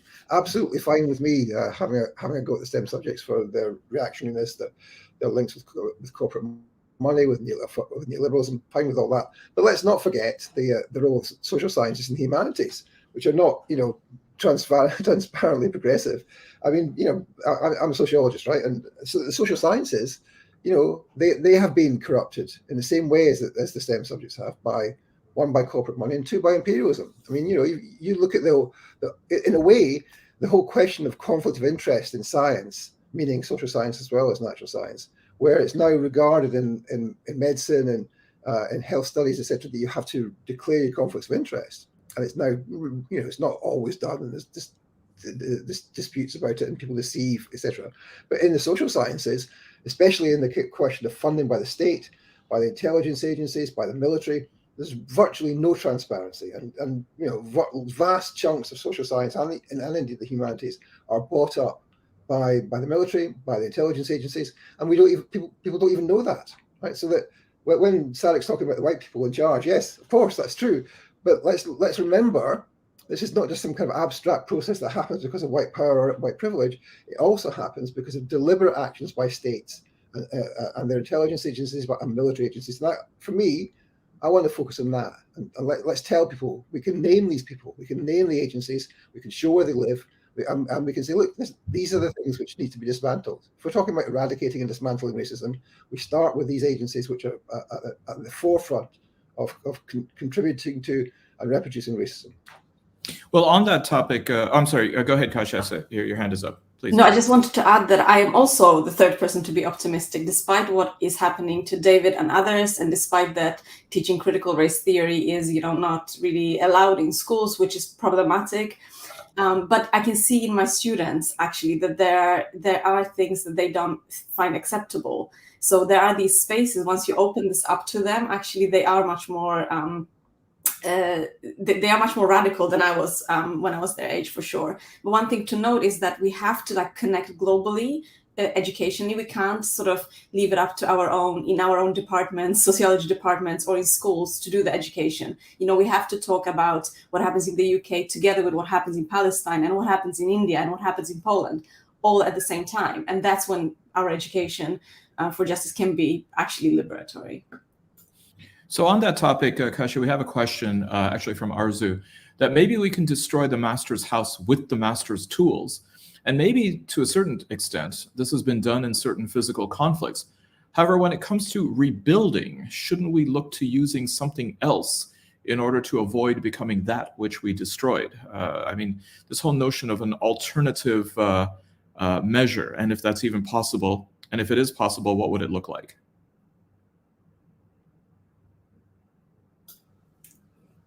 Maybe somebody else can answer this question. Okay. Well, maybe I can go into this topic. What Ashu mentioned is that the critique is only one part of decolonial knowledge. The development of alternative concepts, alternative theories, is another part, and the alternative is then linked to the question of how does a new society look like? If we don't want this old society, what is the new society? What does it look like? And obviously, there were two major narratives. One is liberalism, which has the capitalist society will be there forever, and after the fall of the Soviet Union, there was a proof that democracy, liberal theory, liberalism had prevailed. Then obviously you have the second alternative, which is Marxism, which has been there, for 150 years, with clear concepts about economy, political structure, sociology, part of the European Enlightenment in terms of epistemology.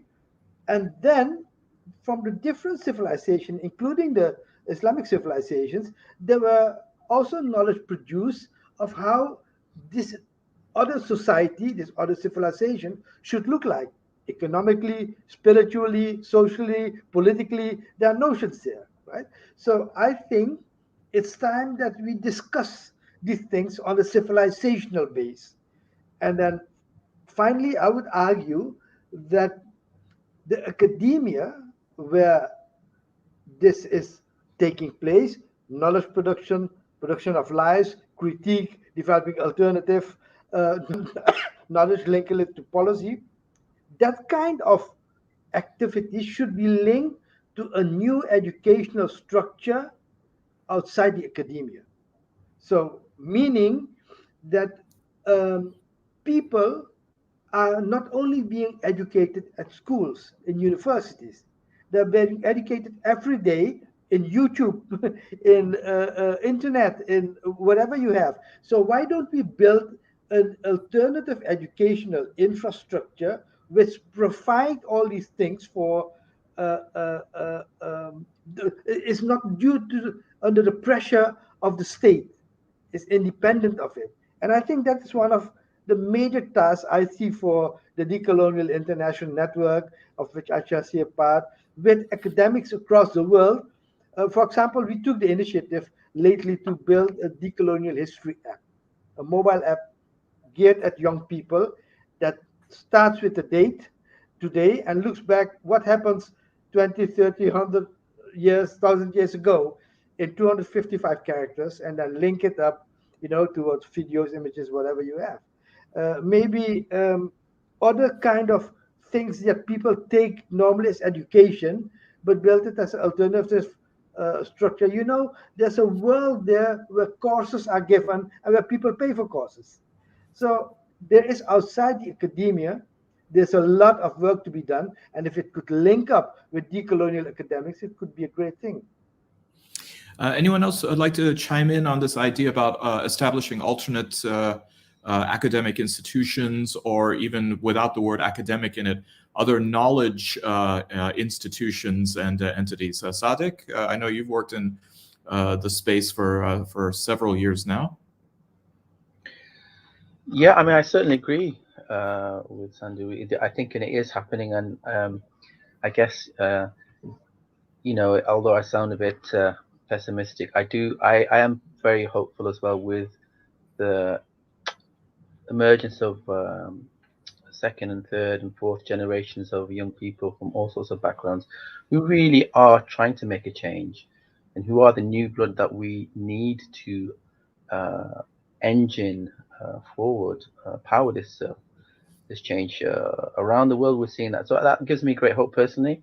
And yeah, a lot of the movements, the most dynamic movements that we're seeing around the world, and they tend to be, as you'd expect, they are young people. So that is very hopeful to counterpose the kind of very difficult and formidable challenges that we face. But coming to your question, yeah, and again, I think that hope and that enthusiasm and idealism, perhaps, it does need to be translated into infrastructural, institutional development, and it is taking place. I know we have various efforts around the world globally, and I think it's important. And yeah, I totally agree. We can't afford to be, certainly academics tend not to want to take on that role. But if you really care about these issues, you can't just sit by. You have to get involved at some level to the best of your capacity. If you really believe, certainly if you're working in this area of decoloniality and critical studies and all of that, you have to be involved. And anybody really who cares about these issues, it's not about them, it's about us. And so we all have a stake, because it's our collective future. If we really want to create just and equitable societies, it's not hyperbole, it's not utopia. It's about really making the world a better place at whatever level we can. And certainly we have to inspire young people both within the academy and outside of the academy. And definitely I'm all for cross-cutting, intersectional alliance building and cooperation. David, this is a question for you from Dr. Saifuddin Kara, and I think it dovetails what Sadiq was talking about, that energizing people. And I think the situation that you endured did energize many people. Given the influence of the pro-Zionist groups in the UK, did you ever suspect that your unwavering criticism of the Zionist movement would lead to your dismissal from your position? And what can be done to rid the influence of Zionist groups from academe and British politics? Yeah, no, I didn't suspect that. It was a shock to me. It wasn't a shock once the process had started, because it looked like the process was rigged. But it was a shock. I wouldn't have imagined that for saying something which, in my humble opinion, was very moderate, that I could be sacked for doing a talk at a political meeting outside work. It was said that this had caused upset to Zionist students. No, I had no idea. But what do we do about it? Well, I think we need to confront this head on and to see what we perhaps have not seen so clearly before. So when I mentioned before about the anti-racist movement, I think that people in the UK may have seen a BBC programme called Ridley Road, which is about a group of anti-fascists called the 62 Group in the 1960s. I've been looking into that a little bit. And the 62 Group comes from a previous group in the 1940s called the 43 Group, which was said to be a group of Jewish ex-servicemen who were anti-fascists and who fought the fascists, who effectively bashed the fash, right? And they did, and there were communists involved, but there was a Zionist wing of this movement, right? And this is before the creation of the State of Israel. And it turns out, this is an extraordinary thing. If you look at all the histories of this organization, they say, oh, it was a left-wing organization, etc., etc. But there's a little detail in one of the studies which says that the executive of that organization, 43 Group, in 1946-47, affiliated to the Irgun, right? Which is the revisionist Zionists who bombed the King David Hotel, who relentlessly assassinated Palestinians from the 30s onwards. And that's a blind spot. One, in the sense that we don't even know that these people were Zionists, were racists who went, many of them, at least 30 of them, went to Palestine and were involved in the Nakba. And secondly, that we coming forward, it was the same in the 62 Group, there was a Zionist faction, and it's the same in a number of other British anti-racist organisations now, right? So the the Community Security Trust comes straight from there. Tell Mama comes by one remove from there. Hope Not Hate by 2 removes from there via Searchlight. These are all organisations which are fundamentally compromised by having a pro-Zionist orientation. Now, that's the whole of the British anti-racist movement contaminated, but because all the way through this process, organisations like Unite Against Fascism, perhaps one of the most well-known organisations, to some extent the Anti-Nazi League, all of them collaborated with these organisations which had a blind spot on anti-Arab, anti-Palestinian racism and on Islamophobia. And indeed, in the case of Searchlight, who were involved in Unite Against Fascism until they resigned, this is an organisation which was working hand in glove with the special branch, with MI5, to spy on the left and on Muslims, right? Now that is a fundamental weakness of the British anti-racist movement from the 1940s to now. But has anyone noticed that before? Not really. And that's a problematic thing. So we have, first of all, we have to face this, and then we have to work out what is it you do with racism. You dismantle it, you eradicate it. You have to work out how you dismantle these organizations, brick by brick, take them apart. And so that it's not possible to have these extraordinary blind spots at the heart of the anti-racist movement. I suspect the same is the case in the US, and of course the vehicle for that is an organization you'll be familiar with, the Anti-Defamation League, which has performed a similar function to the CST here and to Searchlight, which is to collaborate with the forces of the state and the secret state to target the left and indeed Muslims and pro-Palestinian activists. So that's, there we are. There's a prospect for action. Now this is something which as I mentioned in my talk, I'm going to finish now. I mentioned in my talk that this is something which the intelligence services themselves recognised as early as 1950, that there was a hostile power here trying to penetrate the British intelligence services, not just the anti-racist movement, but the British intelligence services, and they managed that. They had an operative inside the Joint Intelligence Committee in 1950. Now, so this is a very big thing, right? If we ever had a socialist government elected, if Corbyn had been elected, if they hadn't been destroyed before they got there, the first thing they would have had to do is to root out the Zionists and the secret state. And that, that's a tricky thing. But we have to do, that's what we've got to do. We've got to do that. We've got to sort out the secret state. We've got to sort out the anti-racist movement. And indeed, we've got to sort out our political parties and civil society more broadly. Big task, but at least we can see it. All right, well, thank you for that. So we have a comment here from Rashid Motala saying that Dr. Ahmed Al-Qadi wanted to set up his own medical school, and Dr. Zakir Naik has set up his own children's school. Dr. Naik had wanted to set up his own university, but the forces colluded against him. What does the panel think needs to be done to help the ideas of Dr. Al-Qadi and Dr. Naik come to fruition? Before I go into that question, I want to make one remark. What struck me in David's narrative when he said he didn't expect it, that this would happen, and that they would react it in such a way. And from somebody from the outside living in the Netherlands, when I saw this news about getting attacked, the reaction in my mind was, hey, this happens because this guy fights the system, and therefore I found it inspiring. I said, oh, wow, look, if now even in the system you get these people who tackle them, that's great. There's a great progress. Obviously, on a personal level, it's a different thing because you get sacked, But I think that aspect of your story is something to be noted, that it creates this great image of the resistance within the academia, which should be followed by others. And then going back to the remark by Rashid Motala, I think we should do it step by step, brick by brick, as David mentioned. So you don't, if you put the whole university at one time, you will get a lot of things. But if you do it course by course, infrastructure by infrastructure, piece by piece, I think we might get there. All right.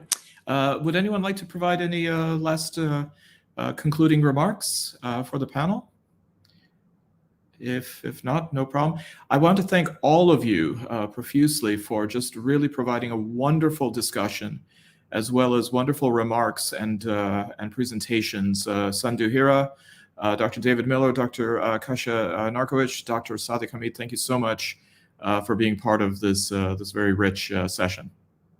I'd also like to now invite my colleague, Dr. Saifuddin Kara, to help provide a few closing remarks.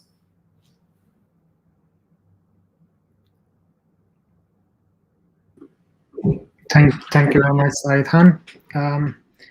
I think I'm supposed to now summarize the first session. We had a very rich conversation, distinguished scholars, and both theological, from the theological perspective and from the experience. We discussed theological and the practical aspect of working with the establishment.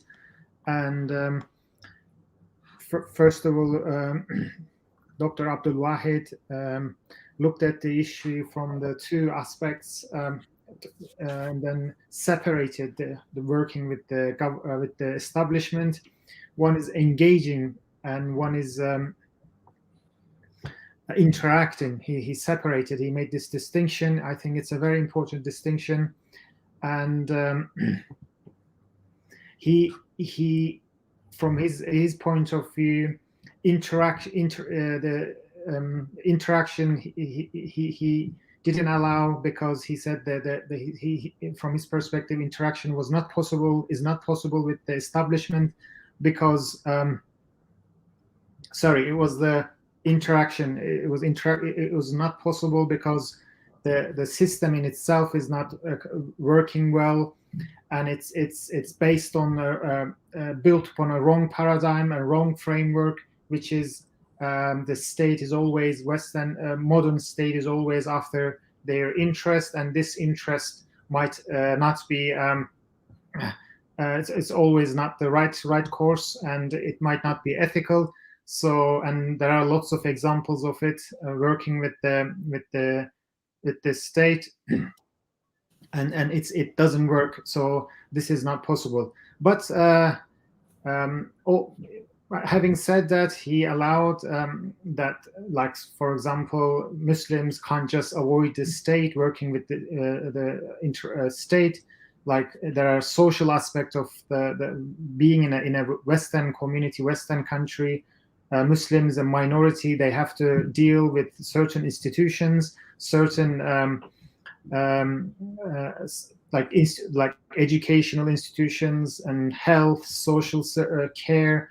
So there is a room for working with the Western establishments, but again, Muslims should be careful, should not integrate themselves into the system. That's what his argument, that they should not integrate themselves into the system, because it's the only way to become part of the only way to work in the system is to become a part of this system, which is just taking away the identity, Muslim identity, Islamic identity, and turn the Muslims just anybody who can operate and who can be oppressors in his opinion. So, and then he also discussed the religious justification for this idea, the examples from the life of the Prophet, and from the Quran brought several examples and the verses of the Quran to strengthen his point. But I think his overall, we can summarize that there are of course areas that Muslims who live in the West can work with the government, but of course there are boundaries which is set by the Islamic law, and so long as Muslims stay in these boundaries, there are areas that they can work with the government. And then we had Sheikh Bahmanpour's speech. Sorry, I just so his speech is again made this distinction, but he placed his parameters at different rather than Islamic law. He, instead of his yardstick or the measure was not the Islamic law, but the meta concept that he called, like, such as justice. So long as justice is there, it's actually justice. He placed justice above religions, And so long as people respect this idea, this justice, and they observe this justice, they can work together for human, for the betterment of or advancement of human societies, and they can collaborate and work together. But if this justice is taken away, there is no legitimate religious or any ethical legitimacy for Muslims to work with any platform, including the establishments. So this is the very important, I think, distinction, and we can work more on that, because this goes beyond religion, because it finds common ground for many people who either religious or non-religious. This gives them opportunity to work together, because justice is above religion in this sense, and can be a very important phenomenon to work together and overcome injustice, and work together against injustice that have been done all over the world. So I think this is very important input of Sheikh Bahmanpour.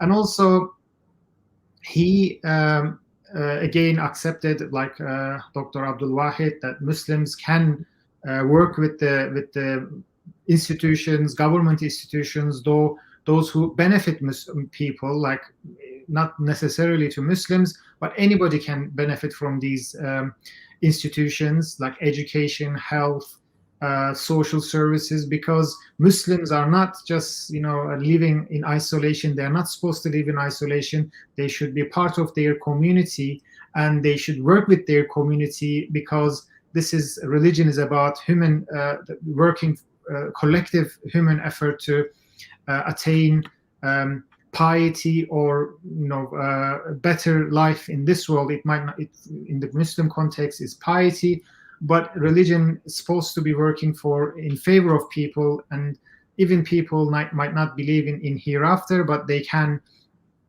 establish, work together to have a better life in this world. So religion also can be an instrument in that aspect. So this was a very fruitful discussion and rich conversation we had. And then, of course, we had the experience of Masood Shajara and Dr. Amina Inlaws. And based on their experience, especially Masood Shajara, who has been working with the Muslim community for 40, 50 years, and he has a very rich experience. He did work with the community, so with the establishment. I think that's a very important example. First of all, his experience with the Muslim Parliament, that as an institution, as an alternative institution that tried to unify Muslims. Of course, not uniformity. This is, I think, important distinction, that they can never have a uniform identity, but they can unify based on mutual values and interests of Muslim institutions in the UK. And of course, it worked in the Rushdie affair, to voice Muslims' concern about the attacks on religion. And then, of course, it didn't. It stopped for a variety of reasons. And then later on, his work with the government to give advice to the government bodies on counterterrorism and different aspects. But he made it clear that these were not genuine meetings. These were just to somehow give legitimacy to the government policies, because they just pretended that this is they are consulting with the Muslim community, but they do what suits them. So he brought up these examples from his past. So in that sense, he was also against this idea of working with the government blindly. Rather, it's better. Well, this was actually, I think, the common idea that emerged from this session, that Muslims should rather have alternative institutions rather than being part of the existing institutions or parties, political parties. They should move out of that vicious circle, and they should become alternative. They should present alternative solutions or criticism of the system, and of course they should continue to work with the society, and they should have that connection. And of course, Dr. Amina Inlaws also, to some extent, agreed, but also she brought up some of the issues, but probably not very strongly, like some people are. For example, she stated that some members of Muslim community would like to work in the politics. They like to be part of this political establishment and and they feel more strongly about working these and like any other within the system to make changes. And there are Muslims in the Muslim community like this. And also she touched upon the issues that are a bit sensitive in the Muslim community. She wasn't she didn't want to probably make a strong case, but of course we'll have it in tomorrow's session, these discussions more intense, and I hope that we'll have a more interesting, we will continue to have very interesting discussions. And I'd like to thank everyone again for this conference, and especially the Decolonial International Network and Scotland Against Criminalising Communities for supporting this conference and making it happen. And I'd like to thank Saeed Khan and Arzu Merali. They really have been driving this for months, and they've been working very hard. And IHRC as well, that they have been really putting great effort to this, and now we see the product of it. I think we had very important, very interesting discussions, and I think these discussions will lead to have more, for us to have more questions and try to find answer to these questions in the coming years and try to solve some of the problems that we are having. Thank you very much. Jazakallah khair, everyone, and thank you for joining us. I concur in expressing my gratitude to both the Decolonial International Network, Scotland Against Criminalising Communities, and of course everyone here at IHRC. Regarding the second session, as you saw, we had two excellent papers. Sandhu Hiwa, who went ahead and demonstrated the importance of concept and its relationship to knowledge, and then specifying various elements of that. One of the very important ones being terminology, but also looking at critique, analysis, etc. And creating for us a very nice schematic of how then understanding how knowledge is created, how it is contested, and why the academy then becomes the site of contestation. And this is followed up by Dr. Amal al-Bukhari, who similarly then takes that issue of knowledge, particularly transformative knowledge, in which she is cautiously optimistic that it can be produced, but at the same time perhaps a bit more hesitant in endorsing the viability of transformative action to be created. And again, as Saifuddin has said, tomorrow's discussion will hopefully focus on the applied, and that would be within that area of discussion. We also heard from some very excellent panelists, including Dr. David Miller, for whom the contestation of the academy was brought into unfortunate and specific relief with the experience that he faced with the termination from his position at the University of Bristol. We also heard from Sadiq Hamid, who has a plethora of experience within higher education as a Muslim academic, describing where he sees some of the challenges, some of the fissures, and some of the barriers to advancement, not only of ideas and concepts, but also of personnel who happen to either be Muslim or those who are trying to counter the toxic narrative of Islamophobia. And then finally, we also heard from Dr. Kasia Narkowicz, who provided us with a lot of food for thought regarding power, the whole notion of the master's tools, power, and the necessity to refuse, as well as looking at things through the lens of counter-hegemonic models, all coming down to then this issue of agency, how it then is given, how it is taken, how it is cultivated, and also how it is deployed. And as you saw with the discussion during both the panel and the Q&A, a very vibrant area of contestation is the academy, but it's not the only area of contestation. So inshallah, tomorrow, we hope that you will all join us again for another 2 sessions, which will be just as insightful, just as vibrant, and the conversation will be just as dynamic. We will begin GMT at 12:15 promptly, and inshallah, we hope all of you can join us at that time. From all of us here at IHRC, Jazakallah khair for joining us. We look forward to seeing you tomorrow, inshallah. Assalamu alaikum.